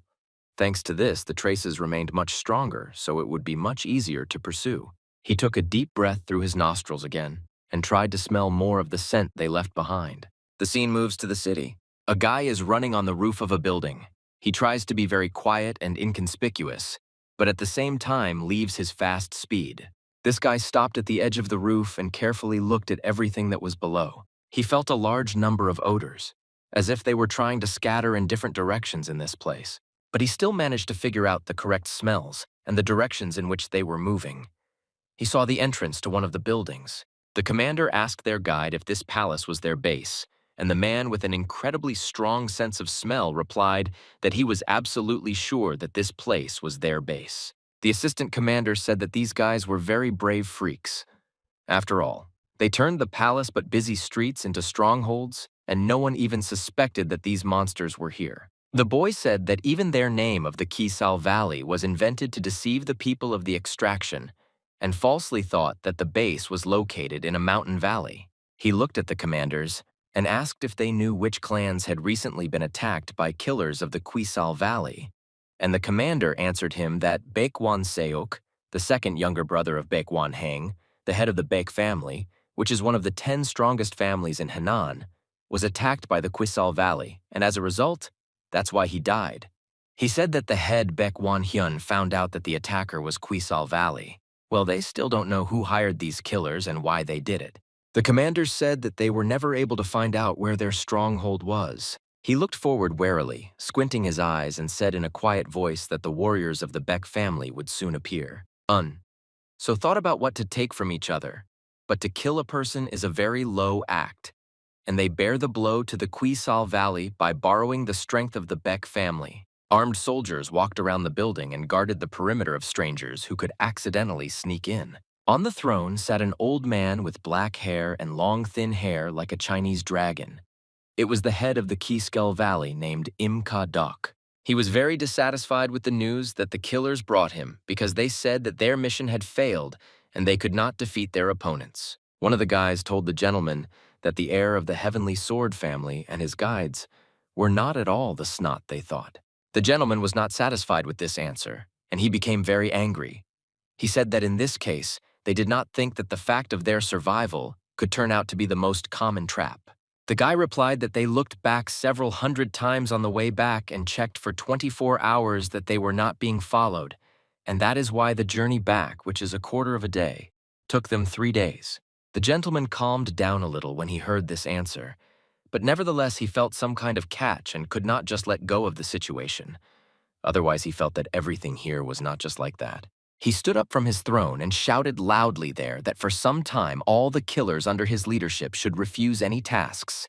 Instead, use all their abilities to kill that child because he can bring a lot of problems. After this, the gentleman added that just in case, they should carefully monitor the outer perimeter. After this order, most of the guards moved to the outer perimeter and took up as many positions as possible so that no one could get through them. But suddenly, out of nowhere, a large number of arrows with red bombs attached began to fly to the side. The wicks of these bombs were burning, and at some point, these bombs were supposed to explode. Everything was calculated so that by the time the arrow crashed into the designated point, the bomb would explode. The guards suddenly noticed these arrows attached to bombs that were flying towards them, but they could not understand what it was, why they suddenly decided to attack them. The attackers' plan worked, and the moment the arrows arrived at the right place, the bombs exploded. Everything around was exploding and flying in different directions. The guards didn't understand what had happened and got scared and began to scatter in different directions. The attackers were expecting this reaction, and as soon as they saw fear in the enemy's ranks, they immediately began their attack. The guards looked at the attackers in fear and could not believe that someone decided to attack them so quickly and suddenly. Unso smiled and said that now they also need to help their ally and join this battle. While the Baek family is dealing with the Kisal Valley, they will take it upon themselves and deal with him specifically. Before the battle began, the sounds of iron hitting iron were heard, dreams were spinning in the collision station, sparks were emitting.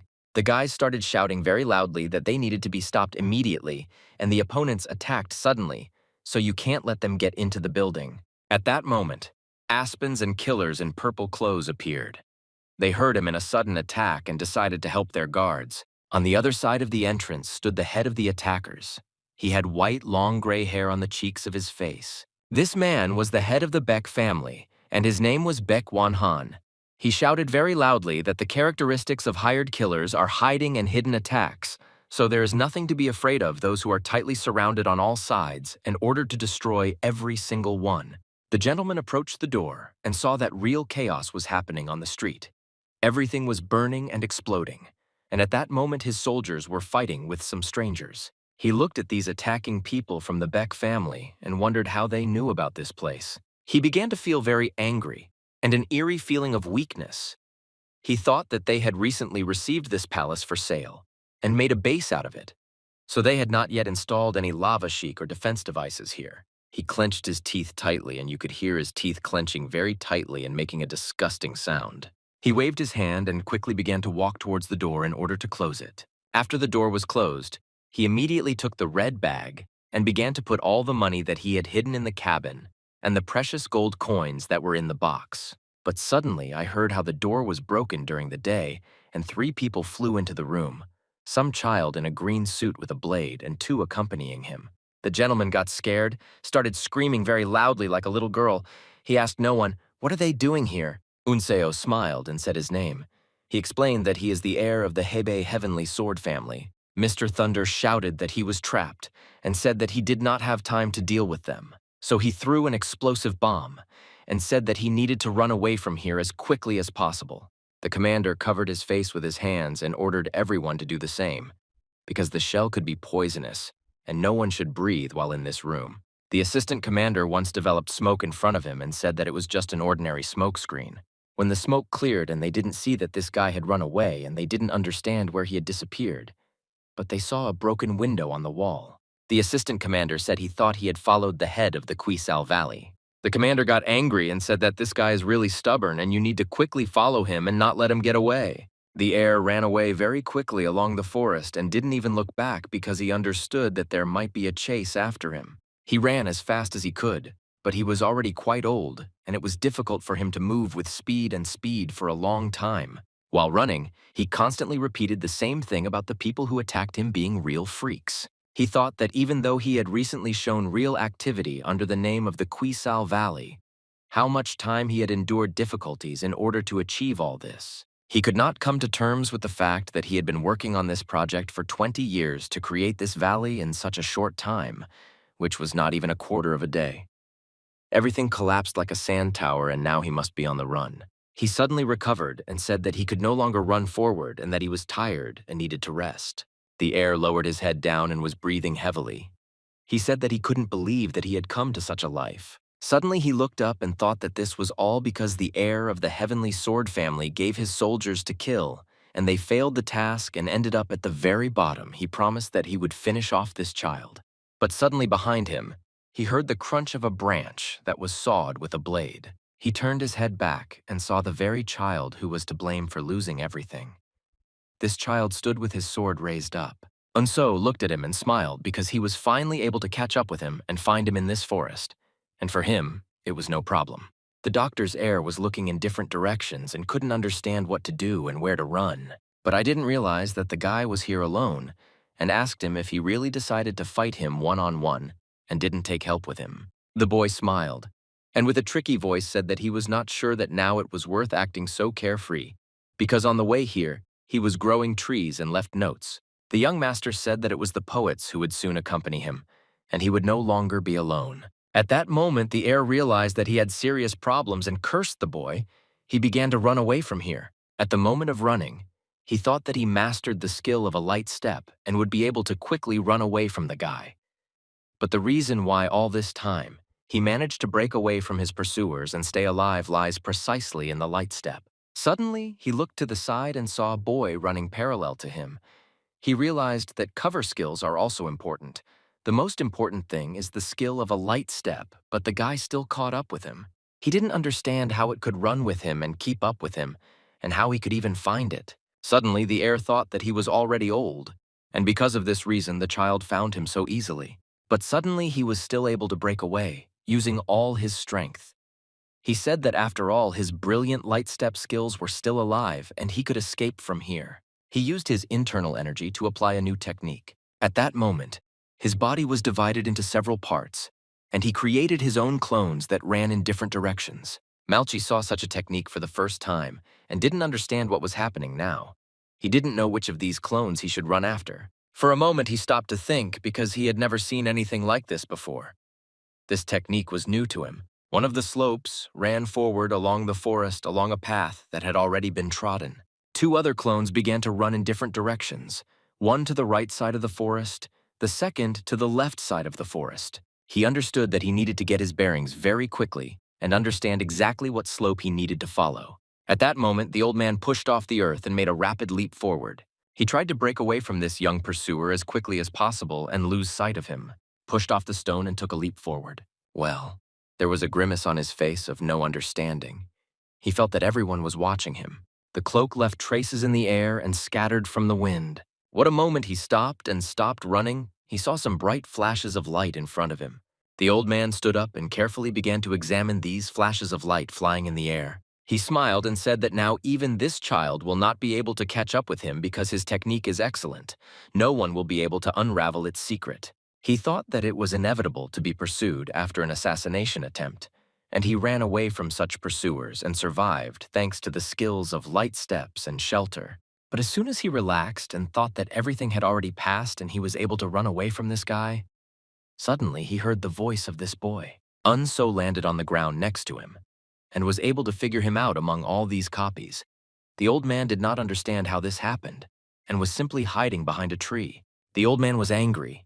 He shouted loudly and asked the guy how he didn't get confused in his clones and got here. Unso smiled and said that the beats are not used as a visual illusion. The image is sufficient. But he was still able to quickly get his bearings and correct it. He explained that the slopes do not have a body, so he also does not have a shadow, and the grass does not move around him. And it is enough to just follow the one from whom the shadow is falling, so it was not so difficult to figure out the main creator. He smiled and asked the old man if he really thought that with such an easy trick, it would be possible to deceive his eyesight. At that moment, the old man turned pale and did not understand who this boy was, because he was an ordinary brat. But he knew so much as if he himself was a real master of the blade. He opened his eyes wide and his pupils shrank to the size of a small bug. He thought that this boy was just a child, but nevertheless he was able to notice the movement of the grass. The old man understood that he had no other choice. He should just continue running away from him, because if he didn't do this, they would kill him. When he was in the air, he used a technique called a cicada, dropping a golden cocoon, and everything around him became orange and smoke appeared. Suddenly, this old man disappeared somewhere, and all that was left was his clothes in the air, around which there was a large cloud of smoke. His clothes slowly began to fall down, and smoke gradually scattered in different directions. When his clothes fell to the ground, they continued to emit white smoke and mist. The boy looked carefully at this smoke and realized that he did not know where this old man had disappeared, because he did not yet know how to resist this technique, and the masters had not told him anything about it. He began to turn his head in different directions, trying to understand where his opponent disappeared, because he could not run far. Unso realized that now he just needs to concentrate and concentrate as much as possible in order to understand where this old man could have disappeared. He picked up his clothes and began to look carefully, and he thought that he could find a clue in these clothes. Unseo noticed that the fog was starting to slowly dissipate in different directions, and there was no one in front. The boy realized that there was no time to waste, and he had to inspect the area as quickly as possible before this old man could go far. He steps slowly but goes forward, steps on the leaves that were lying on the ground. The old man at that moment was in the ground and was breathing with the help of a wooden tube that was in his mouth. He was underground. This tube was the only thing that allowed him to function and breathe while in the ground, and at that moment the boy was walking right above him. He thought that he should just get rid of the energy in his body and hide in a pile of leaves and wait for it to come. He thought about the fog and its side, and now the most important thing is to make sure that the tube that looks out of the ground is not noticeable. It was difficult to breathe for a long time underground using this tube, and you had to keep yourself under control so as not to give away your position. Suddenly, he realized that the oxygen was cut off. For some reason, he could no longer breathe, but he did not understand why this was happening. He thought that the exit was now blocked by leaves, and because of this, he could not breathe. And in this case, he would have to climb out of here. When he ran out of air, he realized that he couldn't stay there anymore. He had to crawl underground to get new air into his lungs. When he crawled out of the ground, and he noticed that this guy was sitting in front of him, and with the help of his finger, he was closing the hole in the wooden tube with which he was breathing. With one slight movement of his finger, he was able to find his opponent and develop his stealth spell. Unso took the pipe from his mouth and looked at this dirty, helpless old man who was now in front and could not do anything. The gentleman looked at this child with a frightened look and did not understand where this young monster came from here, who so easily copes with all his stealth techniques. Unseo suddenly said that this was a trick that he was unfamiliar with, so he almost fell for it and was ready to give up, but still decided to use his head and try to figure out for himself where to hide his friend. The old man jumped out of the ground and shouted loudly that this child had come to kill him, but he did not understand why. Then he was mocking him so much and began to run away. He pushed the ground again with his foot and made a rapid dash forward in order to jump as far away from him as possible. The boy looked at this old man in surprise and was perplexed because he had already failed to escape twice. But he still continued his escape.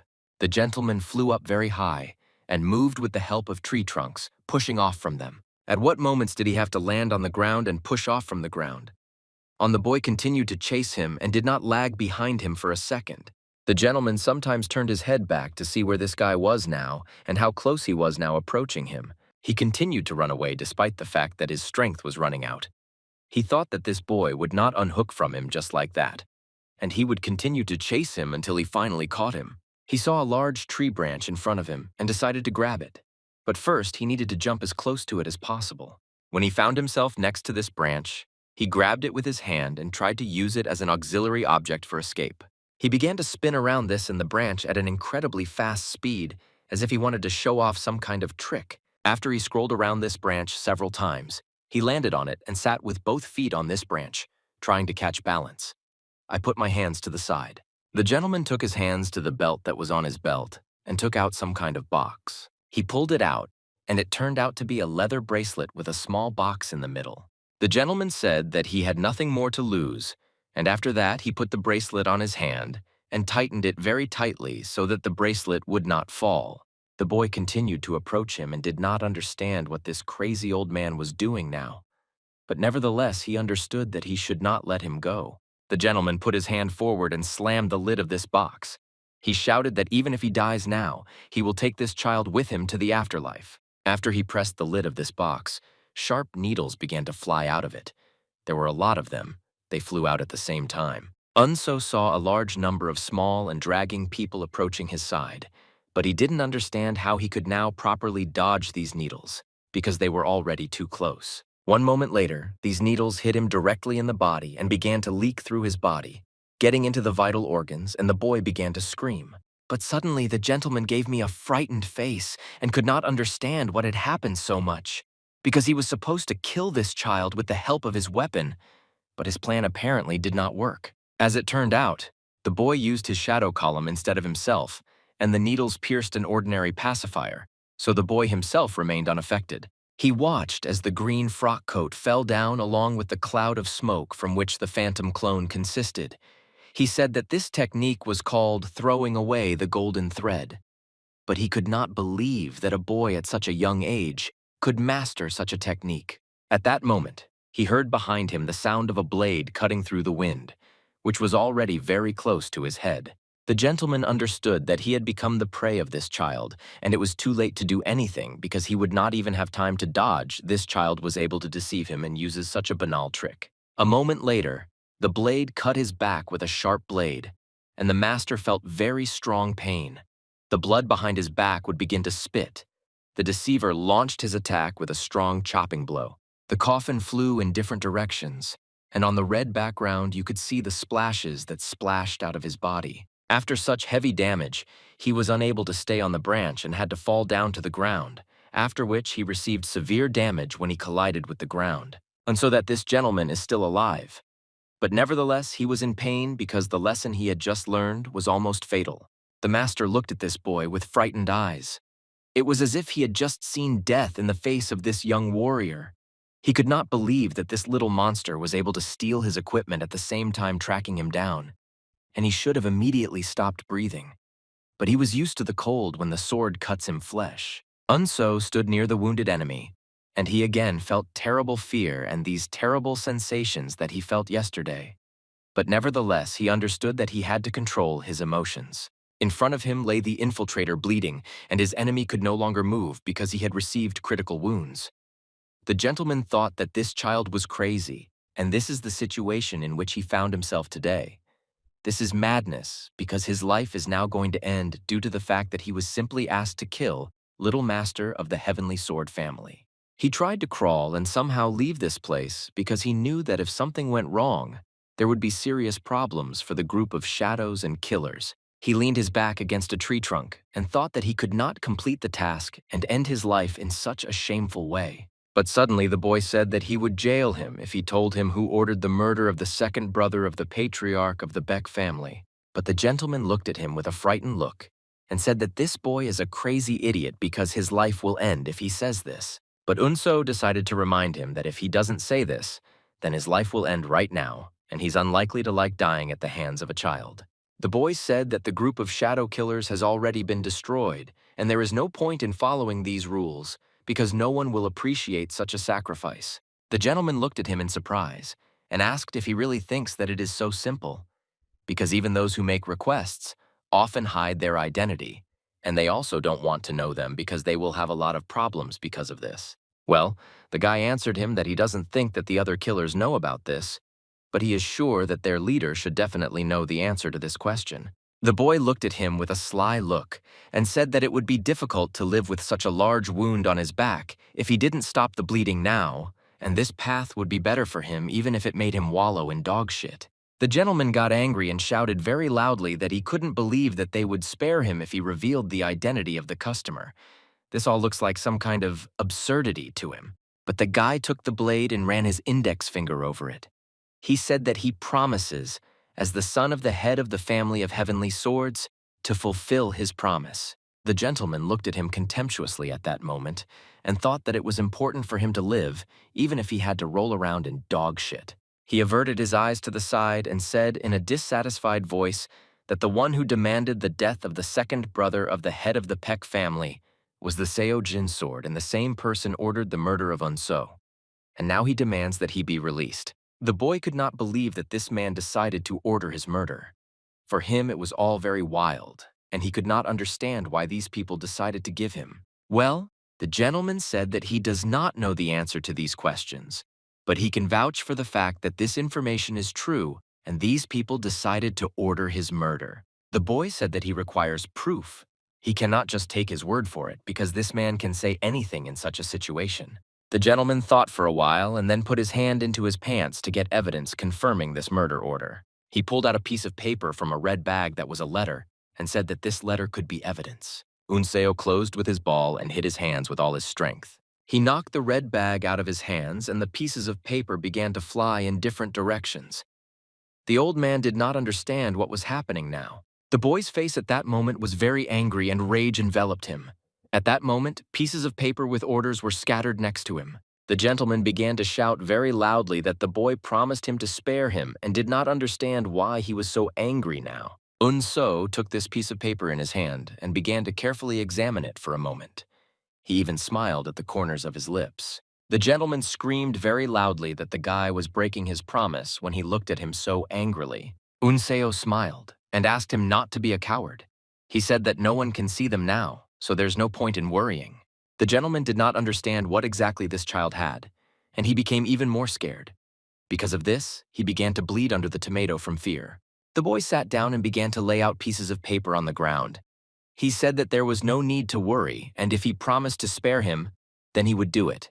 But the gentleman must take care of himself and be able to survive. At that moment, the gentleman realized that he could just run away, and he decided not to waste his time in vain. He began to run away and said that he hoped that he would never see this damn child again. But the boy shouted after him so that he would not even think about taking revenge on him, to the group of killers. On one of the pieces of paper, he saw a letter that said that this was a contract killing of the Hebei Peng family. He thought that he should stop withdrawing into himself and start practicing martial arts. And if he messes around, his family will suffer. These words did not leave his head. He understood that he was in the midst of a power struggle between the clan and the greed of the Rome clan, and the forces needed to put up must be inexhaustible. He looked up and thought that he needed to become a stronger person than he was before. At that moment, clouds appeared in the sky, which sounded very quickly and covered the sky, although the clouds were mixed with smoke that appeared from the village. The place of the vile clan of murderers was completely destroyed and burned almost to the ground. Soldiers were running near the destroyed building, trying to put out the fire. The battle was over. The assistant commander pointed his finger to the side and said that the young leader was returning from the forest, and this news rejoiced all the warriors who accompanied him. He walked confidently and marched to his soldiers, and his shoulders were straightened in his hands. He held a red bag, and in his other hand he had a blade. The commander saw the young gentleman and immediately rushed towards him so that he could find out what happened to him. The commander said that he always needs to take guards with him when he leaves. If the leader finds out about this, 10 lives will not be enough to return safely. But the boy replied that next time he will do so. He turned his head at them and said that he managed to find out something and took out one letter from the bag. After that, he said that this should be sent to the head of the family, and this is proof that the Xiaojin Ball family ordered murder on them. The commander was shocked when he picked up this letter. He couldn't believe his eyes. The boy wanted to say something else. He handed the commander a red bag and said that this was their remaining money. He asked the commander to count this money and tell him how much there was. The commander said that there are more than 12,000 nannies here. He understands where the young gentleman found such a large amount of money. The boy scratched his chin and after that said that he wanted this money to be divided by 10. But then he remembered that he was also part of the team and calculate the money so that there would be enough for him too. He made an expression and asked to divide this amount of money into 11 packs. They were shocked when they heard this and could not believe their mistake. The young master behaved very wisely at such a young age. But the young master didn't understand why they were looking at him so stupidly and asked if they really had problems dividing them into 11 packs instead of 10. The commander said that they have no problems. If the young leader found this money, then he should take it all for himself. The boy lowered his head down, closed his eyes, sighed heavily, and then said that he would not have gotten this money without their help. So he once divided it into 11 packs so that there would be enough for everyone. They were shocked when they heard the wise decision from the young master because it seemed very unexpected to them. Unseo just waved his hand and started to walk away. He said that this guy doesn't even get his one coin because he wasn't with them at the time of the battle. The assistant commander, surprised, asked how much money everyone would have if they divided 12,000 into 11 packs. And one of the soldiers replied that this would result in more than 900 nannies for each soldier. And they would not have accumulated that kind of money so easily, even after 10 years of hard service. At that moment, the boy began to rage because his subject was so carried away with money and ordered to immediately follow him. The soldiers were delighted with this act of their young master and said that they were ready to give their lives for him and serve him until his death. They said that they would devote all 100 years of their lives to serving him. But the young gentleman asked them to stop and said that they should take large bills and exchange them for small ones so that they could distribute the required amounts of money to everyone. In the city at that moment, it was calm and quiet. People calmly went about their business, and there were no signs of trouble. But suddenly a young gentleman appeared on the city street along with his retinue who followed him and constantly repeated the phrase that, "They have the best gentleman." The boy was very pleased with his subjects.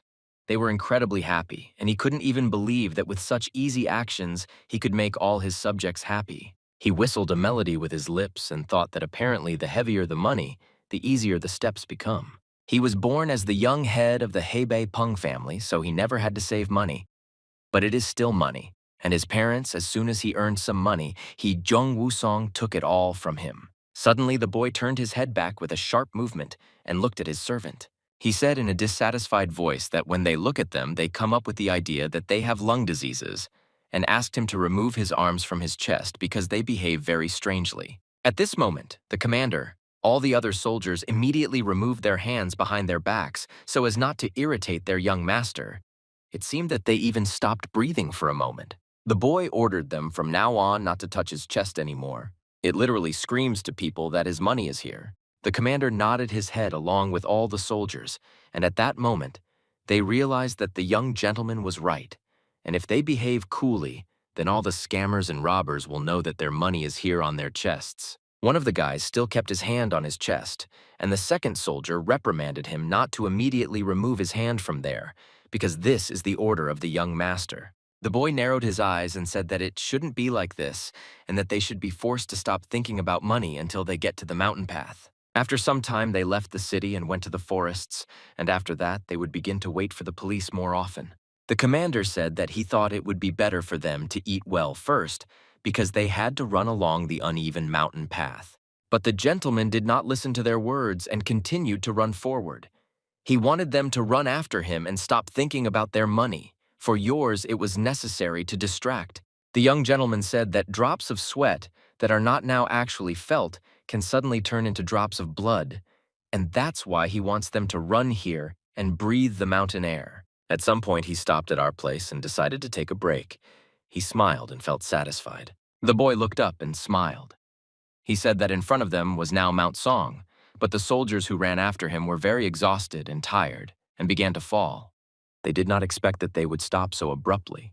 The boy said that they should quickly drop by the Shaolin Temple since they were already in this place. The commander suddenly asked the young gentleman when they will not come to my Rome camp, because this is their most important task.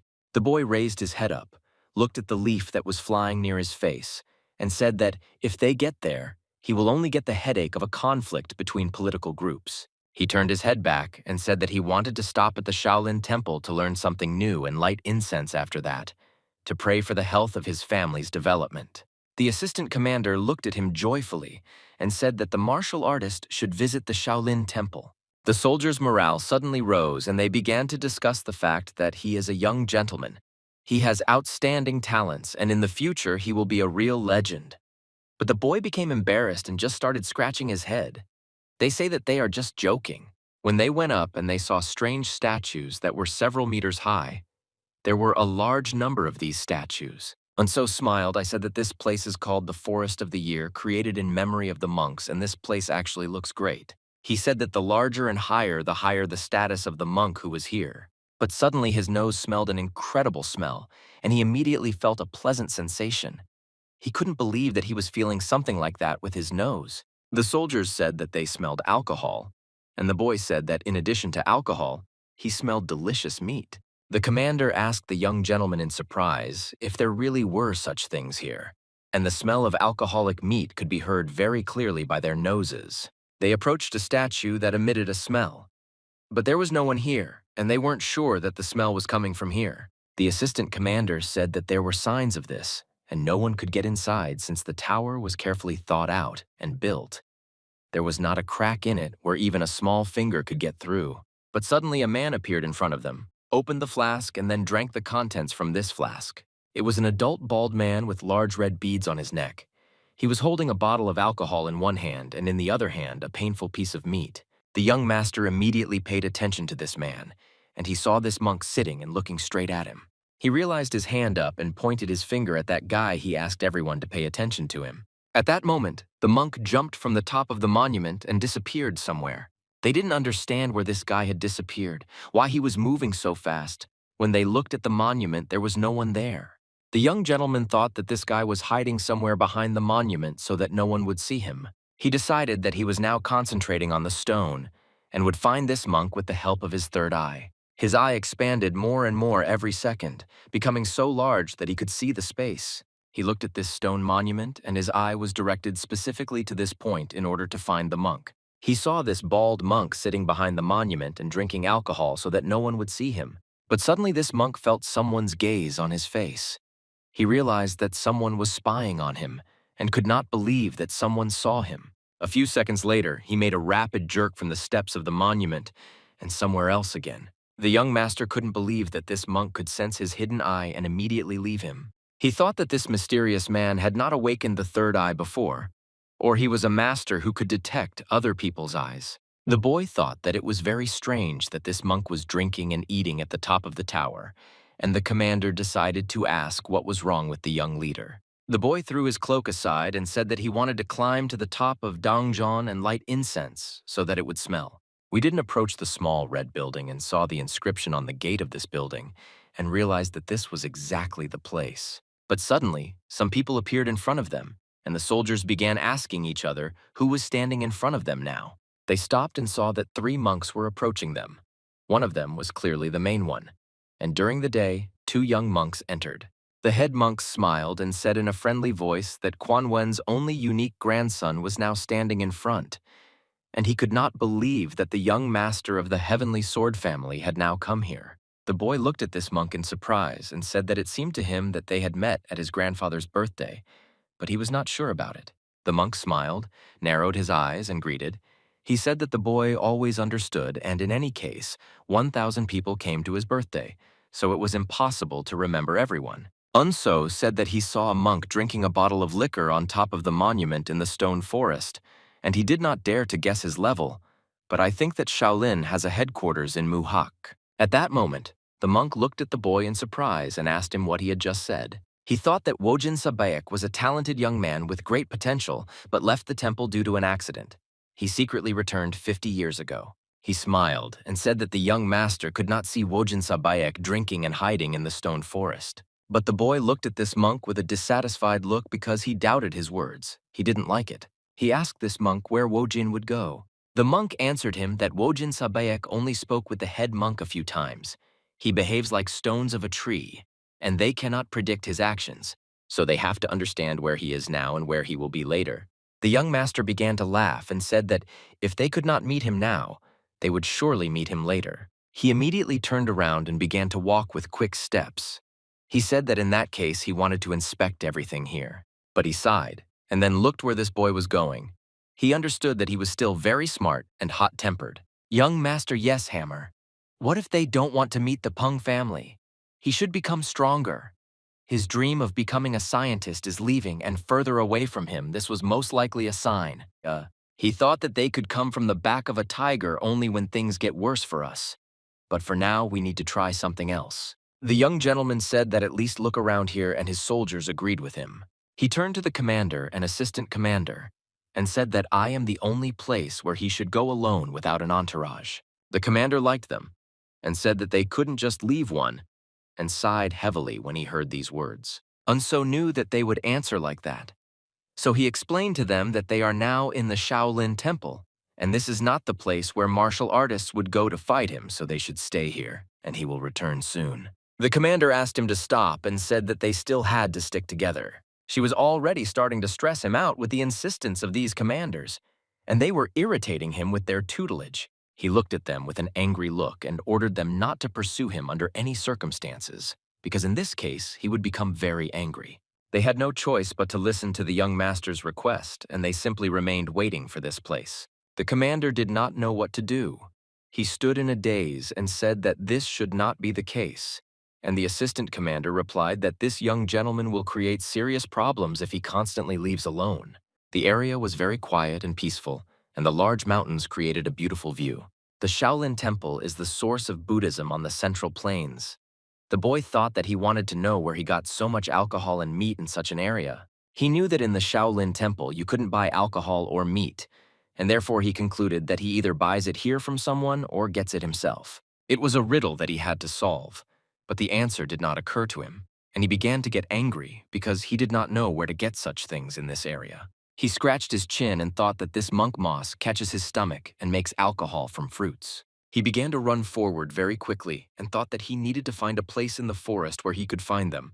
But at that moment, he heard a strange sound behind him and immediately drew attention to it. He stopped and looked around in fear. Judging by the sound, it could have been a wolf or a fox. He pushed himself off the ground in order to fly into the air and hide on some branch. He ran along the branches of trees and wanted to get as close as possible to the source of this sound. Below is a view of the same monk who stood in front of the fox. This monk, in a rude voice, ordered the lion to slowly give him the prey and stop resisting. The fox was forced to give him the prey that she found in the forest. She released the hair that was in her teeth. The monk took this meat for himself and calmly began to go into the forest. The fox continued to look at him with a dissatisfied look. Unso was surprised when he saw this picture. He couldn't believe that it was a monk who just took the hair from the fox's mouth. But he was able to solve one riddle of where he gets his meat, and it became a little easier for him. All that remained for you was to solve the second riddle of where he gets his alcohol from. He saw this monk walking into the woods and realized that he should not lose sight of him and he needed to follow him. The monk approached a cave which was located under the large roots of a tree, and in this cave there was a small hole with water. He opened the empty flask, and when the cork left the neck of the bottle, there was a very loud sound. The monk filled the bottle with water and straight from this small source. Unso continued to follow this monk, and he was interested to see his trajectory, all the places he would pass along this forest, and what he would do next with these things. The monk threw the hare's corpse onto a stone and stopped in front of it. He waved his hands until fire began to appear from his hands, and this fire was so big that it seemed that this monk could start a whole fire. But he simply brought his hands closer to the hare's body. Otherwise, he would heat its dead carcass until the meat was fried. Unso continued to watch him closely, looking out of the trees, and said that now he could just eat the rabbit and drink here. But he didn't understand why he was doing this in the forest of the tower. He spied on him standing behind the tree, because he only wondered why this monk was doing such things in the tower forest. He watched this monk cook food on the stones using his fire technique and thought that the other monks would go crazy when they heard the smell of meat and alcohol. He looked away and saw that this monk was walking somewhere, and he wondered where he was going next. The monk stopped for a moment, opened a bottle of alcohol, and began to drink it in large sips. When he took several large sips of the liquor, he exhaled with relief and said that it was very good. At some point, he suddenly turned his head back and loudly shouted to the boy to stop hiding and come out from behind the tree and not behave like a rat. Unso thought that there was no point in hiding anymore and decided to come out from behind the cover in order to see this monk face to face. He looked at him with a dissatisfied look and stepped on his eyebrows. His facial expression was clearly dissatisfied with something. The monk looked at him with a contemptuous look, examined him from head to toe, and then said that the last time he looked like a trembling, frightened machi when he was in the stone forest. The boy coughed several times into his hand, and after that he decided to introduce himself. He said his name Jong-un-seo, the young master of the Hebei celestial sword family. The monk at that moment sat down on a stone and said that the name of his family had nothing to do with the monk, and then asked if the boy had any problems because the monk was eating and drinking here. Unso was surprised when he heard this question. He was confused for a moment and began scratching the back of his head with his left hand. He didn't know what to answer to this monk. The silence of this boy began to irritate the monk, and it was clear from his face that he was starting to get angry and in a few seconds could explode like a real bomb. Unso continued his head and measurements of the place as if he had turned into ice. He didn't know what to do in such a situation. The monk, in an angry voice, said that this is impossible, and this young boy has somehow already achieved a state of overwhelming strength. He looked at him with surprise and amazement. He said that for the first time they saw such a young boy who was already able to become stronger than the monk himself. He was introduced to this state for 40 years and only now awakened, but this child was already at the same level of strength as him. The monk was very angry because he did not understand how this young child managed to get this state of power so quickly. He suddenly calmed down and said that it didn't matter, and after that he decided to ask the boy who he was. Unso looked at this monk in surprise and thought only about one thing. How did this monk know about his hidden powers with just one look? The monks once again asked the boy why he was here, because at first glance one can assume that this boy is an ordinary thief who came to steal his liquor. Snacks on the boy immediately began to say that everything is completely wrong and he was misunderstood. The monk began to get even angrier and said that nothing would work out for this child, and if he is a real thief, it is unlikely that he will be able to steal food and alcohol now, and if he does this, he will go to hell after death. The boy saw how this monk suddenly made a sharp jerk forward. "And where did you disappear?" he asked to recover, but it was already too late. The boy also made a swift dash forward and otherwise ran after this monk in order to catch up with him. The monk decided to test the boy's strength and ran away as fast as he could. Mano shouted the phrase Jean Salseong very loudly. This meant an ominous deity controlling a person's lifespan, also known as a bad omen. He continued to shout that Jean Salseong had awakened and now he was shining and this color could not be stopped. His light was getting brighter and brighter. The boy continued to run after them and did not really understand what this monk meant. But nevertheless, he tried not to let him harass him and continue the chase. They didn't move forward very quickly, and each time the ground bounced, they left a mark of their feet on the ground. The boy made a very quick leap forward and came as close as possible to the monk. When he was next to him, he decided to ask the monk again what he had just shouted. He looked him in the face and asked what this monk means when he shouts the phrase Jean Salseong. The monk looked at the boy and answered him that he meant to take this boy into account, and he thought that this should be clear to him. But when he saw the misunderstanding on this boy's face, he grabbed his face with his palm and said that everything was much more complicated than he thought. The monk continued to fly forward and shouted loudly that this child is an ordinary thief. He just wants to eat his fried meat. Suddenly, the monk grabbed the tree trunk with his hand in order to slightly stop his movement. Using his fingers, he began to cut the tree trunk as easily as if scissors were cutting paper with their blades. The monk began to scream very loudly and opened his arms so wide as if he were a mad monkey and decided to attack his opponent. He shouted that he could not stand the heavenly thief. Using his internal energy, he created a fire on his right palm and said that now destroy his blood vessels. This little thief will never be able to decorate his liquor and snacks again. His palm was blazing with fire, and he moved as fast as the wind. His palm was rapidly approaching the boy's body. Unso looked at him in fear and understood what was about to happen, but he knew one thing for sure. He needed to try to somehow block this blow because he would not have time to return. The boy put his left hand forward and touched his palm to the opponent's palm so he was able to block his blow. Unso saw a bright flash of light and realized that the enemy's power could now crush him and destroy him if he did not urgently use his internal energy. Small pebbles and chips began to scatter in all directions. Unso continued to stand on his feet despite the fact that this powerful energy was gradually throwing him back. But he still resisted and used his energy to prevent himself from being destroyed. The monk felt excited when he saw the strength of this boy and decided to use even more internal energy and increase the fire in his palm. A huge flame appeared between them, which was about to explode and destroy everything around them. But they still continued the confrontation. Unso felt this incredible force that was ready to throw him back several meters. He had to use his second hand to resist this force. The fire was so powerful that the clothes on his sleeves began to disappear and turn into ashes in a matter of seconds. Unseo at that moment was thinking that one jinn was penetrating the 11 meridians and the lung meridian to destroy his veins. He understood that if his technique reached the lower jaw of the boy's abdomen, then he would simply die. I felt the weakest point in my stomach and understood that I couldn't allow myself to pass the enemy by touching it, because then everything would be such a miracle. The only way to defeat the pass was that he needed to gather his strength and hit him back. The monk was not prepared for such a turn of events, looked at the boy with frightened eyes and did not understand where he got so much strength from. Suddenly, the red light of the monk changed to green-white light from the energy of the boy. Bright flashes of light scattered old ones interspersed with fire and leaves that were in the air. It was a very strong energy that threw away everything that was around them. The monk began to smile when he felt such strong energy.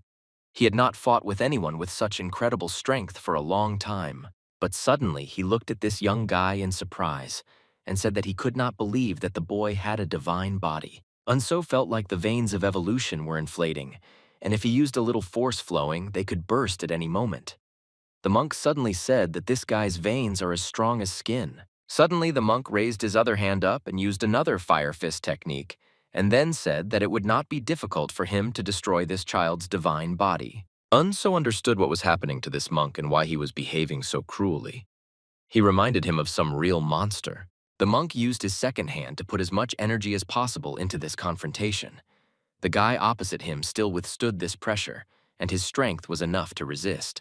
Unso suddenly thought that he was in a very bad mood, and his body was starting to melt under such pressure of fire, and he didn't understand what to do. Suddenly, the boy shouted very loudly and ordered this monk to open up so that he would receive damage.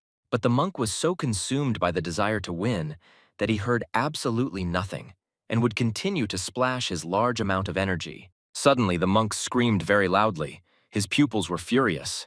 He looked as if he was about to tear this poor guy to shreds. Unso understood that this monk was not going to play with him, and he was actually going to kill him, so he urgently needed to do something. The monks used a large amount of energy to kill this guy. At some point, the boy's resistance was over, and his protective energy was destroyed. Drops of blood appeared in the air and flew in different directions. Unso could not stay on his feet and flew backwards and hit his back on the ground, after which he rolled several meters on the ground.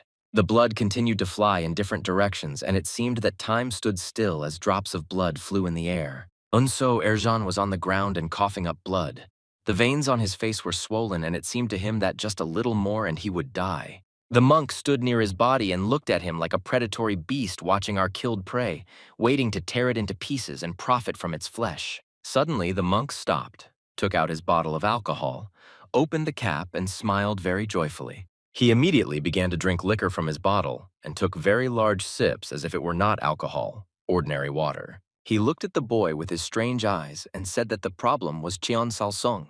He turned his eyes to the side and said that I won't let anyone eat my food. Suddenly, the monk began to run away and told her that he urgently needed to go back while his food was still hot. He very quickly began to run away in the direction where he left his fried rabbit meat and constantly laughed because soon he would be able to eat.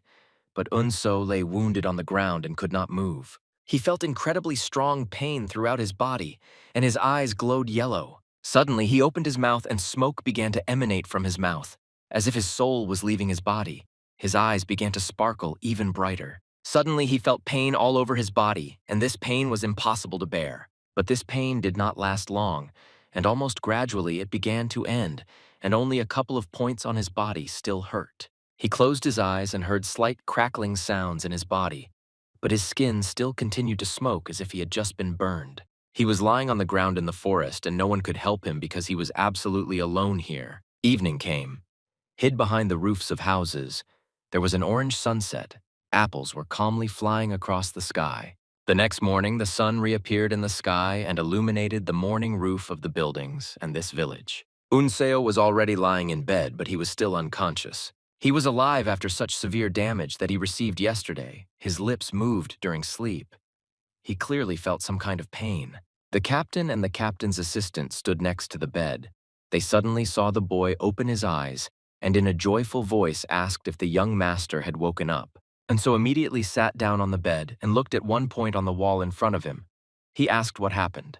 He looked at the two captains who were standing near the bed and repeated his question again in order to find out what happened to him. They looked at him in surprise and asked the boys if he was okay, and a calm voice said that he thought he was okay. Suddenly, he stopped and asked the commanders how long he had been unconscious. The commander looked at the young gentleman and said that he had been unconscious for 3 whole days, and this news surprised the boy. He bit his lower lip and thought about something for a few seconds, just sitting silently and looking at the wall. But suddenly he grabbed his nose with his hand and said that something stinks very much. He smells this terrible smell. He looked around him and saw horror at the dirty bed that stank of something dead.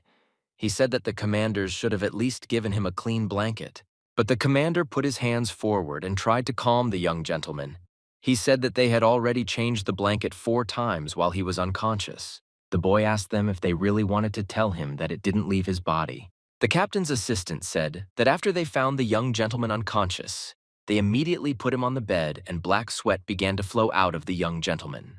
The commander suggested that something in the young master's body began to change and transform. Unso thought that most likely these are impurities in his blood that came out after a life-and-death struggle with this monk, and most likely this is the only way to get rid of the negativity in his body. He got to his feet and thought that this was all incredible because there was so much bad in his body and his body began to throw it all out through black sweat.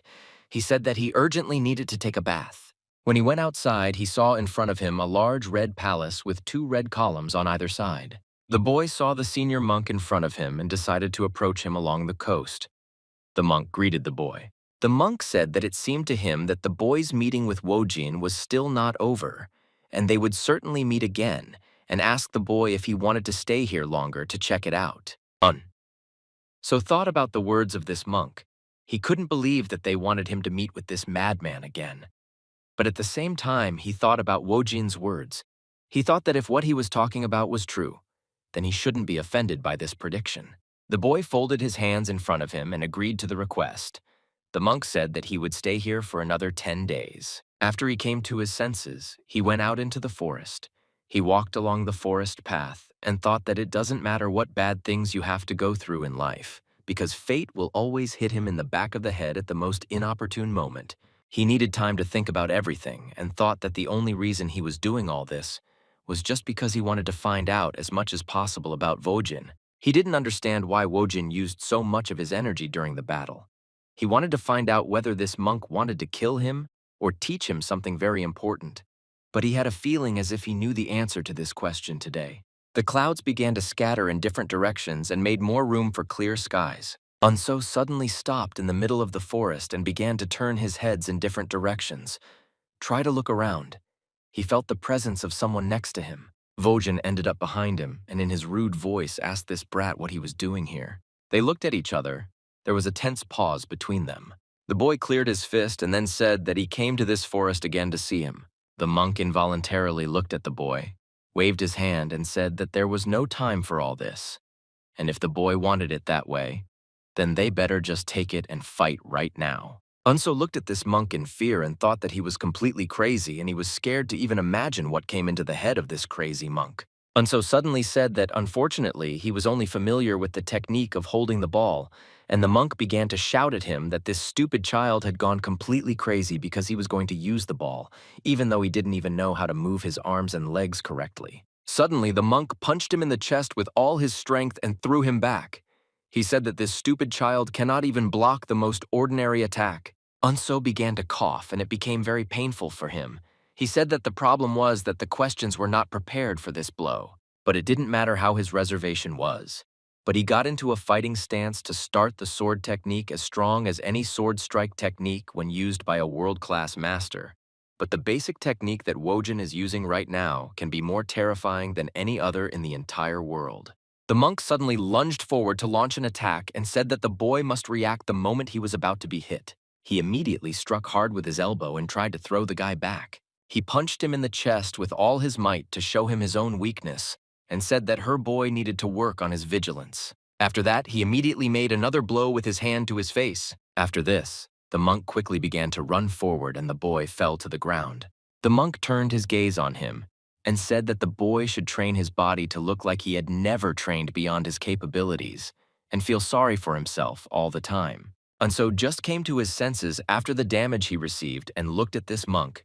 He saw that this monk was preparing for another blow, stretching his fists, and asked him to stop. But Wojin was not going to stop and feel sorry for this brat. He said that receiving blows is also a skill and cannot be given up only after the first blow received.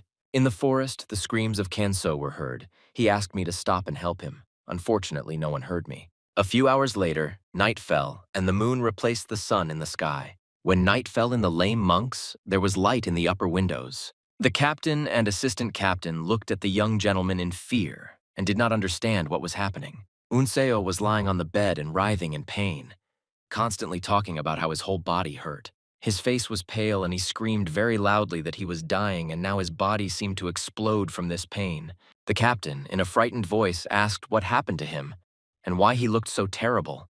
And the captain's assistant at that moment was thinking about where the young gentleman had gone and why this was the second time he had found himself in such a state. From us, we could hear the screams of a young gentleman who constantly said that he wanted to die soon so as not to feel this pain. The next morning, the sun came out again, and I shone on this small village. When the boy opened his eyes, he was very in love because the pain disappeared somewhere and he felt good. He didn't understand what was happening, and it seemed to him that it was all just a bad dream that he had yesterday. He went outside and began to look at his arms and legs and body and stretch.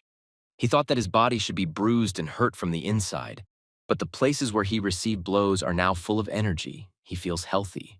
The boy looked at his palms and couldn't believe how the monk felt, strengthening his muscles with the help of the blows he gave him. The captain and the captain's assistant saw how the young gentleman immediately ran into the forest to the very place from which they had already pulled him out, half dead twice. Near the tree trunk stood the young master's sword. The monk stood opposite the boy and told him that he only had 3 days left, and he could not waste time even on breathing. Suddenly, the monk clenched his fists and took a fighting stance. He said that there was no more time to waste and he needed to start training. He immediately began to carry very fast punches and talked about how every attack starts with the eyes, and the eyes aimed at the intended point of impact should always be focused on the fists. Unso tried to dodge all the blows that were flying in his direction, but he still couldn't predict some of them to dodge them and therefore received damage.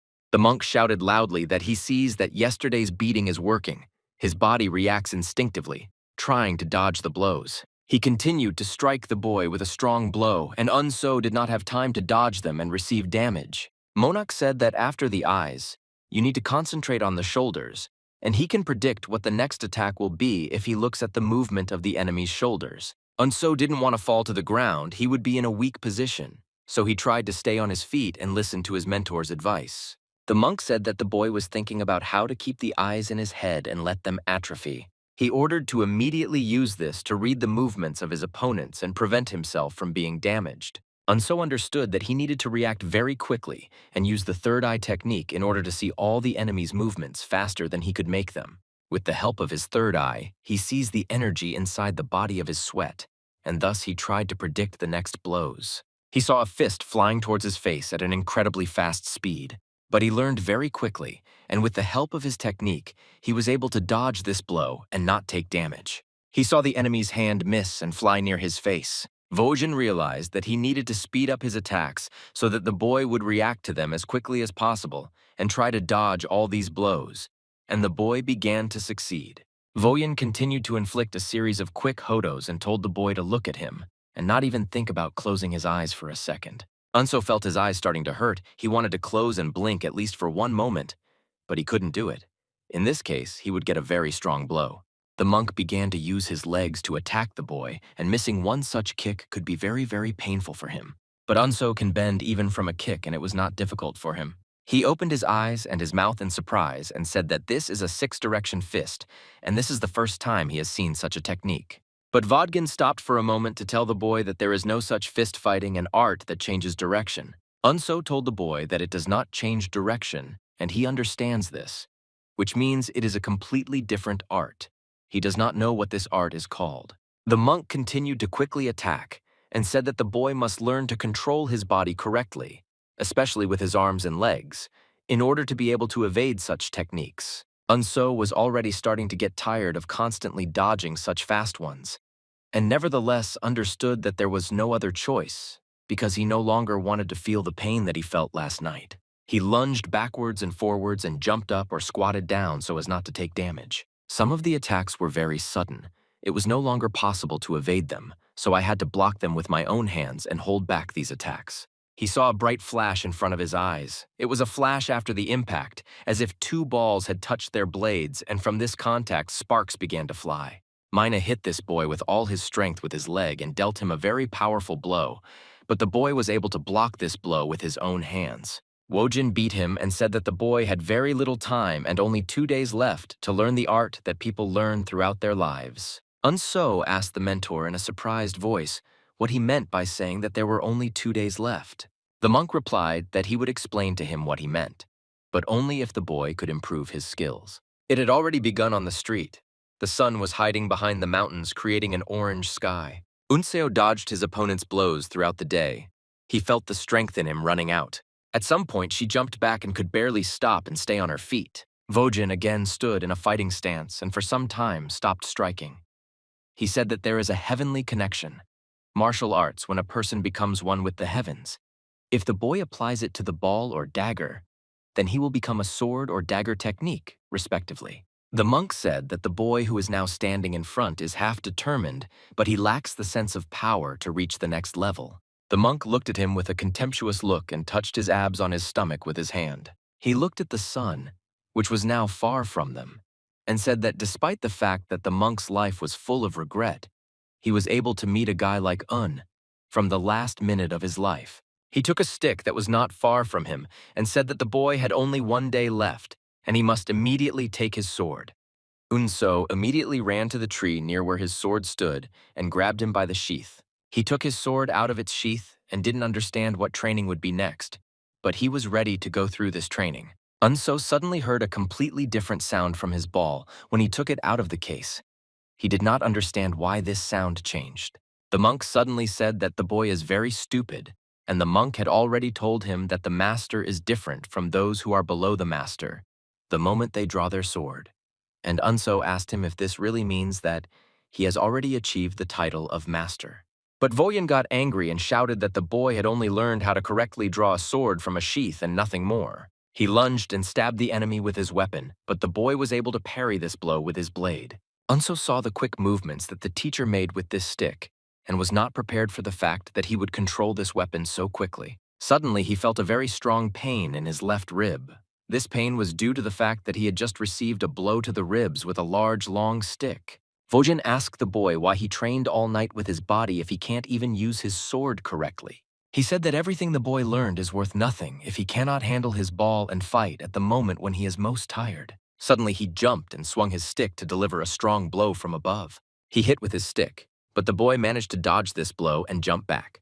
Wojin looked at him with an angry look and shouted that the boy should not even think that martial arts of the sword are different from the art of fist fighting, and they need to direct the heavenly connection to the blades of his sword and his movements. He continued to strike quickly and with his stick and told him that the boy should think of his sword as a fist or an extension of his. Suddenly, Unseo realized that he needed to treat his weapon like his fist and decided to try it right away. He grabbed the handle of the weapon tightly and began to feel it as an extension of his hand. He looked at his weapons and realized that he needed to change his attitude during the battle and understand that this is not just a weapon, but this is part of his body. After he understood how this technique worked, he immediately began to use it in battle. I began to dodge blows and thought that being one with the sword is the principle of exalting the boundaries of martial arts and the art of the sword. He clenched his teeth tightly and looked at the enemy. He thought that he would not be able to understand this deep, difficult principle.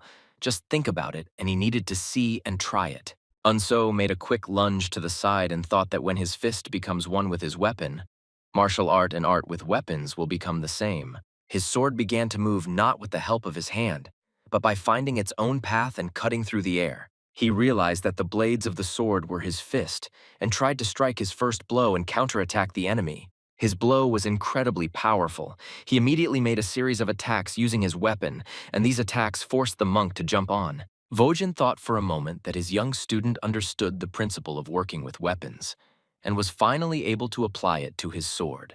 At first, he was worried whether within 3 days he would be able to explain that difficult knowledge and technology to this little boy, but this meant that the rest of the fire he could work to become better acquainted with everything he taught him. Wojin looked at the boy and said to himself that he had lived a life full of regret, but until he met this guy, he had never felt such shame. He looked at the fact that this might take some time due to the fact that he is long. His high self-esteem will overcome this weakness, and he will completely cope and go through this path. He stepped on his eyebrows, wrinkles appeared on his forehead. He thought that if this continues for a few more years, he will eventually be able to cope with Zhongxiaoxiang. The monk began to rotate the stick in his left hand to prepare it for the attack. He understood that this boy would be a great blessing for the political factions and would not be able to use his powers. He began to attack and said that the boy should try to stop his blow right now and hit him back. He raised his stick up and began to spin it with incredible speed in order to deliver an attack. Unso watched the movement of his opponent's hand and carefully watched every movement of his muscle in order to understand where the next one would fly, because the monk decided to use all his power to deliver a large number of blows at the same time. He wondered if the boy could do all these blows. Unso was confused for a moment. He couldn't even imagine that he would have to fight off hundreds of blows at once. He has no other choice if he doesn't block these blows and dodge now. Most likely, he'll just die because his body is unlikely to survive such a large amount of damage. His eyes were tense. He did not close them for more than 1 second because he could not miss a single blow, and he needed to withstand this attack to the end. The monk continued to deliver his attacks, and his blows did not end. They only became faster, and 5 new blows were added every second. Unso was at a loss. He didn't understand how long this would last, and he became scared because there were sticks from all sides. He had to knock out each of these sticks. He thought that the wave continues to pass him with its staff and does not stop, dragging him into the hurricane of these blows. But Monaco said that the boy must overcome all obstacles to become the best, and he has no other choice. Wojin used even more force to increase the number of talks, and his sticks immediately began to strike 5 blows per second from each side. Unso saw this avalanche of sticks that were flying at him, as if hundreds of archers had fired their arrows, and now these arrows were aimed only at him. Does he need to use some kind of special protection in order to fend off all these blows and turn into a wall that can withstand such an onslaught? Vojin continued to strike, shouting that he would need to climb over this thick and high wall in order to move on, and there was no other way out. His question was because the strongest survive. The one with whom you will have to fight in the future will be even stronger than Vojin. Unso understood that the monk was doing all this only to improve his ability, and he knew that this monk believed that he could become a better master. But the boy was scared because these sticks were already behind his back, and they surrounded him on all sides. There was complete house around him. It was as if he was at the center of all events, and it was real hell he had to choose alive. The monk shouted to him that if he does not cope with these attacks and cannot overcome himself and protect himself, he will lose his mind and become a demon. Unso began to get angry and used his internal energy, after which his eyes began to glow orange as if there was fire in them. The fire in these eyes became brighter, and circles appeared in his pupils on his skull, which helped him better see the situation around him. He saw his sticks that surrounded him on all sides began to turn into evil spirits, and these evil spirits wanted to devour him and destroy him. But he understood that he was not going to give up, and he needed to cope with these opponents in order to become stronger and not allow them to be allowed inside him. He understood that this demonic game could consume him and he would never be the same again and would not come back. And the higher the level of his martial arts, the more complex the magical game, the higher the wall he needed to climb. The wall that high-level martial artists have experienced is now hitting him and trying to devour him like a big monster that wants to eat him because he is very hungry. Unso was scared because he had never seen such a large number of spirits before and they were very close to him. But he understood that now there was no time for fear. Wojin, so that the boy faces this demonic wall as early as possible, so that he can experience it and develop tolerance and courage. Wojin seemed to appear inside him.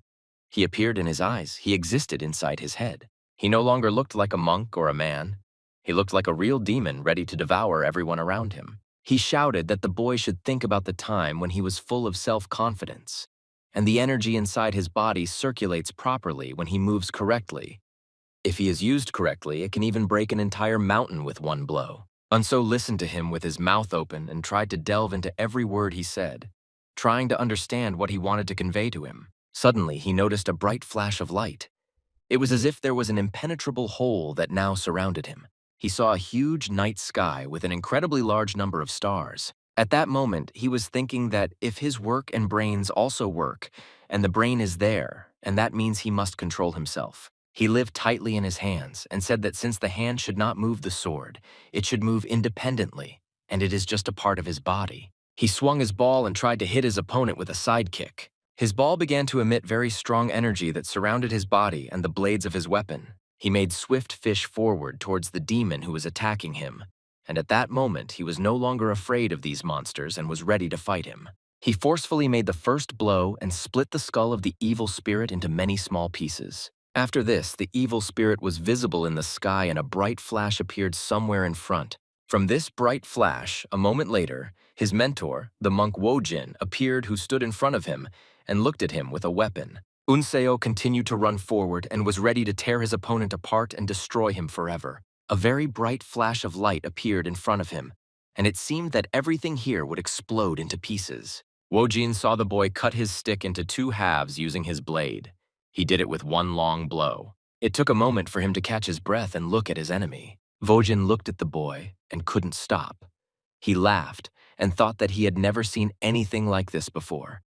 And in front of him stood an unusual child and a real talent himself. Wojin looked straight into the boy's eyes and said that it looked like he managed to run away from problems. Unso smiled and said that he was very hungry and asked the master if they could go eat now because he was very tired and had not eaten for 2 days. Wojin said that before they eat, he needs to do something. After these words, he pushed off the ground and made a rapid leap forward.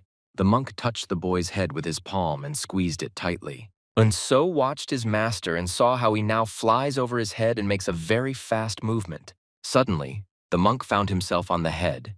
He stood leaning with one hand on the boy's head, and a fiery glow began to appear around them, as if a large amount of energy began to splash out in an instant. Unso didn't understand what was happening and wanted to ask the master, but it was very difficult for him to speak. He felt a lot of tension. She screamed loudly and threw the mentor to stop doing this. He could no longer delay this onslaught. But the monk ordered him to remain on his knees and obey him until he said that the training was over. Wojin used a technique called body alienation. This is an extreme technique of transferring one's internal energy to another person. A person who absorbs internal energy not only increases vitality, but also increases luck for life. However, a person who gives away his energy loses his vitality and rapidly ages at the risk of turning into a mummy. Wojin transferred all his energy with all that he had.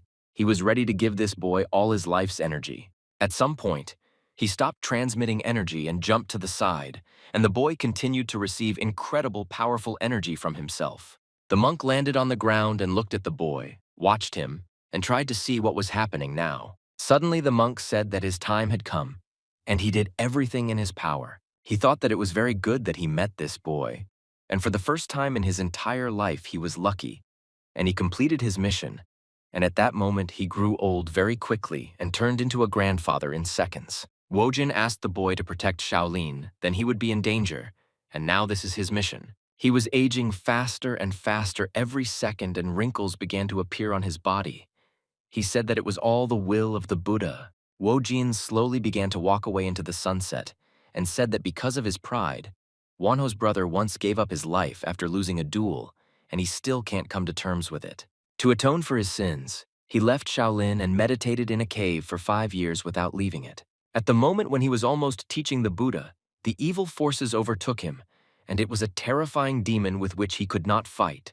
And after 3 days of suffering in the fur, when he was ready to give up and commit suicide, the demon offered a deal. Wojin left the cave for the first time in 5 years of meditation and stopped on the edge of a cliff.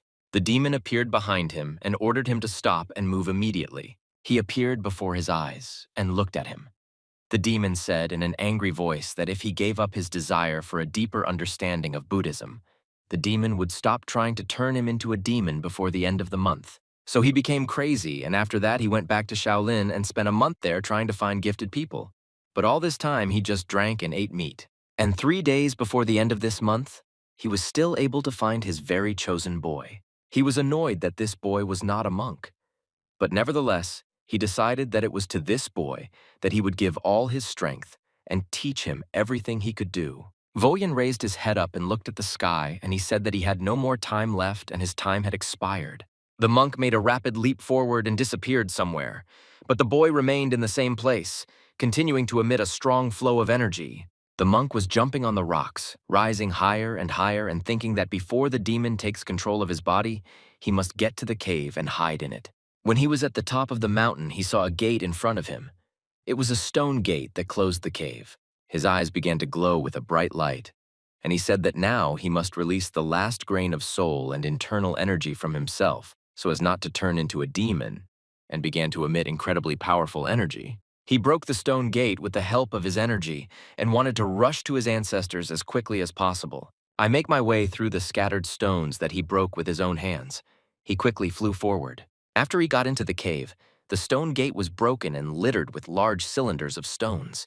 The boy suddenly woke up and saw a painful explosion on the top of the cliff, but he did not understand what was happening now. Unso didn't know what was going on in this monk's head, but he understood that if they say either, they will meet in the next life, and now they should say goodbye in this life. Unso understood that the monk passed on to him all the knowledge that he himself possessed, from knowledge of the art of heaven and earth to knowledge of healing the energy of weapons. He looked at the top of the rock and thought that Master Vojin, who dedicated his entire life to the art of combat, passed on his knowledge to him. All he could do now was bow to him 3 times and give back for such a sacrifice.